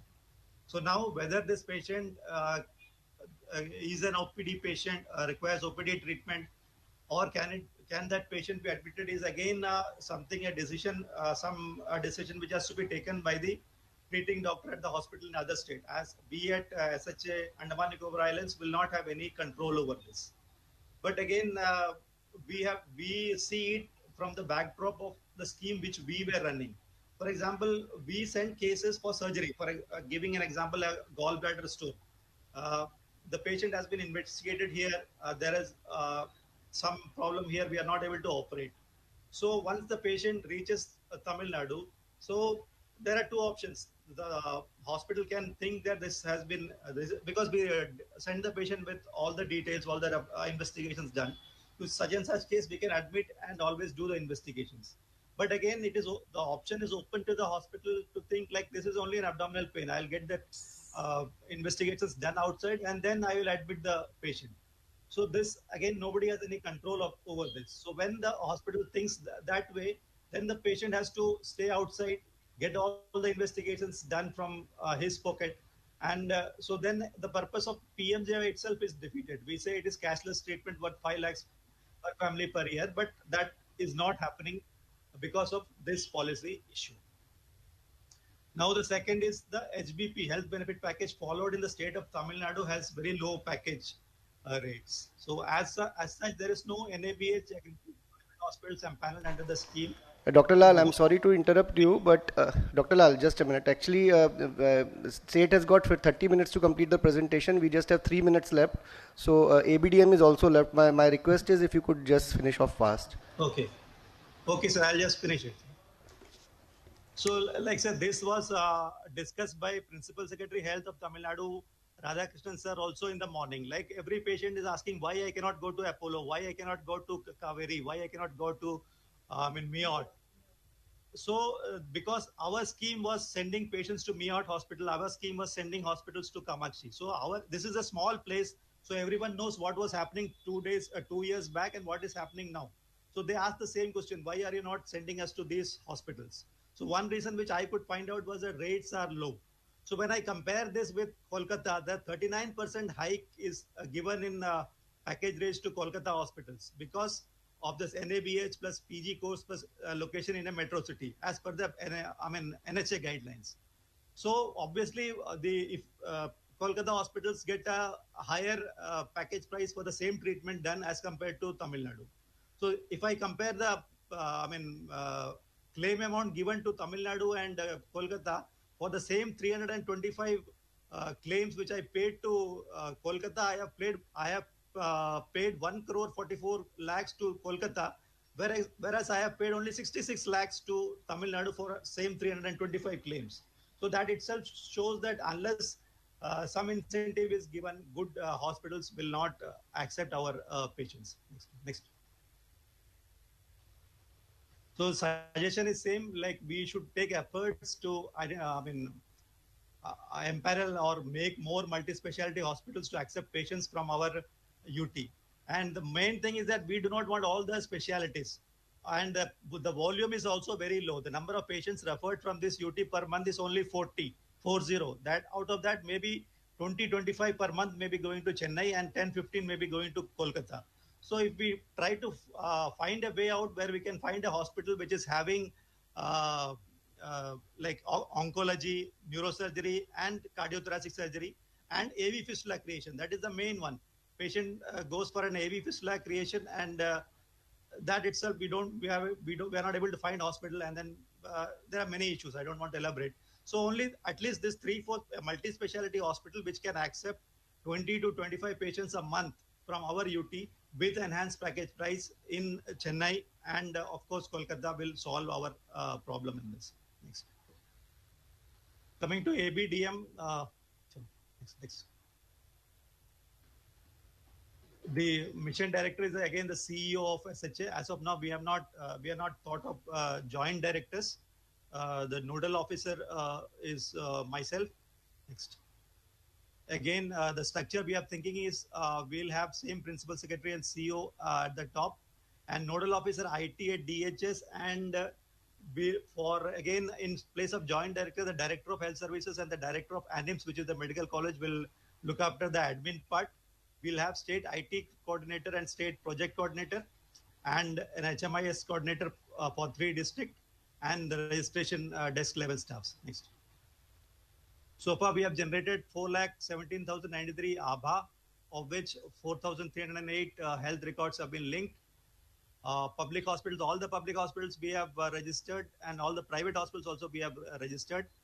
All the private public doctors we have registered. Private doctors, there is an issue with the medical council which is ongoing. And in one hospital we have HMIS e-hospital. Next.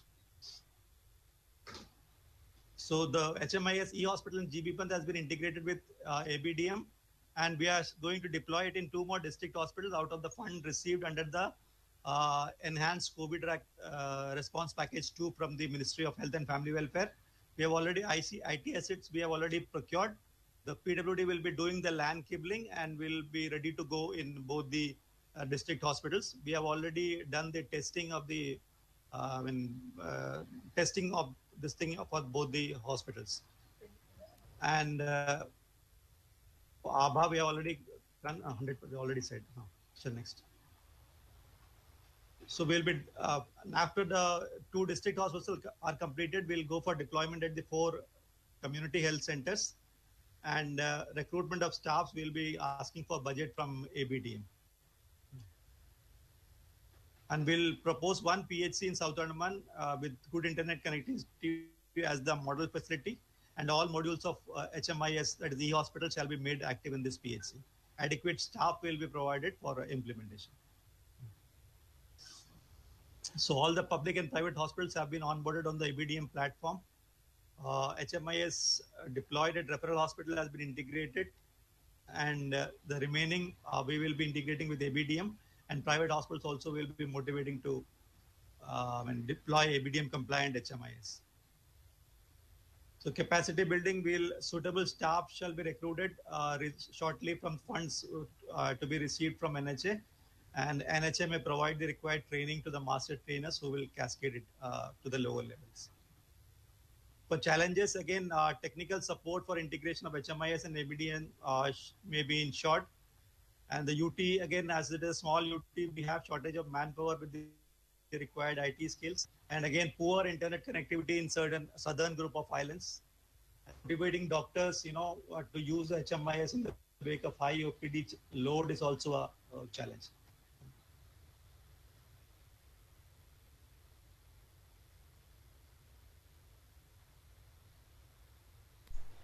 Thank you, Dr. Lal. So these are a snapshot of the ICL BOT switch.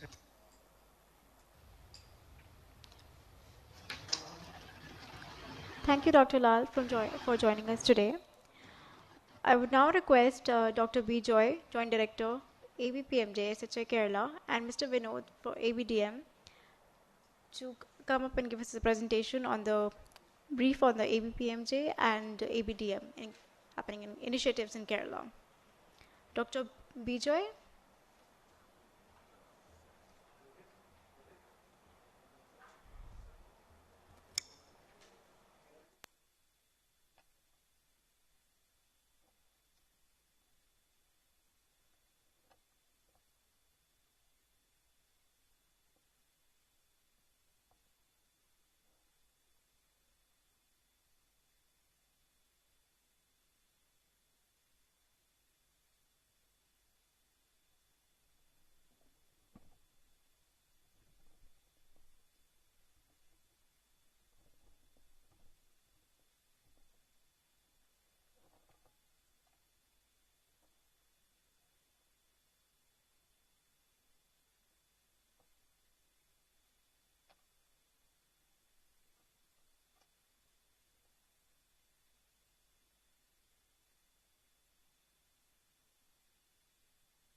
Good afternoon all.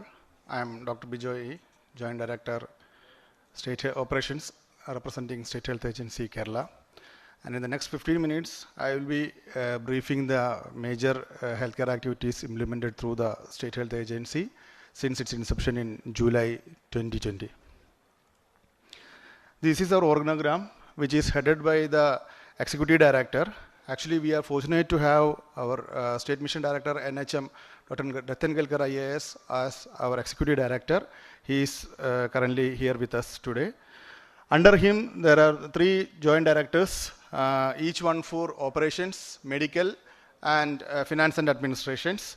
8 managers under them coordinating the activities under each division with the help of 14 district project coordinators who is deployed in the districts, and the executives, medical auditors, and data analysts at the state level.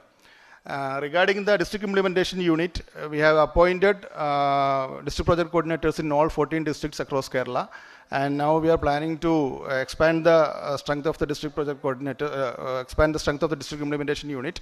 The file is currently with the government, and it's under consideration. Regarding the state's IT platform, SHA Kerala is following the NHS IT platform since its inception, and we have already mapped everything with the NHA platform. Regarding the scheme overview, our scheme covers around 22 lakhs 9,620 eligible beneficiaries under PMJY beneficiaries, which includes the SECC and the previous RSBY families, and we have achieved 100% card creation and distribution to the eligible families. Also, apart from the PMJY beneficiaries, we have non-PMJY eligible beneficiaries as the state-specific categories, which includes the various welfare board members like construction workers welfare board and agricultural workers and ASHA workers, Anganwadi workers and all, which comes around 19,61,664 families. We have completed the card distribution to all these eligible families also. And regarding the hospital empanelment, we have empaneled a total of 199 public and 575 private hospitals so far. And out of this, 169 public and 422 private hospitals have an active status with at least one pre-auth in the last March 2022.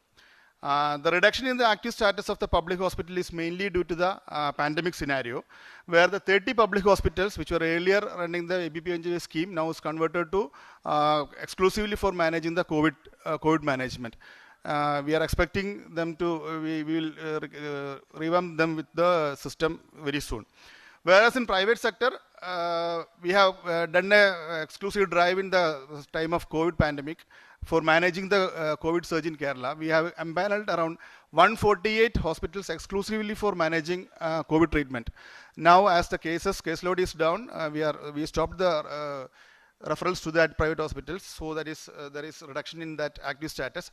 But now what we are doing is we are trying to empanel them completely for the ABPMJY scheme. Hopefully, we will be able to achieve in the next few months. Regarding the hospital operations, this is our hospital status, hospital admission status from the 1st July 2020 up to 31st March 2022. Around 11,23,155 in private and 13 lakhs in public hospital admissions.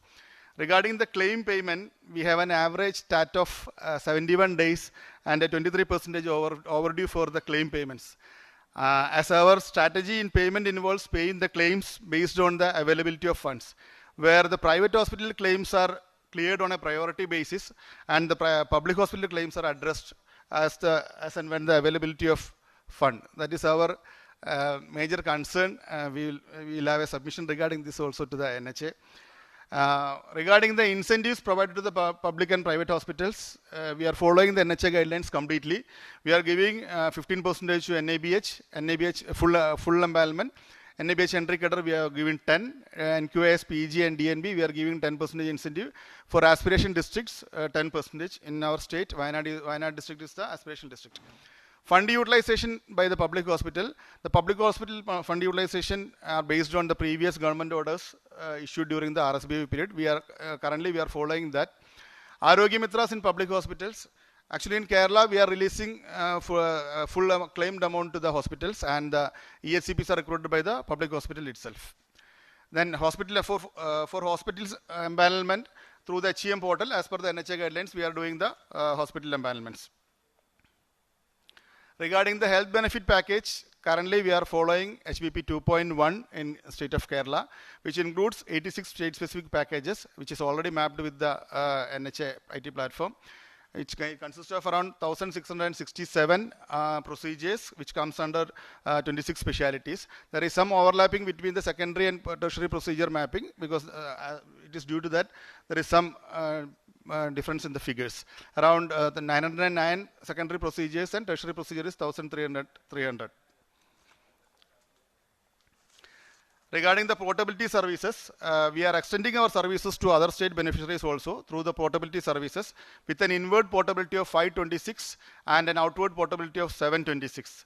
Reason for poor portability includes the lack of awareness about the portability services among the beneficiaries coming from other states, and this can be improved if a proper guidance is provided to them by the concerned states. Anyway, we are also planning to create some awareness among the migrant population by involving an active volunteer from their group itself, from the labor camps, with the help of the ASHA workers. We are coordinating these efforts with the NHM team in state of Kerala. And currently, we already have 2 neighboring state hospitals empaneled with us, which are Yenapaya Medical College, Mangalore, and Bedani Medical Center, Coimbatore. And we would request our neighboring states to help us in empaneling more hospitals in the nearby districts, neighboring districts of state of Kerala. Regarding the anti-fraud measures, currently, basically, we are following 3 methods. We are following the NAFU triggers, and we are giving feedback outbound calls from the Disha call center. We are giving calls to the discharged patients every day, and by the method of hospital audits. By this anti-fraud measures, we already served 98 show cause notices to the hospitals, and we recovered around 3,23,775 rupees from the concerned hospitals. For beneficiary outreach and empowerment, we have a lot of measures, and first and foremost is the hospital kiosk setup. We have set up exclusive kiosk for state health agency in all hospitals, and we are giving newspaper advertisement, social media activities, radio jingles are there. Bi-monthly newsletter that is named as Karunya Keralam is releasing. We are releasing. And one novel initiative which we done is we are converged with the public distribution system, and we distributed the IEC materials through the ration cards across Kerala. And wall paintings about the ABPNJ caste scheme in selected institutions, and digital hoardings are also planning to place in all government hospitals. Training and through training of ASHA workers, tribal promoters, NYK volunteers, Kudumbashree workers, and college, NSS units, and other community-based organizations. That all things we are doing for the beneficiary empowerment. Now, regarding the grievance redressal mechanism, this is a flowchart for the grievance redressal mechanism. We are dealing with 2 types of complaints. One is from the beneficiary, and the other is from the hospitals. Beneficiary complaint, we are through the Disha call center 1056, and beneficiary can directly give complaints to the DPCs, and through postal and CGRMS portal and all. And all these complaints, the DGNO is coordinating. That is our district project coordinators are coordinating these activities. And regarding the hospital complaints, we have a new initiative like pre-DGRC system. We are dealing the hospital. We are initially dealing the hospital complaints in the pre-DGRC system, and only those complaints which are not resolved in the pre-DGRC system, we are moving ahead to the DGRC. And next to the DGRC, we have SGRC, and if it's not resolved in SGRC also, then that will be forwarded to the NGRC.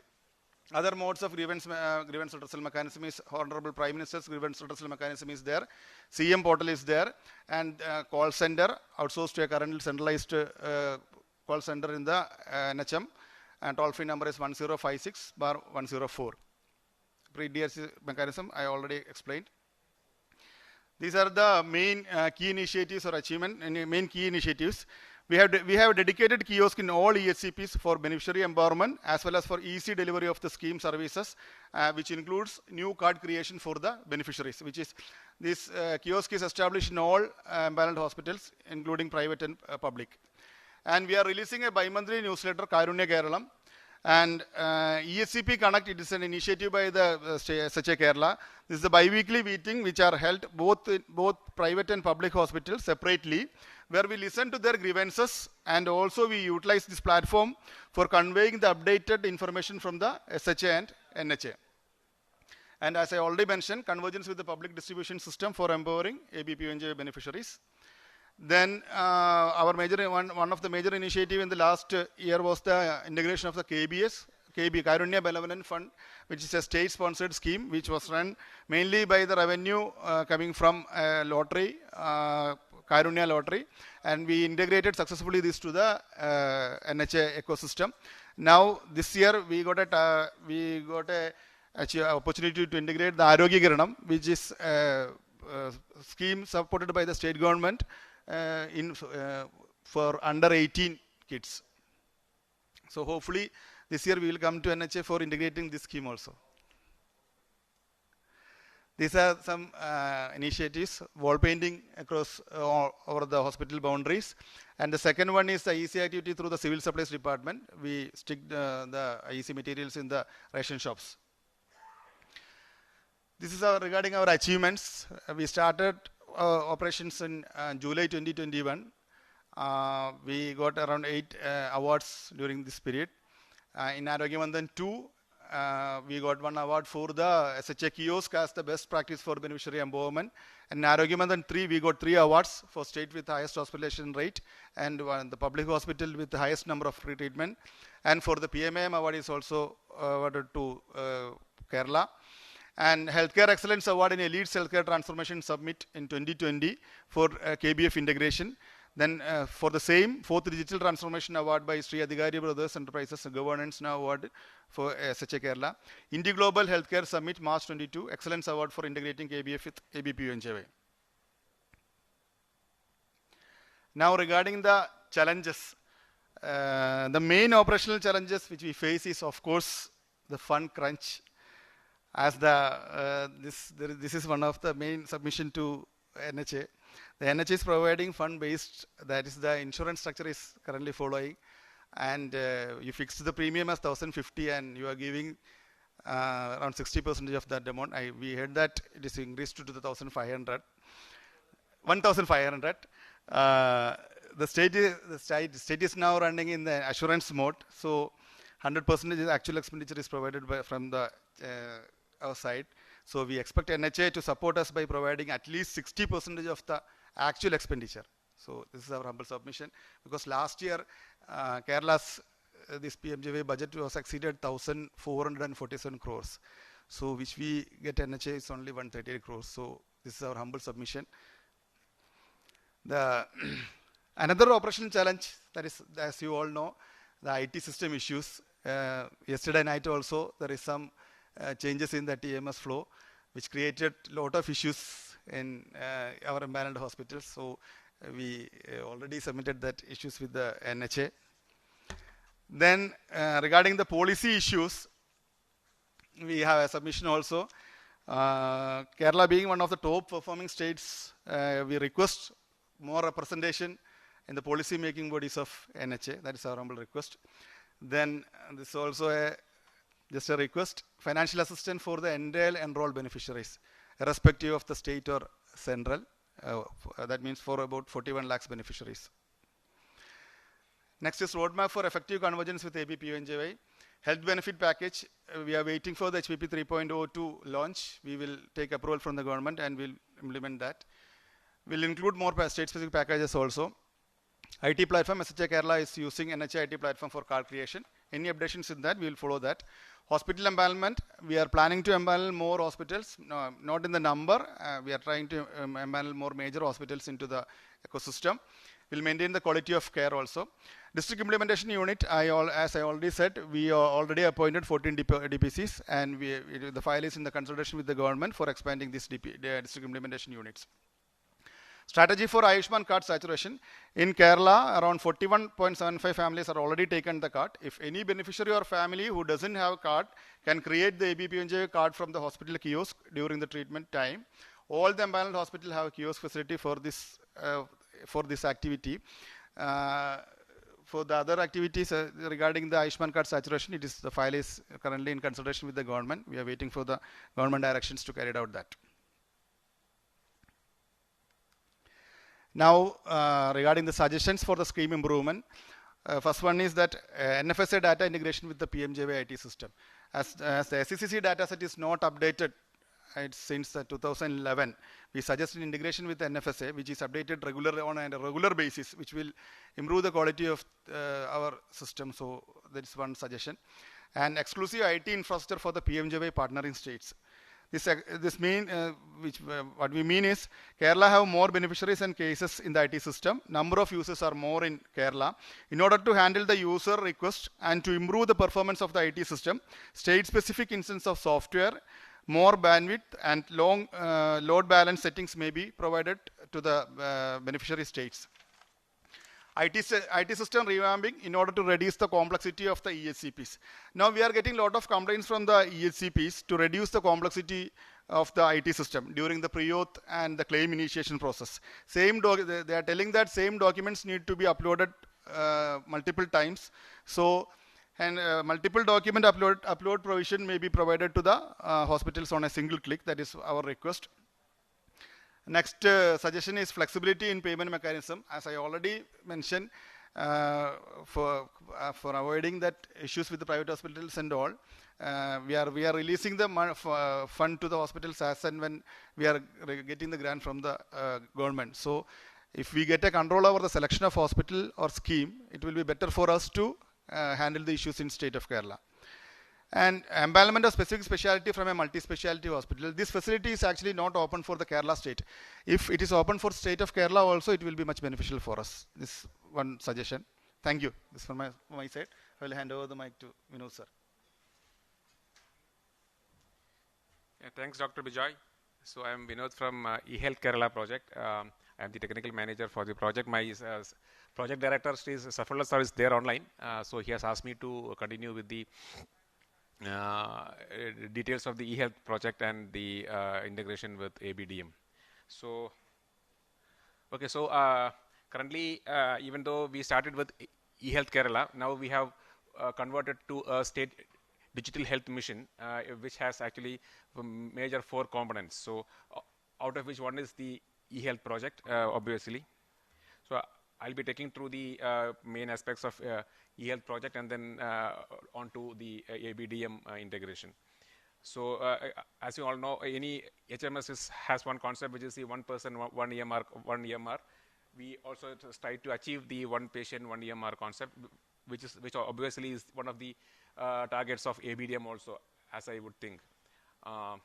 We have an integrated public health management system. Our eHealth has actually 2 parts. One is the hospital management system, and the other one is the public health management system, which are both are tightly integrated. Any health care that happens in the field is also taken up to the hospital, and any healthcare that is given in the hospital could be followed up in the field through the public health management system. So they are tightly integrated.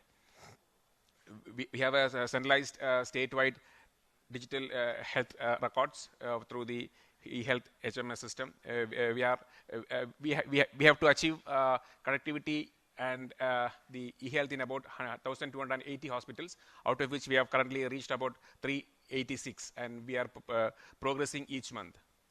So we have provided connectivity, so dedicated connectivity, both primary and secondary, to all the hospitals in the country, in the state where eHealth is getting implemented. The major components are the IT infrastructure. From the eHealth point of view, we provide the end-to-end solution, be it software, be it hardware, be it connectivity, be it uninterrupted power. All the IT infrastructure, software, hardware is being provided by eHealth, by the PMU. So we have the IT infrastructure, the hospital management system, the public health management system. We have a full-fledged citizens portal. Using the portal, a patient can book tickets. He can register himself using Aadhaar. He can book an appointment with any doctor in medical college or a PHC where eHealth is implemented. He can also access his medical records, which you call as the EMR, the electronic medical records. He can download his medical records, see what the doctor has written. You can see the lab tests. You can see the prescriptions, etc. online.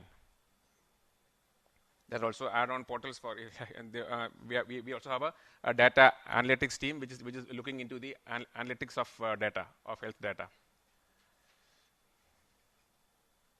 So this was the status on 6th. This is we have distributed about 9,500 tablets across the state for the public health workers who do the daily activity on the tablets. But due to the current COVID situation, the field work was not happening as required. We have done about a survey of almost 80% of the population. We have HMS implemented in 386 institutions, 12 medical, which includes 12 medical colleges, 328 FHCs, the public health lab, CHCs, DH, and 23 other hospitals. And this year we target to bring almost 600 hospitals under eHealth. And balance will be, again, there will be 600 more, which will be made online in the coming years. So these are the major modules in the e-health system. These are the major modules. We have the reception, queue management, consultation, laboratory, pharmacy, lab, billing. As Sri Gatam sir has told in the morning, all these things have to come online. All the major modules that are there has to be there online, so that the integration with ABDM also happens in a better way. We have PACS. We have a telemedicine system over and above the eSanjeevani, but since currently eSanjeevani is taking the major role, our telemedicine system is not used to that level. This is the entire set of modules. The green shows which are implemented, the blue ones are partially implemented, and the red ones are yet to get implemented. This is our whole focus of public health. We have house survey, citizen survey, we have all the RCH modules, village survey, and all the national programs like ANC, PNC. All things come under the public health management system. Birth and death. So the whole ecosystem of digital health mission in Kerala is like this. We have 5 major verticals. One is obviously e-health. The second one is the ABDM and its rollout across the state. We are having a health information zone where we tie up with these startups in coming up with new innovative solutions for in the healthcare IT. Where we have some special projects like cancer care suite, palliative care. Then we have the NCD screening. So we are coming up with the Kerala Cancer Registry. We are coming up with the Kerala Bone Marrow Registry. We are coming up with the NCD Registry. So all this comes under the whole gamut of state digital health mission. Or the other IT initiatives like implementation of e-office, communicable disease information system, all these things are also being taken up under the state digital health mission. These are our some of the applications that we have done as part of our work. We have done the COVID vaccination portal. Cancer care suite is in progress. We have the COVID death portal completely online. The entire death reporting in Kerala happens online. We are coming up with a Shaili app for NCD screening. We have the Kerala State Health Portal, which is also done by eHealth. We have a palliative care module which is being which is in progress. The diabetic DR, which is an AI-based DR screening system. We are integrating a tribal telemedicine with our eHealth application. We have out of the data that we already have, we have created some analytics on that. This is our state dashboard. This is a live dashboard which is available in the public domain. You can go through that and you can see the number of registrations that happen on a daily basis, the total number of visits that happen. This is the analytics dashboard.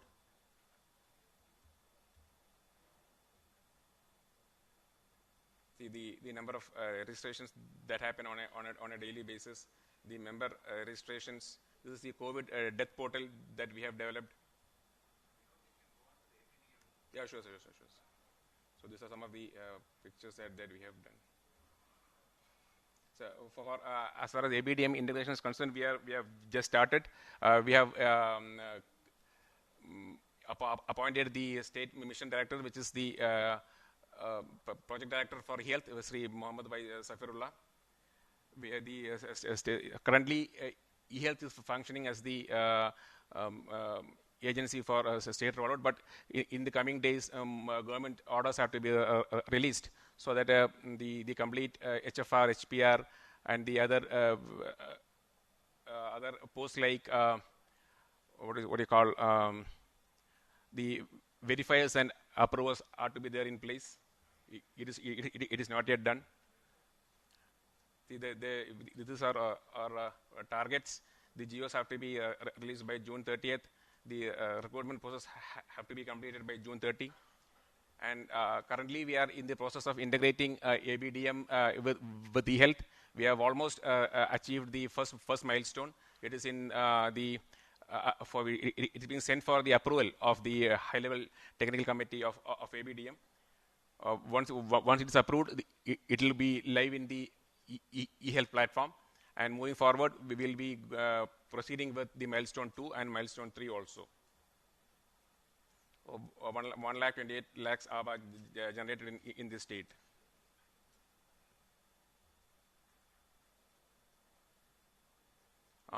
Once the advantage of e-health is that once the ABDM integration is in place, it will automatically be available in all the hospitals that is under e-health. So if once it is done, it is there for all hospitals. Currently, if we do, it will be available in 386 hospitals in the state.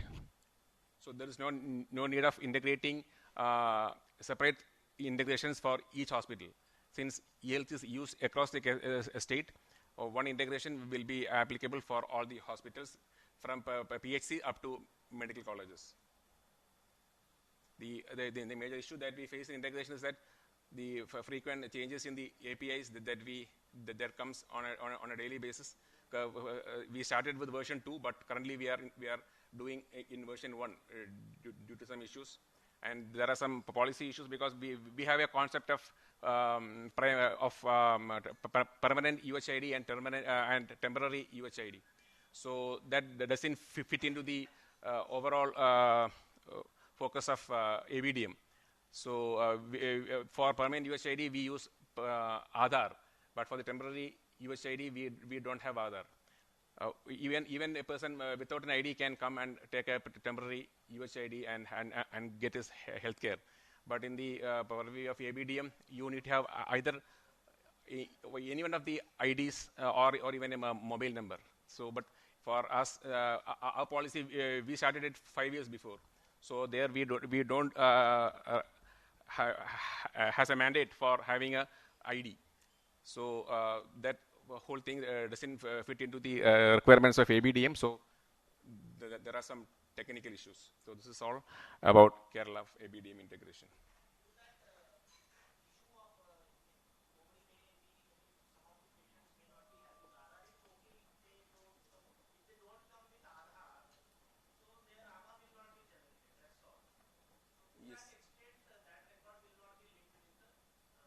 Yes, sir. Actually, if you come with ABA card, you can search that patient from ABDM and you can create a temporary UHID. But if a patient doesn't come with ABA card and he does not have a Aadhaar card, ABA or Aadhaar, then there is no option of creating ABA.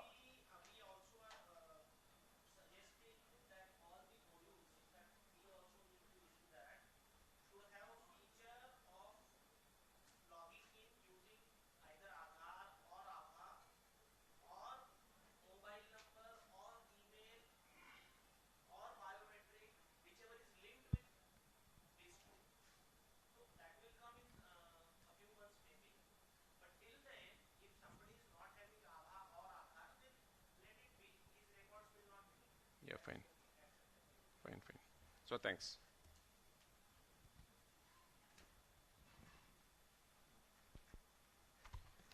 Thank you, sir. I cordially invite Principal Secretary Telangana, Mr. Rizvi, please come up on the stage for the presentations.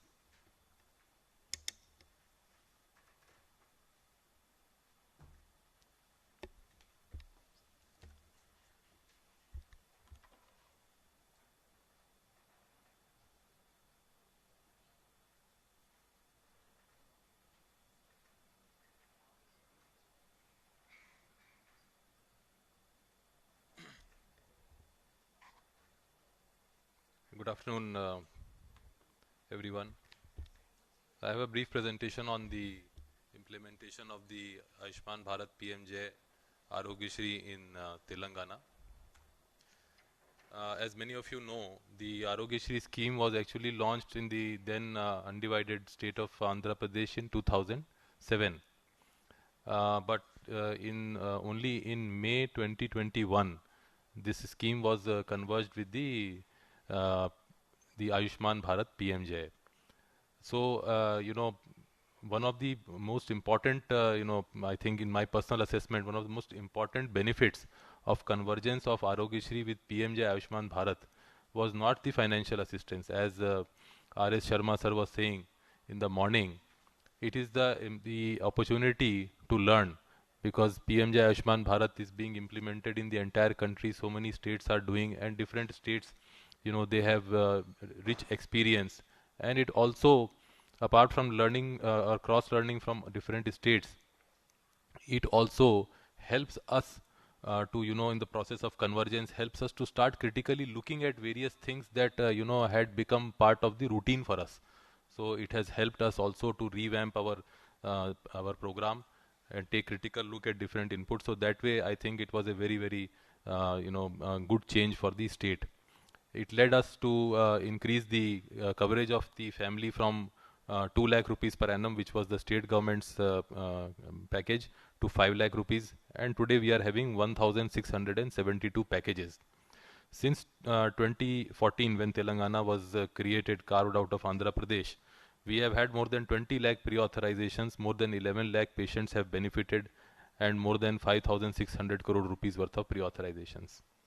If we see the just to have a comparison, 1,000 against 1,668 packages in PMJ, Ayushman Bharat Arogyashri is having 1,672, almost similar. And of these, we have reserved some packages for the state government hospitals. It was also mentioned by other states, and in the morning also by Bipul and by R.S. Sharma sir also, that depending on the need, cases can be, or packages can be reserved for government hospitals. As far as beneficiary families are concerned, in against the All India SECC families, eligible SECC families number of 894 lakhs, Telangana has 26 lakh eligible SECC families. But the total families covered under the convergence in Telangana are 87.5 lakhs. So the percentage of families covered has been increased by 335% in Telangana compared with the overall India average of 165%. As far as hospital empanelment is concerned, before the scheme, converged scheme was implemented, there was a limit of 50 beds. We did not empanel any hospitals below a bed strength of 50. But in Ayushman Bharat, there is you can go down up to 10 beds also. So what we have done is that in the private sector, we have not gone down to 10 beds, but in the government sector, we have empaneled up to PHC level also. So therefore, the number of hospitals empaneled today in Telangana is 1,294, of which 1,041 are government hospitals and 253 are private hospitals. So 80% of the hospitals which are empaneled are basically government hospitals. This is the population, the hospitals empaneled per lakh population in Telangana, 3.7.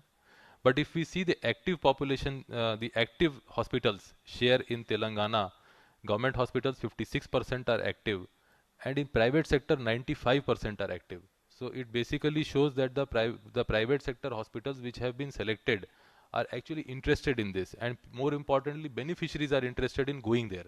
So that basically is a reflection of good selection.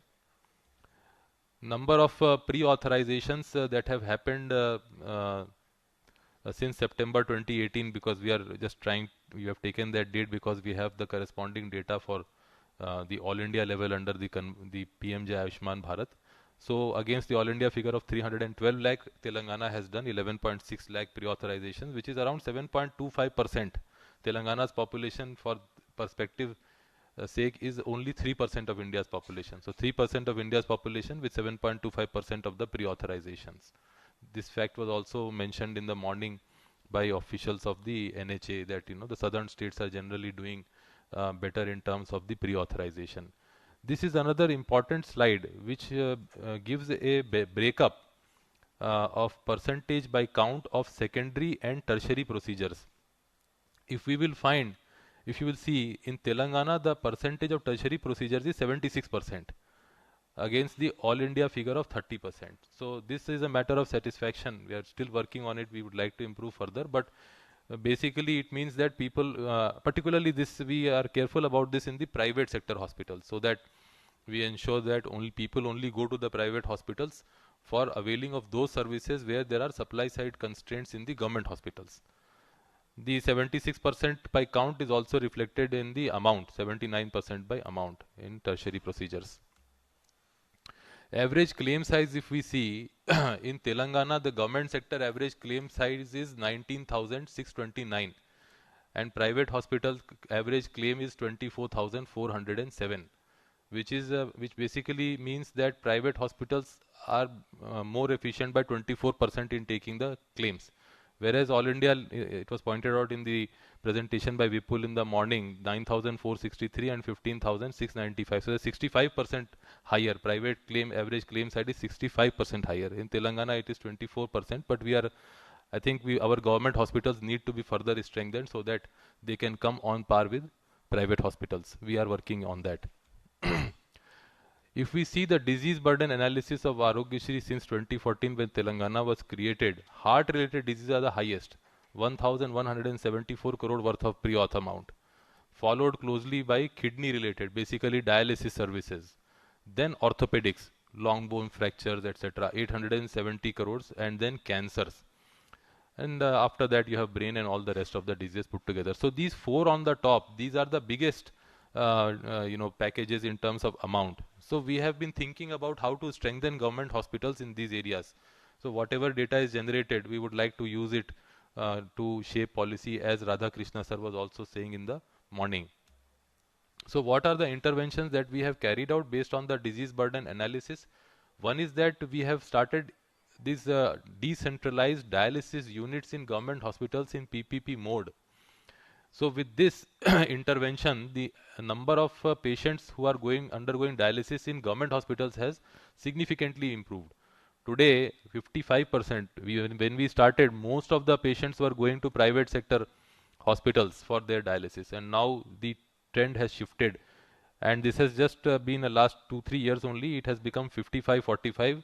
In 41 government hospitals, this is going on. We are going to ramp it up to almost 100, and we are hoping that the preponderance of dialysis procedures will completely shift to government in the time to come.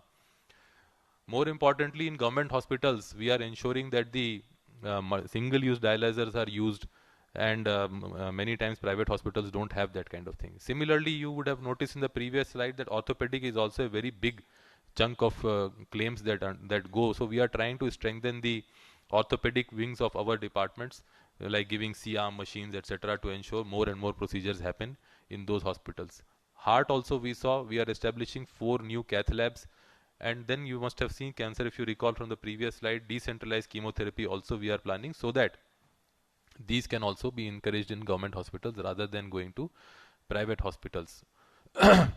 Key observations that almost 92% of the population now is covered under this scheme, the Converge scheme, because of the state beneficiaries also. And our pre-authorizations compare favorably. It is, but we are still working on it. Tertiary procedures are higher in Telangana. As I pointed out, claim size is higher. So these are key observations. Some of the key initiatives that are state-specific, cochlear implant, of course, this was also mentioned in Tamil Nadu's presentation earlier in the morning. Then we provide free bus passes to all the dialysis patients. Then there are specific packages like organ transplant, etc., which are included. Free post-transplant medications are given for the entire life of the patient. Then patients who travel for Arogyasri treatment are given travel allowance. And there is a revolving fund for government hospitals towards development of infrastructure.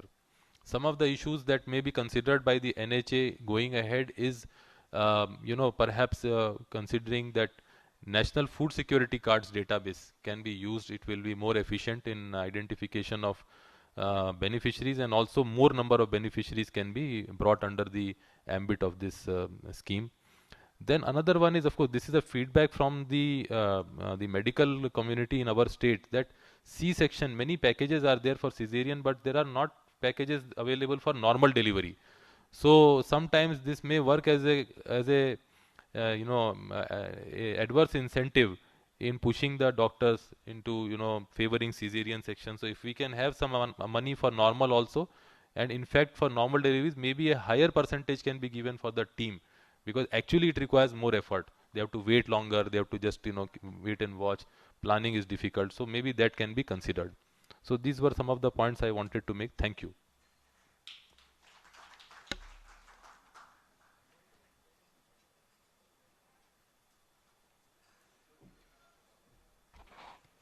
Thank you so much, sir.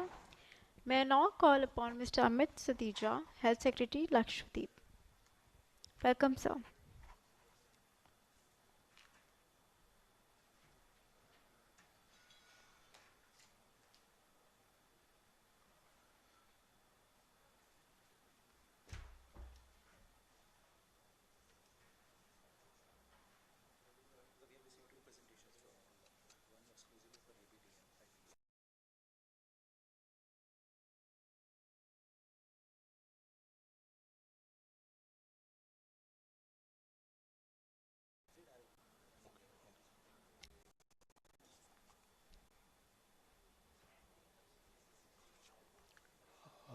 Very good afternoon to all audience.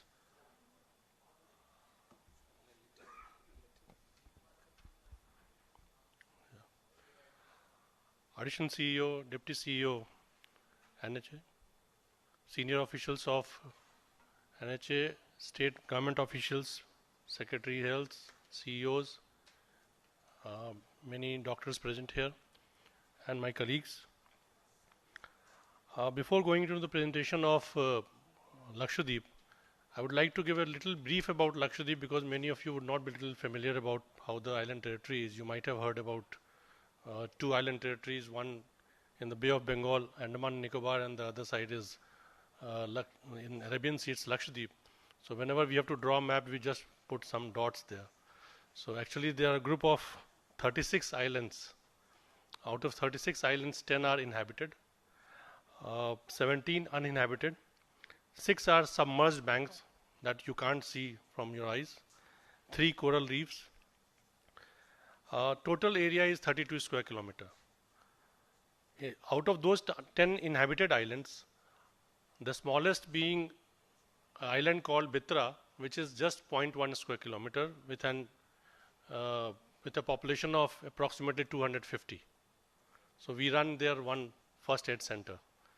The largest being an island called Androth, which is approximately 5 square kilometer with a population of 13 to 14,000 per person.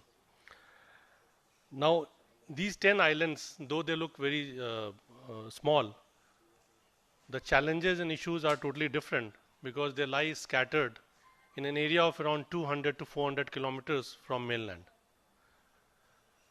The headquarters is in Kavaratti, and the southernmost island, that is Minicoy, it takes around 1 hour 20 minutes by helicopter to reach there. So we have to plan accordingly, and we have to work out each and everything, keeping in mind the adversity which we face during the monsoon.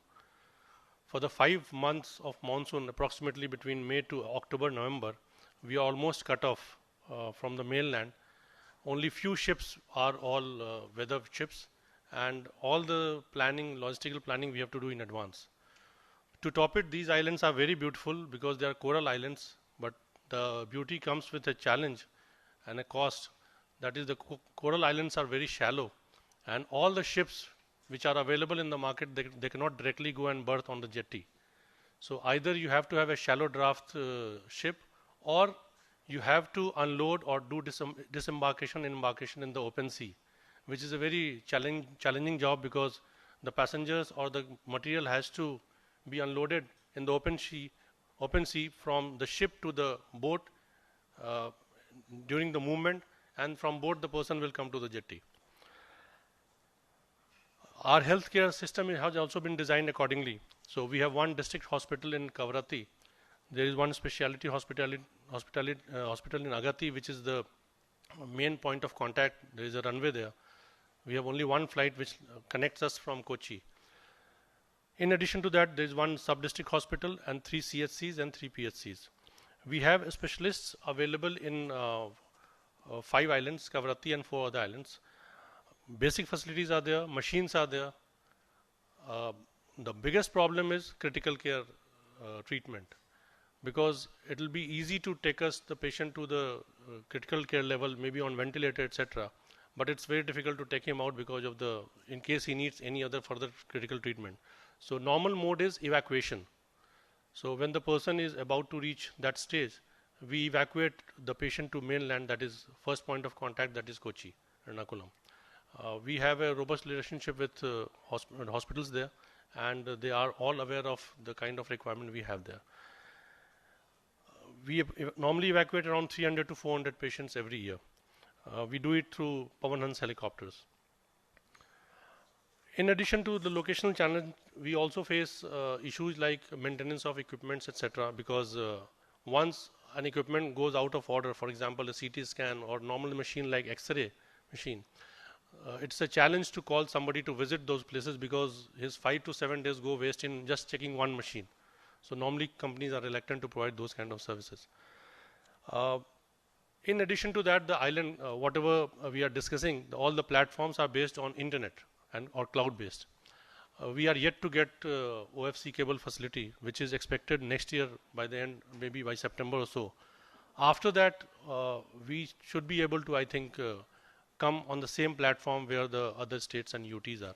Andaman received OFC cable last year, so I think they have quite improved after that. So with this background, I will just start my presentation.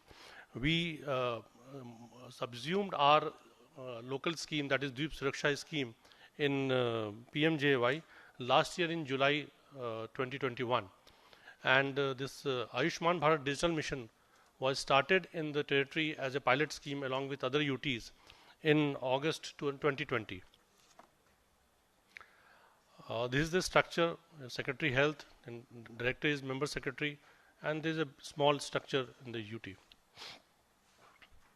We follow the Government of India norms, the Ministry's NHS norm, and TMS same, and there is no special separate platform. Since the population is less, the number of eligible beneficiaries as per SECC's 1424, we could just generate 35% in both the categories. Reason being, we have been requesting for offline registration of beneficiaries. Because of connectivity issues, we are facing this issue, and the target could not be achieved. Otherwise, in all other parameters, Lakshadweep is normally first to finish the target because of low population base.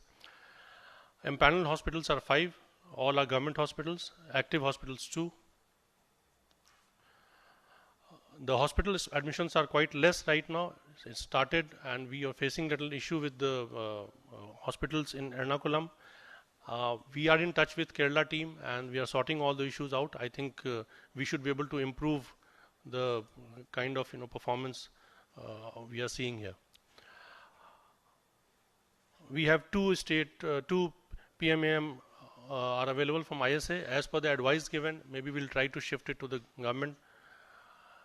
The procedure for hospital empanelment is through HEM portal. We are not providing any incentive because, as I mentioned, all the critical cases, all the serious cases are normally evacuated only. Health benefit package, we are using National 2.0. We have portability extended. It has been extended to the state's beneficiaries. The reason for poor inward portability is simple: lack of connectivity, lack of infrastructure, and from people to mainland to come to island is like normally not a question. We have not empaneled any other hospital in other states. So far, we have not detected any fraud case also. We are taking feedback from beneficiaries. We have been conducting trainings. We have been doing card distribution, competition, etc. for the IEC activities. Grievance redressal mechanism is in place. Integration process has been completed. Though it is written that it is under process, it has been completed. Initially, we were facing little difficulty in enrolling beneficiaries, so we requested for CSCs, enrollment through CSCs. That was approved, and because of that, now we could generate 35% cards. The biggest challenge is poor internet connectivity. We are still on the normal mobile data mode. Wi-Fi is there through VSAT, but it's very slow. Transportation, evacuation of patients. and coordination issues which we are facing through geographical location. That by and large we have sorted it out. We have found out nodal officer in each and every hospital, and we have one nodal officer who will be coordinating with the patients and the hospital. We have already subsumed our scheme, so there is no question of converging. So suggestions we have already written earlier also. If backend permission for the backend generation of card can be given, though I think that a couple of other states have also requested for this, we can saturate the island maybe in 7 days time. Empanelment of more private hospitals is requested, because out of all hospitals in Ernakulam, I have been told only one tertiary care hospital is empaneled, and initially we were facing little difficulty of returning of patients, etc. So we are trying to sort it out through our team in Kerala. Mitigating long waiting period in government medical college will also help us in getting more patients treated in Ernakulam. Capacity building program is requested. I will request the team to, in case some training program can be organized for all the doctors. And treatment of patients has to be ensured. As I mentioned, we are in touch with Kerala team, and we should be able to sort it out. Now I'll shift to ABDM. This is the structure of ABDM. There is a mission director, joint director, etc. Again, the organogram of the ABDM. This was the pilot project for the in the UT. We have covered 96.4%. Why there 3-4% shortage is there? Because we have got some specialists whom we take on PPP mode, and they keep on coming and going. So this figure keeps on changing 2 to 3%. The biggest problem what we are facing right now is the linking of cards with the ABHA link with the health record. Because of e-hospital, what initially when it was started through NIC, it was done through server based, and it is functional keeping in mind the island isolated condition because of poor internet connectivity. Now when we try to connect it through server based, it is not possible, we have been told. And when we shift to cloud based, the connectivity issue starts. So all these issues will continue for some time. We are trying to resolve, but the moment OFC cable comes, I think this problem will be totally sorted out. All our public hospitals are enrolled. We have achieved whatever we were supposed to achieve in the other fields. HMIS is available. We have achieved the registration of doctors. Health facility registration is also 100%. Professional registration is also almost 100%. Future roadmap is, as I mentioned, we have to do we have to find out some way how we can do it during low connectivity period. Because if we wait for the entire OFC period to be rolled out, it may take maybe another 1.5 year to 2 years. And capacity building of doctors is important. Doctors are quite good.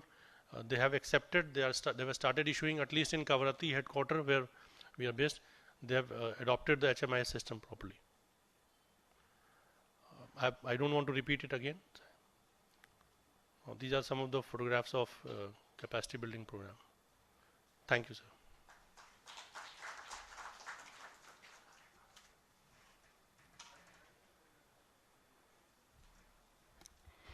I would like to thank Mr. Satija for the informative presentation and for enlightening us about the adversities faced by the citizens of Lakshadweep and Andaman Nicobar Islands. Thank you, sir.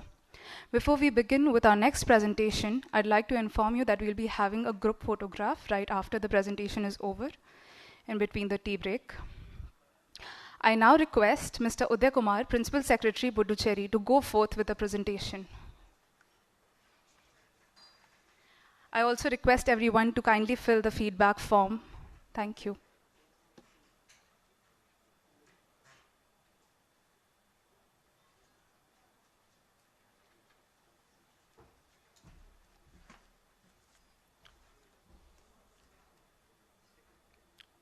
Good evening, one and all.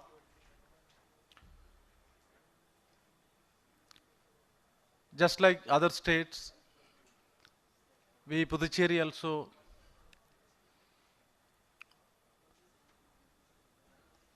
are running in the trust mode. Our achievement is around 90%. And we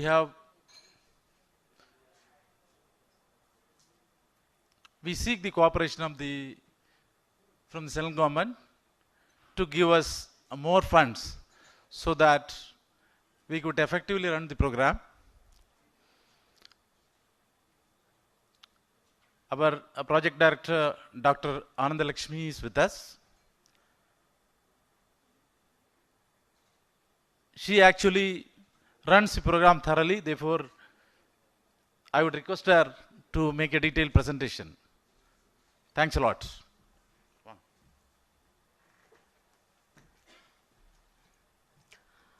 Good evening, one and all. Respected CEO, sir, additional CEO, deputy CEO, all the NHA officials, principal secretaries of all the states and union territories, the organizer of this Southern Regional Review meeting, Tamil Nadu, my friends, medical professionals and colleagues, I extend a warm welcome to one and all. Before I go into the actual presentation of Ayushman Bharat PMJY, Puducherry, with a population of 12.5 lakhs, is surrounded by 3 neighboring states, Kerala, Tamil Nadu, and Andhra Pradesh. So our patients are benefited from the neighboring states, and the neighboring state patients are benefited from Puducherry. In fact, our resources have been utilized as a major part for Tamil Nadu and Kerala. So it's not only about who is doing better service, it is only, as our CEO sir has said, it is only a correlation, coordination between the neighboring states. So I thank the Tamil Nadu, Kerala and Andhra Pradesh team for having helped our beneficiaries benefited in this. And I take this opportunity to thank the Andhra Pradesh team for solving our issues in Yanam region. Thank you, sir. So I just want to go into the presentation of Ayushman Bharat. So Ayushman Bharat PMJY is implemented in Puducherry in trust mode. The structure of the SHA is the principal secretary is the chair, CEO, and he's been supported by the director health and the state coordinator, and the SHA team comprises of the finance team and the grievance manager team. The district implementation unit is chaired by the district collector, the deputy director, and the medical superintendent of the district hospital and the community health center, and a dedicated program officer, nodal officer for ABPMJY in each district, that is Karaikal, Mahe and Yanam. The UT of Puducherry implements everything as per the guidelines of NHA, and it uses the NHA IT platform. So all the packages we have moved even to HB 2.2, that is RAN and HMDG is also been integrated for Puducherry. The scheme as per the SEC data is 1,03,066 families, but we have converged the state scheme with ABPMJY in 2020. So the eligible beneficiaries comes to 1,77,733, for which the cards have been created is 1,60,000. Around 90% have been card generated. And I assure you by May 15, 2022, we'll complete the remaining 10%. Puducherry has also been awarded a memento that we have created the highest number of households having at least one Ayushman card. The number of hospital admissions in the last 2-3 years was 11,443. This was because of the initial resistance faced by the UT of Puducherry, as all the services were rendered free. So the value of the scheme was not aware by the beneficiaries, maybe because of a little slow in our creating awareness about the ABPMJY scheme, because immediately after the implementation of ABPMJY, we faced the COVID-19 pandemic, which had a huge impact, whereas all the government hospitals were becoming as dedicated COVID hospitals. Regarding the claim overdue, we have a little bit pendency. Maybe that is only because between December and 3rd March. So this will be shortly cleared with the support of the NHA and the state government. The incentives to the public hospitals is as per the quality assurance and the NABH accreditation and the DNB institutions. The fund utilization by the public hospitals is also as per the NHA guidelines, where 15% incentives are given for the mitras and the 40% is used for the upgradation of the hospital. The Arogya Mitras are being recruited by the State Health Agency and being allotted to the public hospitals. The hospital empanelment is as per the NHA HEM portal only. As I said earlier, HB 2.2 package has been integrated in the UT of Puducherry, and RAN and HMDG is also being integrated. The invert portability for the last 3 years is only 325. That was because of the lockdown that has been enforced in the boundaries. So I think in the coming years, the portability cases also will go up. And we take it as in mission mode that our portability and the invert portability will go parallelly. Anti-fraud measures, we are dependent only on NAFU. And we had around BIS triggers about 2000. It was not anything intentional. It was only because of image analysis. When they had conducted camps, in the initial phase, we have to upload the documents. So there was a unintentional error that male and female, father, mother, brother, sister, like that. In the same family, the documents were uploaded mismatched. TMS triggers, we had 20. We had a claim of about on desk audit. In the hospitals, we refunded about 80,487. The main activity was in the hemodialysis, where the beneficiaries, because the package rate was very less for hemodialysis, so the hospitals had started collecting money from both the patient as well as on the claims, which was being immediately addressed to the Secretary Health, for which an immediate urgent meeting was called between the private and panel hospitals, and the issue has been sorted out. Beneficiary awareness, help desk has been created in all the empaneled public hospitals. And there has been an active participation by the highest administration, including our Honorable Lieutenant Governor, the Chief Minister, the Health Minister, and the Principal Secretaries. So, and all the elected representatives have immensely helped us. That's why we are able to create in a period of just 3 months, for which NHA has awarded us the certificate, that maximum number of households with at least one Ayushman card.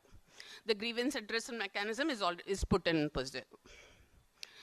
The achievement is we have achieved 90%, and I assure you the remaining 10% will be completed by May 15th, 2022. The key initiatives is, I place a request in this forum that the dental procedures are only 7 in the HBP 2.2. As per the dental college representation, they want 72 packages to be included.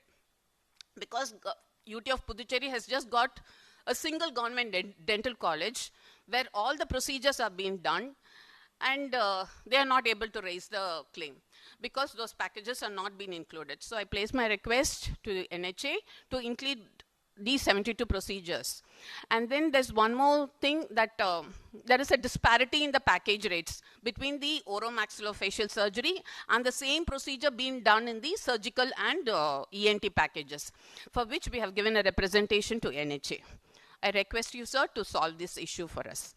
And the other initiative is, we have around 356 government schools. So every month we are conducting camps and creating awareness for the students. At least 5 schools are covered every month. So by this way, from February, we have enrolled around 500 families. The challenges is, once again, as every state and UT has said, we have, the UT of Puducherry has got a huge financial crunch. So I request Government of India and the NHA to support us by giving us more funds. Policy issues, sir. So UT of Puducherry has migrated to NAFSA. So we do not have, again, going back to SEC will be a difficult time, because we have migrated and all the NAFSA beneficiaries have been integrated in the same platform of NHA. So I request you, sir, to consider this and extend the funding pattern to NAFSA beneficiaries. The roadmap is, only thing we have to do is we have to strengthen our district implementation unit, for which the additional manpower has already been, the recruitment is under process. Strategy, we have achieved 90%, that 10% will be done in a very short span. Way forward, sir. We are planning for universal health coverage. So the left out families is only around 1,60,000.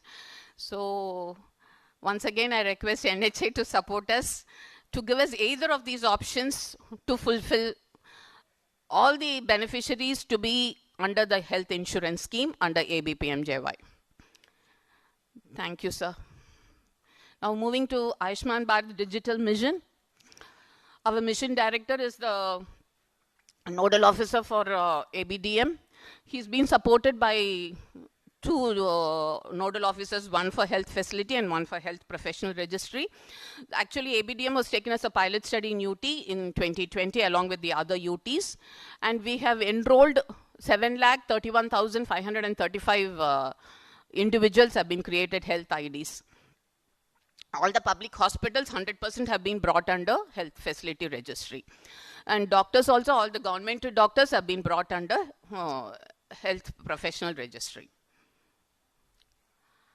The HMIS under the e-hospital, the Smart City has allotted us, taken two hospitals, the two main district hospitals. One is Indira Gandhi Government General Hospital and the other one is Exclusive Maternity and Child Hospital, which will be brought under Smart City development for e-hospital. Once the e-hospital NIC takes over the software and develops it, it will be integrated. And we have two primary health center and one government dental college have been brought under the software developed by NHA. So even the integration for that has been done. And we have created wide IEC activities have been done and short messages have been sent in cooperation with all the line departments like education, police, revenue. Through the help of all these departments, the messages have been sent and that's why we were able to do it 7 lakhs and the remaining 3 lakhs will be enrolled very shortly, sir. These are some of the IEC activities which has been undertaken in the UT.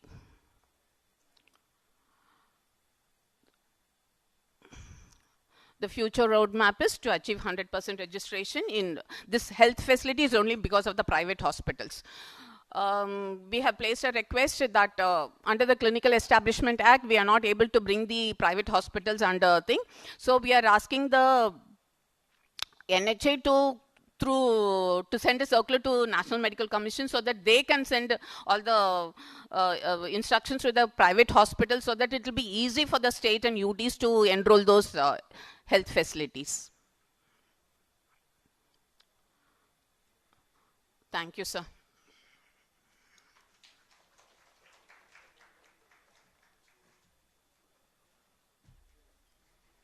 Thank you so much, ma'am. I would like everyone to gather here for a group photo. Team, let's make the arrangements for a group photo.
Principal Secretary Health, Telangana. Can we have someone on behalf of him?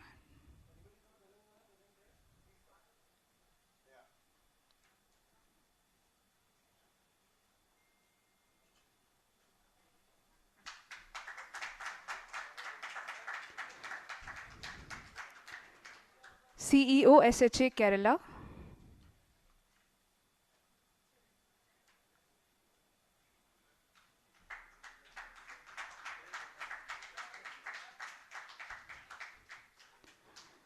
Commissioner Health Karnataka.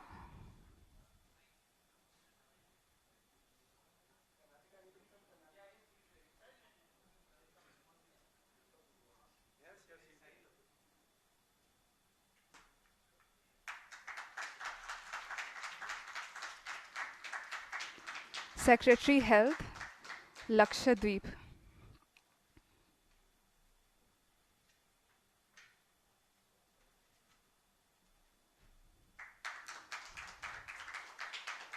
Secretary Health Puducherry.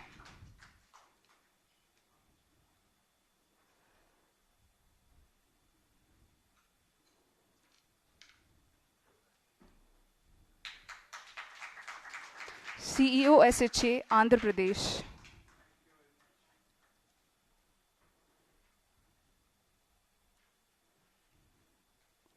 CEO SHA may kindly receive the memento on behalf of Principal Secretary Andhra Pradesh as well.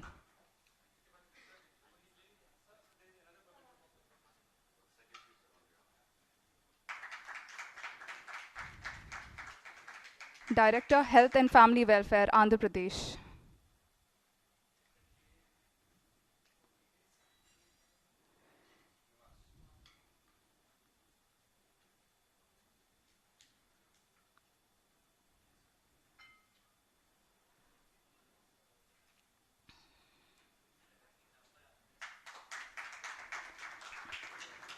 Deputy Resident Commissioner Andaman. On behalf of CEO SHA Andaman and Nicobar, on behalf of PS Andaman and Nicobar, please.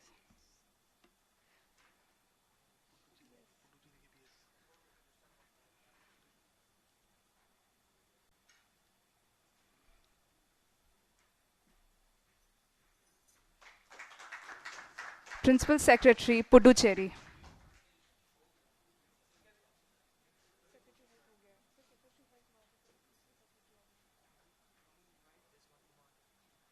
CEO SHA Tamil Nadu.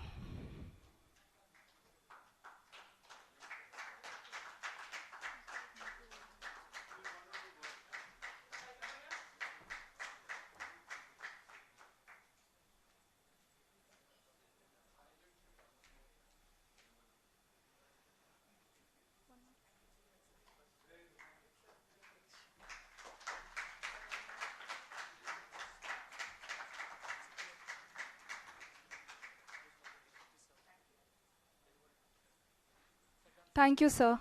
The other dignitaries would get the memento as soon as we end the event because of the shortage of time. I now request Dr. Sudha, Executive Director, NHA, to kindly take over the stage.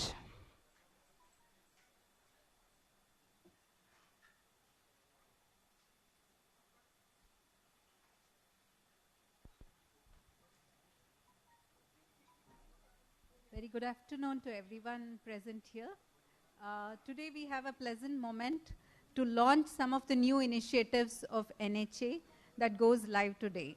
So the health benefit packages has been revamped, and I would request our CEO NHA to please come on to the dais and say a few words about this whole process that we have adopted for the HPP rationalization and launch the initiative.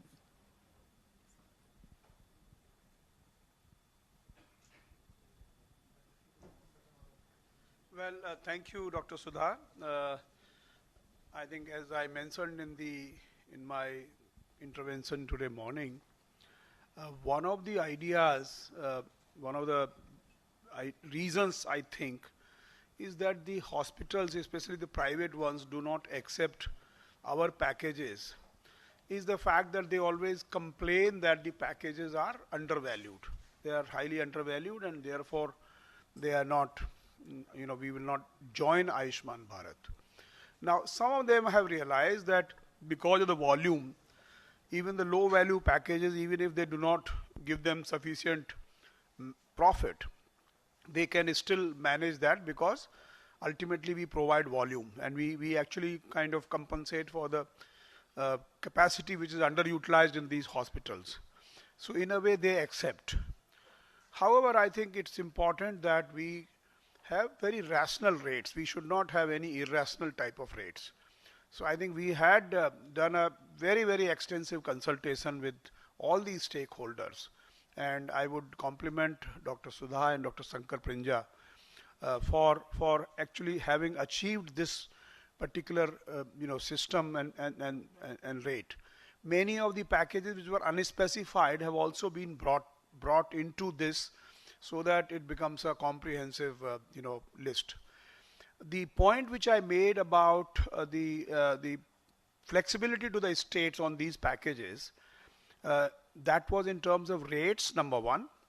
Now, it's like a dictionary. After all, the words are in the dictionary. So whatever kind of problems, procedures and specialties there will be, they should all be inclusive in this dictionary.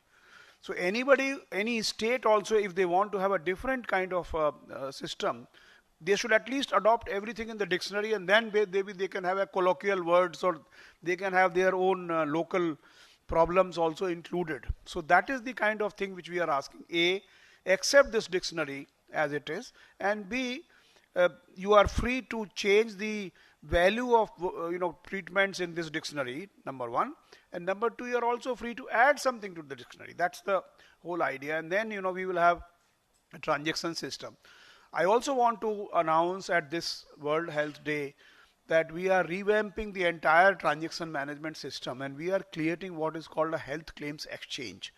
What that means is that health claims exchange will be like a pipeline, which on the one hand will have provider side application, and on the other hand it will have the payer side sort of workflows.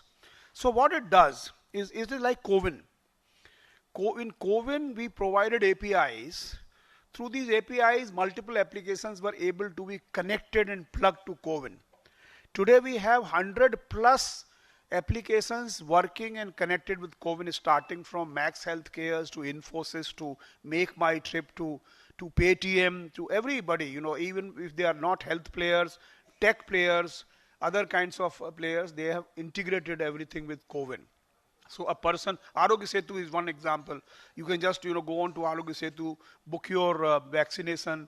You can also book your see your certificates, download your certificate, book your register yourself. So all that will happen. So similarly, this health claims exchange will work as a digital public good for the entire country, which means that you may have your own system of raising the claims, or pre-authorization, registration and claim raising. You may have that, and that can probably happen even in your HMIS. HMIS can do some of the stuff. So it will become very easy for everybody. And what will happen is that we will, through this, we will catalyze the basic, for the insurance sector also. Because ultimately, as I said, it's a dictionary. Similarly, any claim when you raise, the claim will consist of a certain number of documents for a certain type of disease. Now, if we can standardize all that, if we can articulate that this particular type of claim will be followed by this particular type of document, then things become easier. Now, currently hospitals are having multiple people working for claims. Star Alliance, there is a team of 3-4 people who submits the claim to Star Alliance customers. Some other agencies submitting for some other set of people is submitting for some others. So therefore, there is no standardization. Everybody is wanting and demanding claims, raising in his own language, or in his own. They have their own way of doing things. We can standardize the ways. I think what will happen is voluntarily we will ask people, you join this, you agree to this, and if you agree to this, this claims exchange will do your work. So that way it will reduce, it will be a win-win-win for everybody, for the hospitals, for the insurance companies and everybody. And we want to digitize machine readable data as far as possible. So this is something which is being undertaken. So I think this HBP 2022, as it is called, this will be a very important milestone, and I am happy that it has happened today on this World Health Day. Thank you, Dr. Sudha and Dr. Pinjab. Can we play the video, please?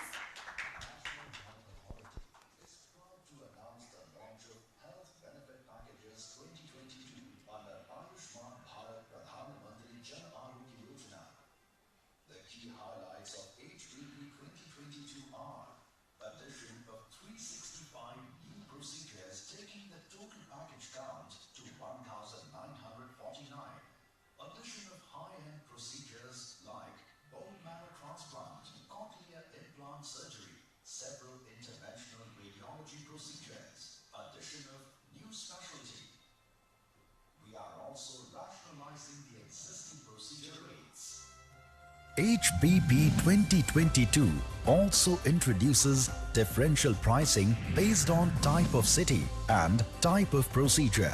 The process opted for HBP rationalization was transparent and evidence-based. We also have unbundled core services. HBP 2022 has more procedures added and provision for certified implants. This is just a glimpse of the key features under the HBP 2022. Log on to our website pmj.gov.in to know more details. NHA is committed to making healthcare inclusive and affordable for all beneficiaries as well as more feasible for healthcare providers.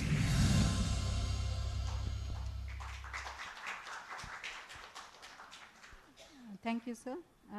The next launch is for the ICD 11 and the ICHI initiative. Sir.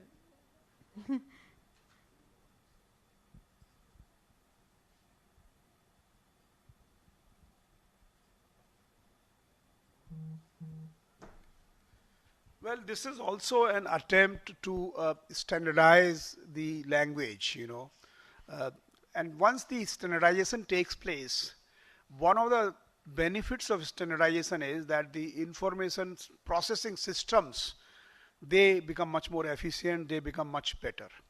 So let me put it this way, the what is called UPI. Now prior to UPI, each bank had its application for withdrawal of the money. So each, you have ICICI Bank, you have other kinds of. So if I have 3 bank accounts, I will need to have 3 applications on my mobile. And each application was working in a particular manner. Now think of it. After all, what does money transfer mean? A, it just means from a technology perspective, if accessing my bank account, so first of all, what is called authentication. Authentication means that I am the right person who can access the resources. The other part is authorization, which means I draw money from the account, authorize the bank to do certain things. So if I want to transfer money to Vipul Agrawal, then I will have to tell through SBI application, Ono, Yono, or whatever, there's some application name, everybody had given some catchy names, and we were transferring money to his account, and then I have to register his account. So I have to register account of Dr. Vipul Agrawal on 3 or 4 applications that I have. So basically the money transaction, which is just single entity, it's a very standard stuff. If I transfer 100 rupees, my account will be debited by 100 rupees. That means technologically there will be an entry, there will be another record created that, this is 100 rupees minus, that's all. What UPI did was basically to standardize the language of money transfer. So we said this is the way, these are the specifications of money transfer. This is how it will happen. And then we unbundled the UPI applications from the banks. We said for a payment system to happen, if there is an application which can connect to a bank in a purely authenticated manner, not really that connecting to bank becomes easy or loose or compromised. No, It's basically you connect it and then you are good to go. So then you can check your balance in multiple bank accounts today. You can transfer money to anybody. There is a collect call facility where you can just, a taxi driver can say, give me 100 rupees and the message will come on to your mobile and you can just say yes. And your particular application which is installed on mobile will do the job. So standardization actually happening is very important. In fact, if standardization was there, if there was a rule that you cannot name the child unless, you can name the child only when there is no other child with the same name. So for example, if you open a Google account, then you say, I am saying RS Sharma 123, it doesn't allow you to because there is already an account, it's already taken. So that way you ensure uniqueness in the system. Now that again is very good for, and what is Aadhaar after all? Aadhaar is just providing a unique number to each individual, that's all. I mean, it's nothing great. If everybody's name was unique, then there was no need for Aadhaar, right? That's how this whole thing works. So essentially the ICD, ICHI is essentially a means to standardize the language of procedures, the language of treatments, the language of diseases. So essentially this is a work which will make it possible, if its adoption is done on a wide manner, then it will make possible that various systems will be able to talk to each other because they will speak a common language. So essentially these codes are nothing but a way of encapsulating the common, creating a common language, and that promotes interoperability, that promotes one system understanding the same thing because there is no confusion. If you say ICD code so much, then every system understands. And interestingly and fortunately, these are all internationally recognized codes. So what we have done is we have now integrated this entire stuff into our transaction management system. And it doesn't mean that it will make the life of the claim submitters difficult, because essentially when you choose the procedure, when you choose the specialty, automatically in the background the ICD code will be, and ICHI code will be chosen. So that's the purpose, and we have fully integrated this with the transaction management system, and it's my pleasure to announce this to you today on the World Health Day. Thank you very much. Thank you, sir. Healthcare data available is mind-boggling. To find a smooth and cohesive solution for analyzing this massive database, a digital infrastructure based on international standards is being introduced.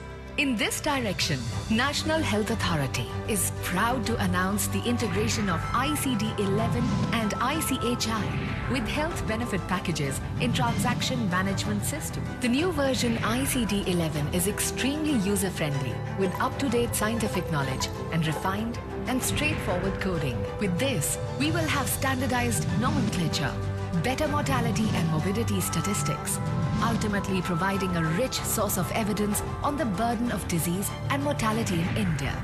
With this, NHA is marking a major milestone by implementing the ICD-11 and ICHI at such a large scale. Together, let's build a quality healthcare ecosystem. Thank you. We'd also like to place on record the support of the World Health Organization to ensure this ICD-11 and ICHI integration within the NHA platform.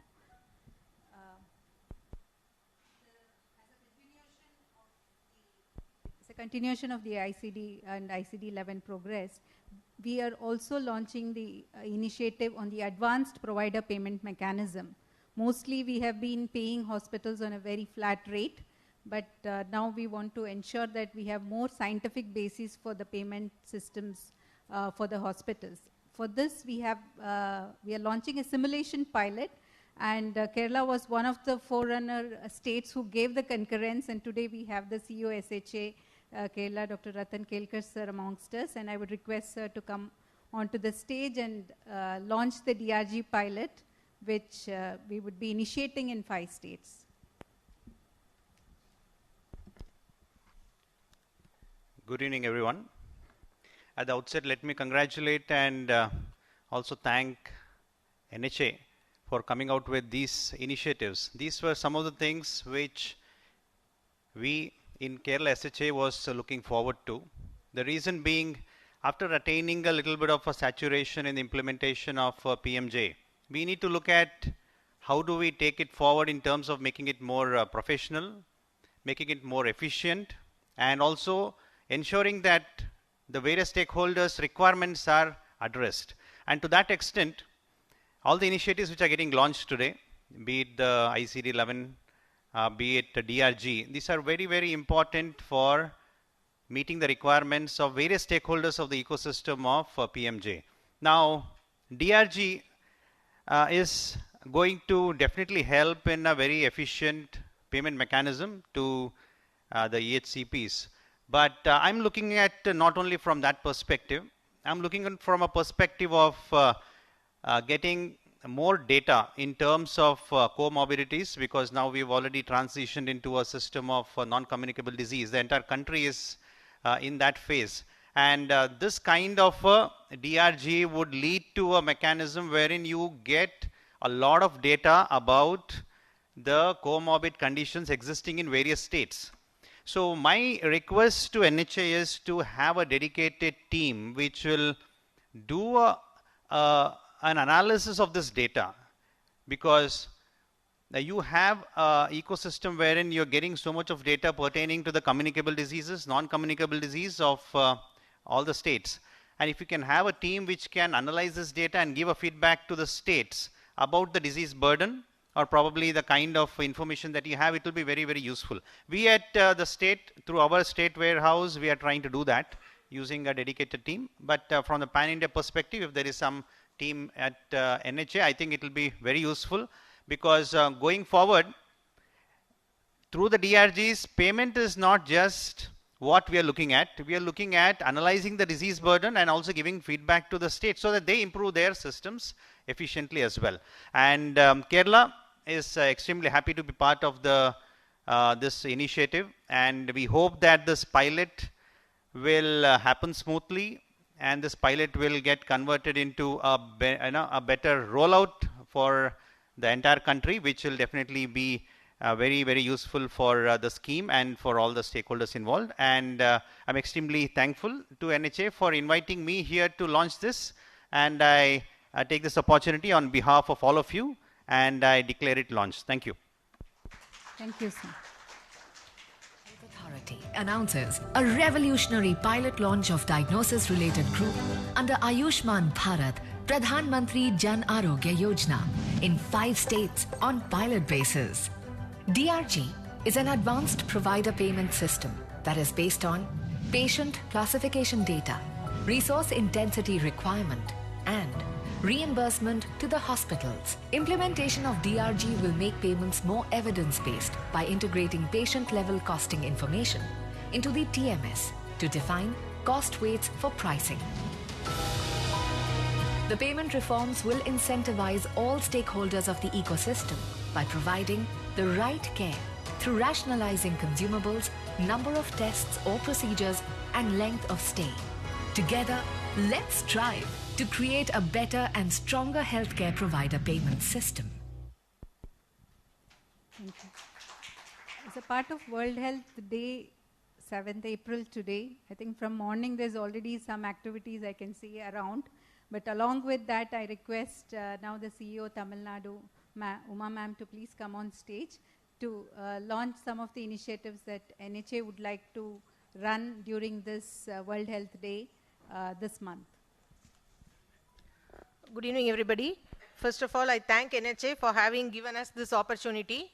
So from morning, actually, we were talking the coincidence which has happened regarding this Ayushman Sangam as well as the April 7th World Health Day in a very, very nice fashion. And as Madam said, every state has come forward with some initiatives based on the themes which they have selected. So in continuation of this, so let us all work together. NHA has come out with 2 proposals. One is from the beneficiary point of view, and second one is the empaneled hospital point of view. So from the beneficiary point of view, what is expected is from April 11th to 15th, all the PMJY beneficiaries in both our private and public hospitals should be able to submit a standardized format which is going to be circulated shortly now to all the beneficiaries regarding the cleanliness as well as the greenness of the hospital in which they have been admitted. So this is again a small baby step towards our planet, our health. And from the say hospital's point of view, again they have to give a standardized format report regarding what are the initiatives they have taken in rolling out this Green Hospital initiative. So from the beneficiary point of view, what was their satisfaction level in the hospital in which they were treated under PMJY, how was the environment, how was the cleanliness, and from the hospital point of view, what are the newer initiatives that has been adapted by the hospital for the Green Hospital rollout. So let us all join together. So this is a baby step taken towards the spreading of awareness regarding this World Health Day theme. Again, I thank NHA for having a wonderful idea. Definitely, ma'am, all the hospitals will be able to provide this data. I think by madam is having a cutoff date of April 15th. So April 15th, we'll be having a good data, how far we are able to take it forward. Let us continue this process. Thank you, madam. Thank you, ma'am.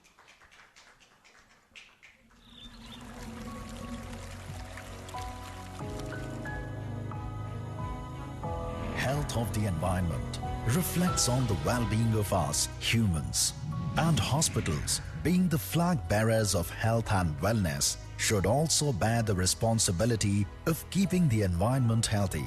This World Health Day, we present the Green Hospital Initiative, under which NHA shall organize activities like collecting patient feedback regarding the cleanliness of the hospital environment, and hospitals will be encouraged to share an abstract on their efforts to conserve the environment and make it a green hospital. Together, let's create a greener world through green hospitals. Come, be a part of this initiative. Thank you. All this would not have been possible without the support of the leadership that we have at NHA, giving us a free hand to initiate these new activities within the division. I now request for a launch photograph with the CEO sir, Deputy CEO sir, ACO sir, my colleague Shankar Prinja, and CEO SHA Kerala and CEO Tamil Nadu for launching the event. Please come over to the dais.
Thank you so much, ma'am. I would now like to invite Robita David and Dr. Adityan to take the World Health Day forward with an interactive session.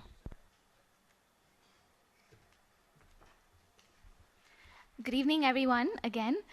Firstly, we really want to thank all of the state teams for bringing out the artists in them. We truly weren't expecting such creative, beautiful posters, and I think it's going to be a little bit of a tough decision choosing the best among them.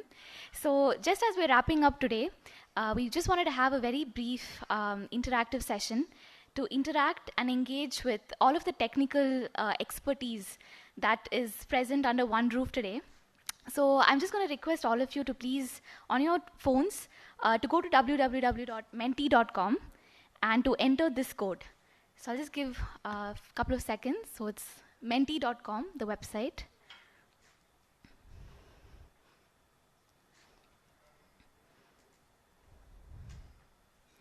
And the code is 47570609. It's right on top of the screen.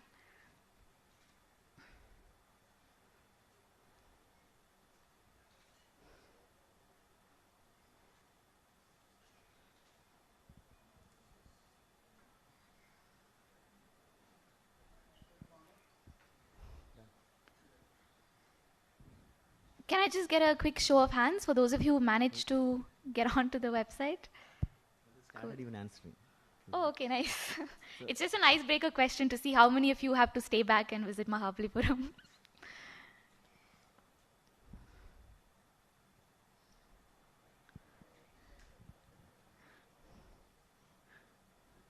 Okay, I think clearly many of you have to stay back and visit Mahabalipuram.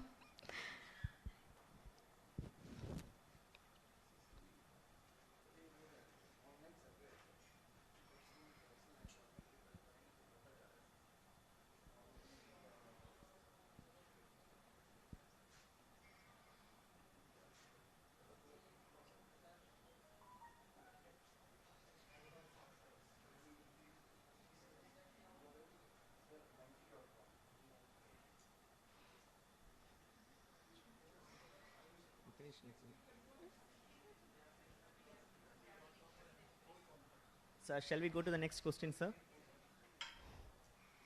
So can we go to the next question? Just Just want to quickly say that actually all of them are associated with Mahabalipuram. So that's the right answer. The answer is none of the above.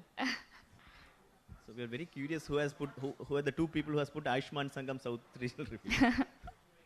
Okay, so we'll go to the next question. This was just to get everyone who's not familiar with the website to also be oriented, so we'll just move on to the next question. So, I think NHA is also an integral part of Ayushman Bharat. So, in one word, how will you describe Ayushman Bharat? So, you can type one word for Ayushman Bharat. It will be displayed.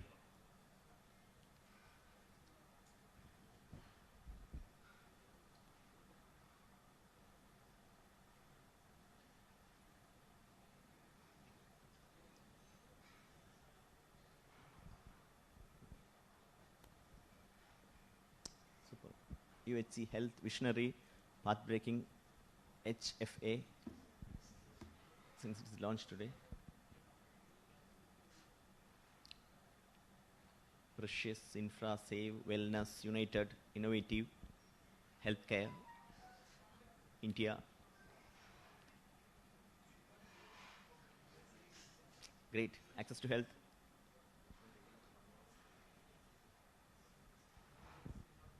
If you're interested, you can type one more word. No issue. Comprehensive.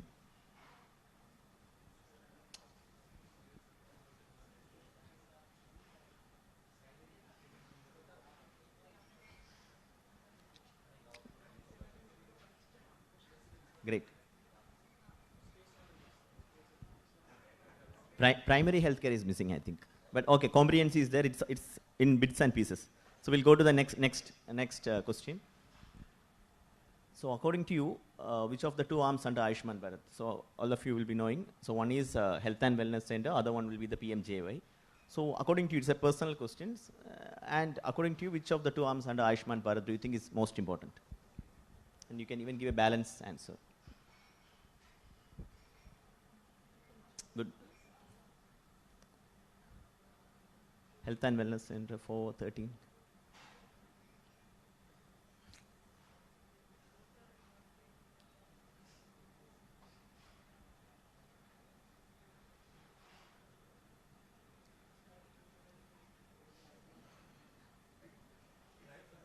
Somewhat the crowd, the whole of us are agreeing to the fact that both are equally important. Both our right and left arms are.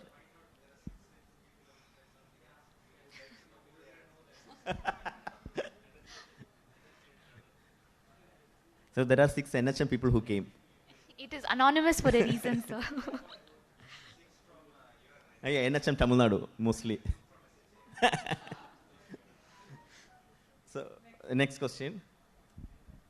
So, what do you think is a major key challenge in increasing the coverage of health insurance in India? So, that can also be one word.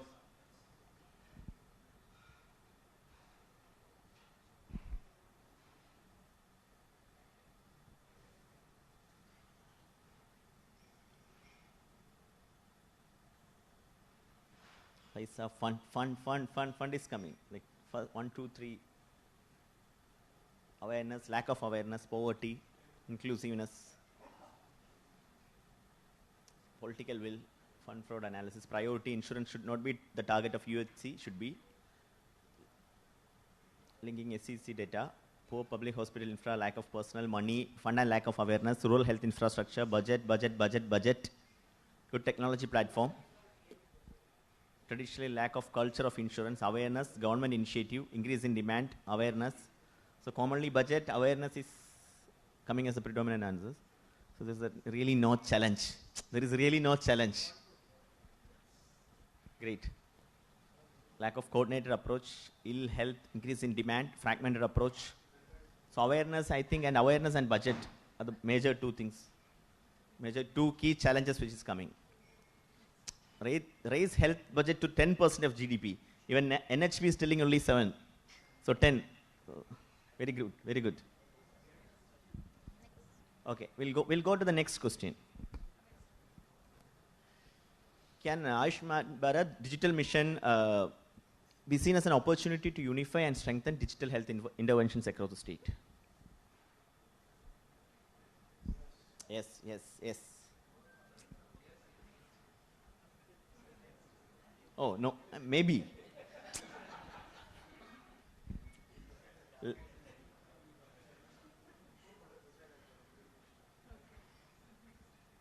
Oh, yes. The whole crowd is optimistic in that. Good, great. So we'll go to the next. So do you feel that ABDM can act as a bridge between the two arms of Ayushman Bharat, that is the HWC and the PMJY? Maybe. Yes, yes.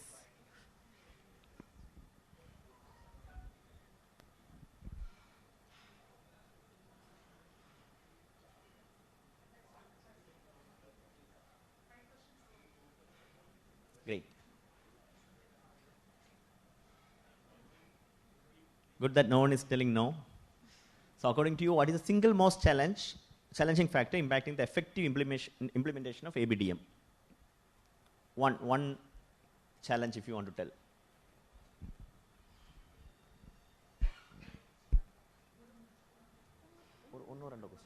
question.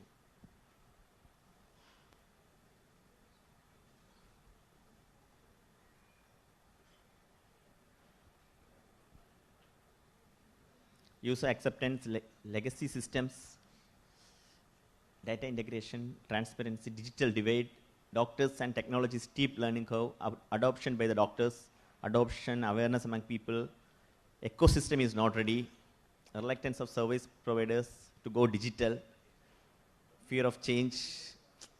So it's also some commonalities we can see. Change management. Change is something which is very difficult to change. So what is your best buy solution for interoperability across the numerous applications functioning in all states? So that was one discussion which Dr. Vidudale was telling from Tamil Nadu today. So if you want to tell one, yeah, no. ABDM.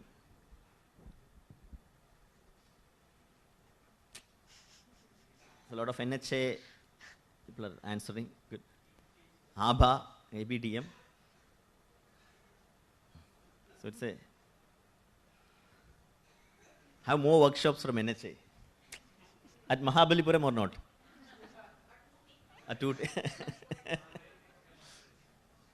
Give no other option than ABDM.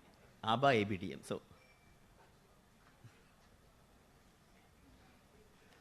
So this is aside your own state, if you could adopt or learn from another state's journey to digital health innovation, which state would it be? So that also you can type. So other than your current state. More war. No. We are telling about another state from India. If you want to suggest. No, not from South India. So Andhra, Kerala, Tamil Nadu, Kerala, Andhra.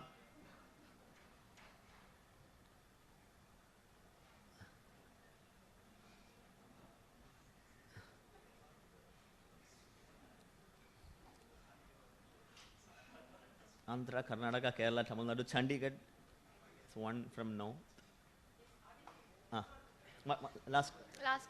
Last question. So this is the last question. So what has been one valuable take-home message for you from today's meeting? So this will be the last and the 10th question. Help for all.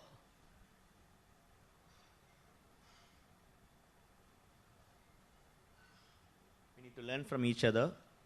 Time to act. It's high time. Adopt ABDM and implement ABPMJY. Coordination. Sharing best practices. Align ourselves with NHA directives. Together we can make a difference. Let us work for UHC, best practice sharing, universal health. ABPMJ has changed public health care. Sharing best practices.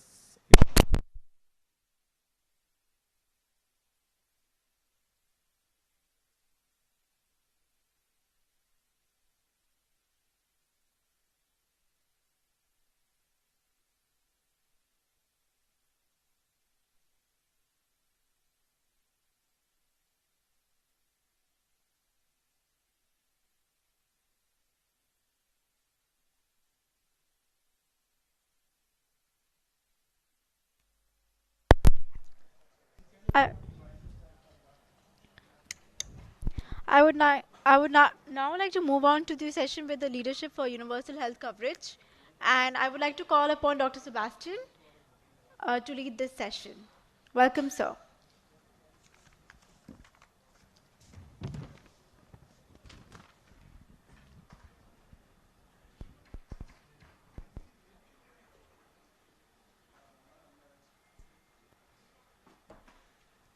Okay, thanks a lot, and good afternoon, good evening, everyone. I should give you I should briefly introduce myself again so that you have an idea why I'm actually here. I said that in the morning already. My name is Sebastian Kastner. I work for GIZ at the headquarters in Germany, and I'm currently in the country for a scoping mission for the program I'm going to present you now. I have heard so many very interesting things here already, so many good approaches, so many nice leadership initiatives, so much progress going on. So, and I must say I am deeply impressed. I thought it is the perfect match actually to present this program, and of course I'm deeply honored that you are granting me the opportunity today to present that program. So, what we are talking about is universal health coverage. So, what is the big issue about that? It is, the value of universal health coverage is deeply known already, so this is quite clear. It is a sustainable development goal.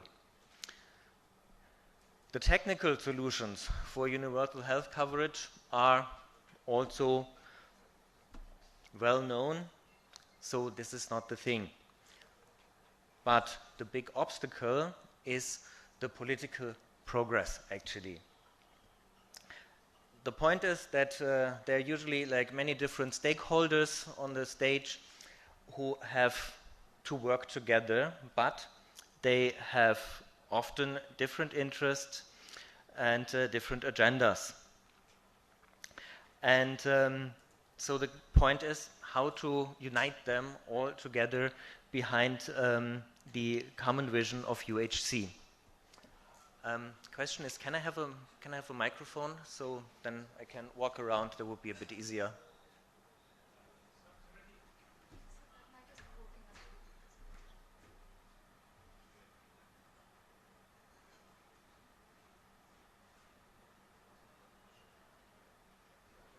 It's working? Okay, great. Good. So the point is, there the Leadership for Universal Health Coverage program comes into place. It is, in the end, enabling collaborative advances of universal health coverage. The program is about a year long, and it has 4 distinct advantages.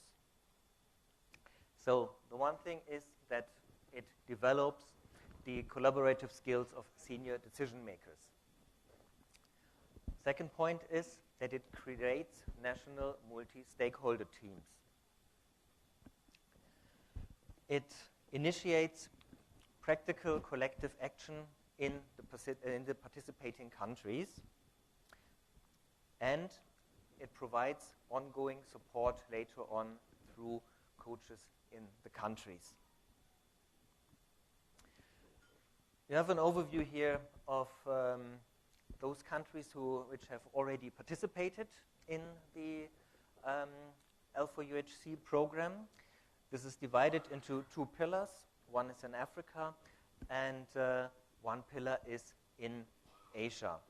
You see that India is still white here, and this is the reason why I'm here actually. So, there have been a lot of very interesting results which these country teams have already achieved in their specific countries. And these are just like a few examples which we have picked out here. For example, example from Nepal, which has reformed the procurement of drugs. Then from Cambodia, for example, that a payment certification agency was created, just to pick out a few of them. What is working well and what is not working is not something what we decide, but there is an independent evaluation ongoing. This is part of the entire program, and all the results of that evaluation are constantly taken into consideration of the redesigning of the program to make it tailor-made, to make it successful, to make it to the point, and that we can leave out those things which are not working well. Just some examples of positive feedback from the participants. I won't read out that, so you can do that yourself. But just to say that it was always like very positive, and we had always the feeling that the participants really appreciated what they learned in the program. So, what is behind the L4UHC? How is the entire program set up? And this is basically an initiative of quite a few international partner organizations. There is the French Ministry of Foreign Affairs, then ILO is part of that, the World Bank, then the WHO, USAID, and organization GIZ. The program is funded at the moment by 3 partners. This is at the moment the French Ministry of Foreign Affairs. This is on the German side, the Ministry of Economic Collaboration and Development, BMZ, and it is from the Swiss government, SDC, that is providing money. And also to mention, the Leadership for Universal Health Coverage program is part of the P4H network. So, the program is primarily targeted at senior decision makers who have significant stake in advancing universal health coverage in their countries. So, you can feel like personally addressed by that. The idea is to bring together like different stakeholder groups from various backgrounds, government, but also civil society, but also like cross-sectoral actually. It should not only be health, but also, for example, finance. Then the idea is to have some sort of peer learning effects. It is something to bring together participants from different countries so that they have the opportunity to learn from each other, to learn from the examples of other countries as well. And not only meeting meeting participants from other countries, but also many of those events will take place in third countries, so we call them host countries, so that there would be examples specifically to learn from that host countries as well. The program is set up in a 6-stage methodology. In the first stage, that would be a face-to-face meeting in a host country. There it is about to understand about the complexities of universal health coverage. In the second stage, that would be like back in the country, at home, so to say, and the idea is to conduct research and gather all the data which is needed for the next step, actually, and that would be to define collective actions. That would again be done in a face-to-face meeting together with the other participants from the national team, but also in exchange with participants from other countries. Then, as the fourth stage, those collective action plans will be implemented. This would take place in a time frame of about 100 days, sometimes a bit more, sometimes a little bit less. And as the fifth stage, the results of those collective action initiatives will be analyzed again together with, oops, I lost my microphone, together with the participants from the other countries as well. And with that, it is not over. There would be continuous support from the development partners, those which are involved. There would be follow-up events, and there would be country coaches who would provide an ongoing support to further work on those collective action initiatives. So, this is what is like, if you really want the conclusion of the program, what is done, that it is. It is about brokering consensus, about building coalitions for change, and winning political commitment. This is what, in a nutshell, the L4UHC is. Just a few words about the teams, the multi-stakeholder teams, as I already mentioned. There would be purchasers and providers be involved, participants or organizations from public and from private sector, from finance, from health, from social affairs, and of course also civil society organizations, insurers, and other organizations which would fit into that team very well.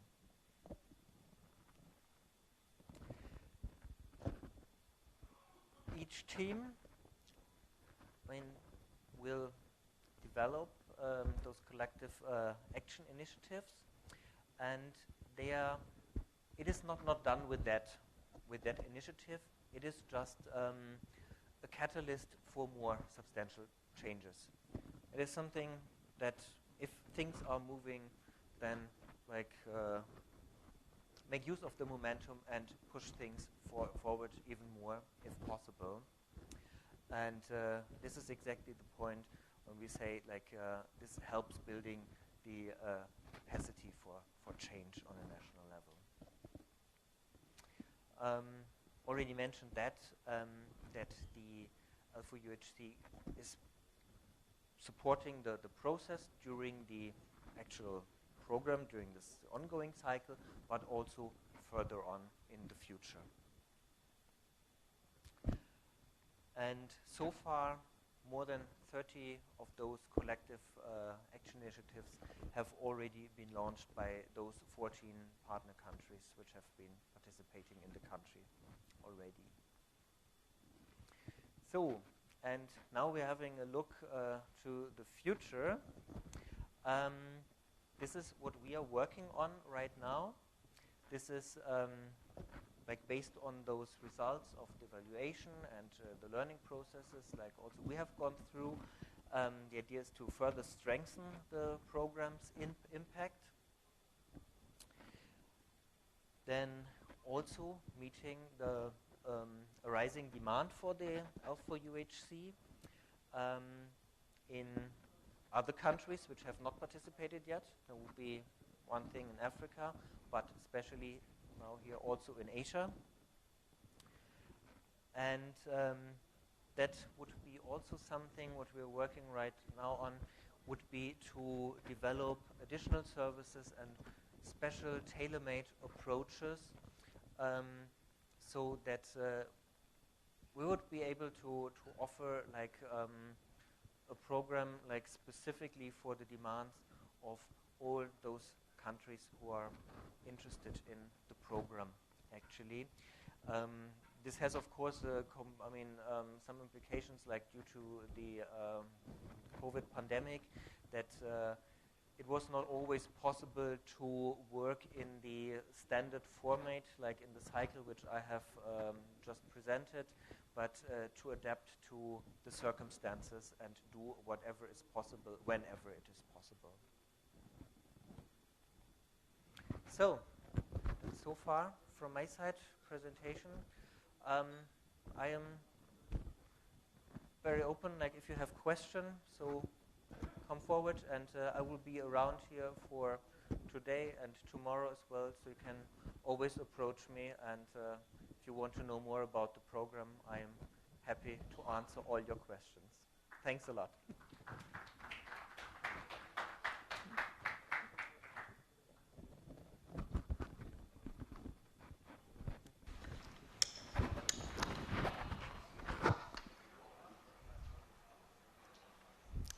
Thank you so much, Sebastian. So we come to an end for today's event. However, at 7:00 p.m., we will be graced by Honorable Health Minister Tamil Nadu, who will facilitate the participants of behalf of Government of Tamil Nadu. Following that, we'll have light music and a classical function, Bharatanatyam, followed by dinner hosted by Government of Tamil Nadu. We are all requested to assemble in the seaside area at 7 p.m. Thank you so much, everyone.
Some way of, just one mic and everybody gets a feed.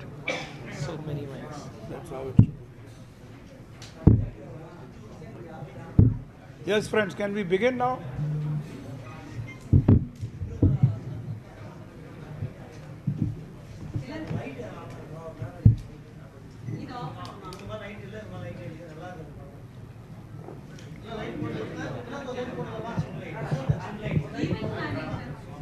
Sir இந்த light கொஞ்சம் of பண்ண சொல்றாங்க. Light off பண்ண சொல்றாங்க.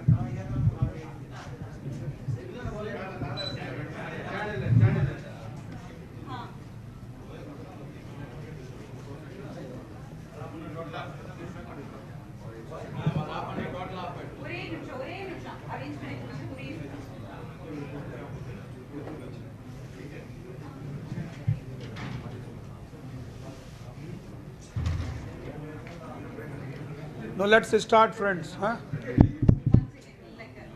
Focus is on state, like they couldn't get a clear picture of you, sir. So that's why they just put lights. இப்போ ஓகேயா? Now it's okay?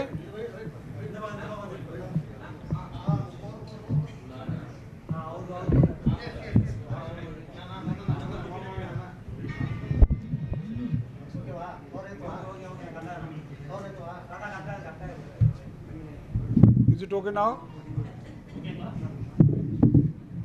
Okay, friends. So let me speak for a couple of minutes before you will start asking questions. So one is that we have organized a 2-day workshop on Pradhan Mantri Jan Arogya Yojana and also Ayushman Bharat digital mission here in Mahabalipuram. And we are grateful to government of Tamil Nadu who have hosted us and have provided all the beautiful environment here. Now we discussed all these steps which need to be taken to accelerate the sort of implementation of Ayushman Bharat. As such, the southern states who are participating in today's workshop, which is the Kerala, Tamil Nadu, Karnataka, Andhra Pradesh, Telangana, they have done wonderful work in the Ayushman Bharat, and also the union territories who are participating Lakshadweep, Andaman Nicobar is participating, Puducherry. So these 3 union territories, they have also done excellent work in implementation of PMJY. We have introduced a number of new things in PMJY, and the whole idea is to provide empowerment to the beneficiaries. So we have decided with all the states together here that we will provide Ayushman Bharat PMJY cards, co-branded cards with the state government's scheme to every beneficiary and every, all the family members of the beneficiary, so that when they go to the hospital, they have some sense of empowerment. So that is one thing which we did. We also, this is a very auspicious day for this conference to happen, because this happens to be World Health Day. And in the World Health Day, we have actually initiated a number of schemes, new schemes.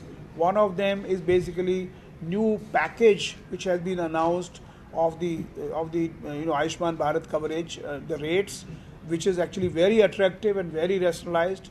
We have also announced the integration of the international coding of the diseases and also the interventions, which is called ICD and ICHI. That also we have started today. So I think this is, and the participation of the states was excellent. States, we have learned from the state. Government of India has learned from the southern states, which have done many best practices in them. And Tamil Nadu is a sterling example where they have created a very well-oiled machinery which delivers the healthcare services under their, under the co-branded scheme of PMJY and the Honorable Chief Minister's integrated and holistic health insurance scheme. So I think they are doing a wonderful work. Similarly, other states, Karnataka, Telangana, Andhra Pradesh, they are also doing. Kerala, of course, especially because they are ahead in almost every parameter relating to health. So everybody has done, and we are working in a collaborative spirit, learning from each other, and that has been the theme of today's conference. It will continue tomorrow also, and tomorrow we will deliberate on various issues. The Ayushman Bharat Digital Mission, as you know, is the latest initiative under the umbrella of Ayushman Bharat, launched by the Prime Minister in September 2021. And that seeks to leverage the information and communication technology for delivering health services. And that we are, implementing this, and we have emphasized on the states that all the ecosystem partners must be told the value of the digitization of health record. India has done many digital, initiatives, Aadhaar, payment gateway, etc. And I think we will be we will be a unique country in the world to launch this massive program. We have already, we have proved the power of our technology. CoWIN is one example where we launched CoWIN, and CoWIN records vaccination of every citizen, every person in the country. So I think we are very confident that we will take ABDM, Ayushman Bharat Digital Mission forward. So that's all I had to say. Any input, Praveen or and Uma, anything which you... So maybe now you can ask the questions in case there are any. The National Health Scheme is one of the biggest scheme in India, sir. But nowadays in Tamil Nadu or all over India, the National Health Scheme is not sent to properly to the villages, sir. They build their toilets, but they cannot maintain the toilets. Even there is many more schemes are from a National Health Scheme, but they cannot maintain, sir. In village panchayats. No, I'm not sure which national health scheme you are talking about, because there is a National Health Mission, there is the Ayushman Bharat PMJY, there are other schemes which are related to specific programs.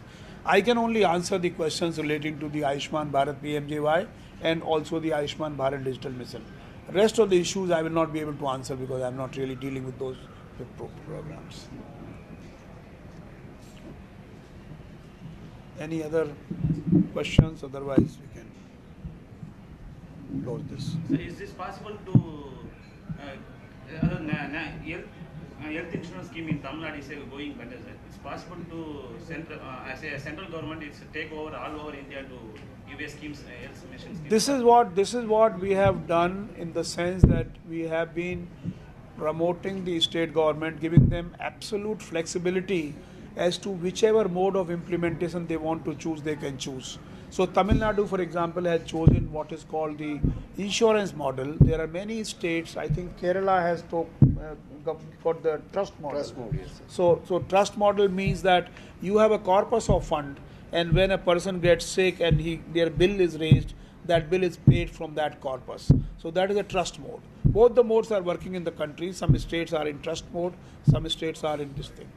What we are emphasizing this year is that we will saturate the beneficiaries, which means every beneficiary of ours and also the schemes implemented by the state will get empowerment through a token, which is the Ayushman card he will have in his pocket, so that when he gets sick, he goes to the hospital, he is given the treatment by the empaneled hospitals. We are also trying to improve the empanelment.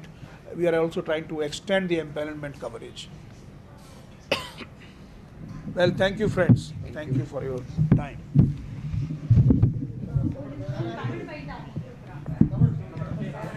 Yeah, Tamil if you want. Oh. Better. You'll have to come here. Yeah, Uma, you come here. No, please sit, sir, please. अच्छा, okay. ठीक है. कितने लोगों को लोगे? ठीक है.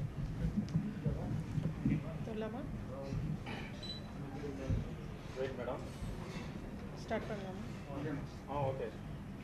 இந்த 2 நாட்கள் நமக்கு ஒன்றிய அரசு மற்றும் நம்மளுடைய தமிழக அரசினுடைய இணைந்த முயற்சியாக தென் மாநிலங்களுக்கு இடையேயான இந்த ஒரு கலந்தாய்வு கூட்டமானது இன்றும் நாளையும் மகாபலிபுரத்தில் நடைபெற்று கொண்டிருக்கிறது. இதற்காக நம்மளுடைய மதிப்பிற்குரிய CEO NHA என்று சொல்லக்கூடிய மிகப்பெரிய பொறுப்பில் இருக்கக்கூடிய சிறப்பு விருந்தினராக நமக்கு இந்த வந்திருக்கிறார்கள். அது மட்டுமல்லாமல் நம்மளுடைய கூடுதல் இயக்குனர் மற்றும் நம்முடைய துணை இயக்குனர் அவர்களும் இங்கு வந்திருக்கிறார்கள். இவர்கள் அனைவருமே நமக்கு எல்லாருக்குமே தெரியும், 2009 முதலே நம்மளுடைய தமிழக அரசின் மூலமாக இந்த மாண்புமிகு தமிழக முதலமைச்சருடைய விரிவான மருத்துவ காப்பீடு திட்டமானது செயல்படுத்தப்பட்டு வருகிறது. 2018ஆம் ஆண்டு முதல் ஒன்றிய அரசினுடைய இந்த பிரதான் மந்திரி ஜன் ஆரோக்கிய யோஜனாவுடன் இணைந்ததனால் நம்முடைய தமிழகத்தில் இருக்கக்கூடிய மக்கள் அனைவருக்குமே ஒவ்வொருவருக்கும் சுமார் 5 லட்சம் ஒரு ஆண்டிற்கு மதிப்பிற்குள்ள இலவசமான மருத்துவ உதவி சேவைகள் அனைத்துமே கிடைப்பதற்கான வழிவகை செய்யப்பட்டுள்ளது. இதற்கான பல்வேறு விதமான ஆலோசனைகளையும் இன்று நமக்கு கூறியிருக்கிறார்கள். நம்மளுடைய மாநிலத்தை பொறுத்தவரையிலும் இன்னும் அதிகமான சிகிச்சை முறைகளை மத்திய அரசினுடைய தொகுப்பிலிருந்து எடுத்து நம்மளுடைய மக்களுக்கு இலவசமாக நம்முடைய அரசு மருத்துவமனைகள் மற்றும் தனியார் மருத்துவமனைகள் மூலமாக செயல்படுத்துவதற்காக நல்ல பல ஆலோசனைகளை கூறியுள்ளார்கள். அது மட்டுமல்லாமல் இந்த ஆய்வுக் கூட்டத்திலே நமக்கு கேரளா, தெலுங்கானா, ஆந்திர பிரதேஷ், புதுச்சேரி, லக்ஷதீப் போன்ற அனைத்து பகுதியிலிருந்தும் வந்திருக்கக்கூடியவர்களிடம் நாம் விரிவான கலந்தாலோசனை எல்லாம் செய்திருக்கிறோம். அவற்றிலிருந்தும் சிறந்த தொகுப்பு இது பேக்கேஜஸ் என்று சொல்லக்கூடிய தொகுப்புகளை எடுத்து நம்மளுடைய மாநிலத்தில் இருக்கக்கூடிய தமிழக மக்களுக்கும் விரிவான முறையிலே இந்த திட்டத்தை இன்னும் மென்மேலும் சிறப்பாக செயல்படுத்துவதற்காக நாம் இந்த முன்னெடுப்பினை எடுத்திருக்கிறோம். தமிழகத்தை பொறுத்தவரையிலும் இன்றைய தேதி சுமார் 1700 மருத்துவமனைகள் இந்த திட்டத்தின் கீழ் எம்பேனல் என்று சொல்லக்கூடிய அளவிலே நாம் வைத்திருக்கிறோம். அதில் அரசு உங்க எல்லாருக்குமே தெரியும், நம்முடைய மாநிலத்தை பொறுத்தவரையும் 36 அரசு மருத்துவக் கல்லூரி மருத்துவமனைகள், 35 தனியார் மருத்துவக் கல்லூரி மருத்துவமனைகள் மற்றும் சிறந்த பெரிய தனியார் கார்ப்பரேட் ஹாஸ்பிட்டல்ஸ் என்று சொல்லக்கூடிய தனியார் மருத்துவமனைகள், நம்முடைய ஆரம்ப சுகாதார நிலையம் வரையிலும் கூட இந்த திட்டத்தின் கீழ் நாம் எம்பேனல் பண்ணியிருக்கிறோம். அவர்களின் மூலமாகவும் அந்தந்த பகுதியில் உள்ள மக்களுக்கு சிறப்பான முறையிலே இலவசமாக காப்பீட்டு திட்டத்தின் கீழே சிகிச்சை செய்வதற்கான அனைத்து வழிவகைகளையும் நாம் எடுத்துக்கொண்டிருக்கிறோம்.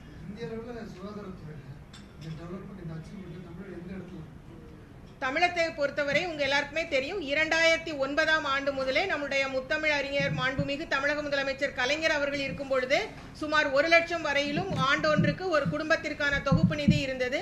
படிப்படியாக அது உயர்த்தப்பட்டு 2018ஆம் ஆண்டு பிரதான் மந்திரி ஜன் ஆரோக்கிய யோஜனாவுடன் நாம் இணைக்கப்பட்டதனால் ஒவ்வொரு குடும்பத்திற்கும் ஆண்டொன்றிற்கு சுமார் 5 லட்சம் ரூபாய் வரையிலான மருத்துவ உதவிகள் இலவசமாக தனியார் மற்றும் அரசு மருத்துவமனைகளில் கிடைப்பதற்காக இந்த திட்டம் விரிவாக மிக மிக சிறப்பான முறையிலே நம்மளுடைய தமிழகத்திலே செயல்படுத்தப்பட்டு வருகிறது.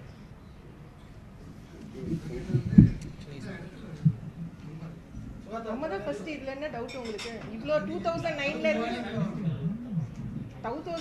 இருந்து நம்ம இருந்துட்டு இருக்கோம்ல, இதுல இன்னொரு சிறப்பான தகவல் என்ன சொல்றோம்னா, நம்மளுடைய ஒன்றிய அரசு மற்றும் நம்மளுடைய மாநில அரசின் உள்கட்டமைப்பு நிதியெல்லாம் நம்ம சிறப்பா செயல்படுத்துறதுனால தமிழகத்தை பொறுத்தவரையிலும் நம்ம அதிகமான அளவில் அரசு மருத்துவமனைகளிலே நோயாளிகள் எல்லாம் தங்கி நல்ல முறையிலே சிகிச்சை பெறுவதற்கான அனைத்து சாத்தியக்கூறுகளும் ஏற்படுத்தப்பட்டு இந்த திட்டமானது இந்திய அளவிலேயே தமிழகம் ஒரு முதல் 5 இடத்துல இருப்பதற்கான வாய்ப்புகள் அனைத்துமே ஏற்படுத்தப்பட்டு வருகிறது.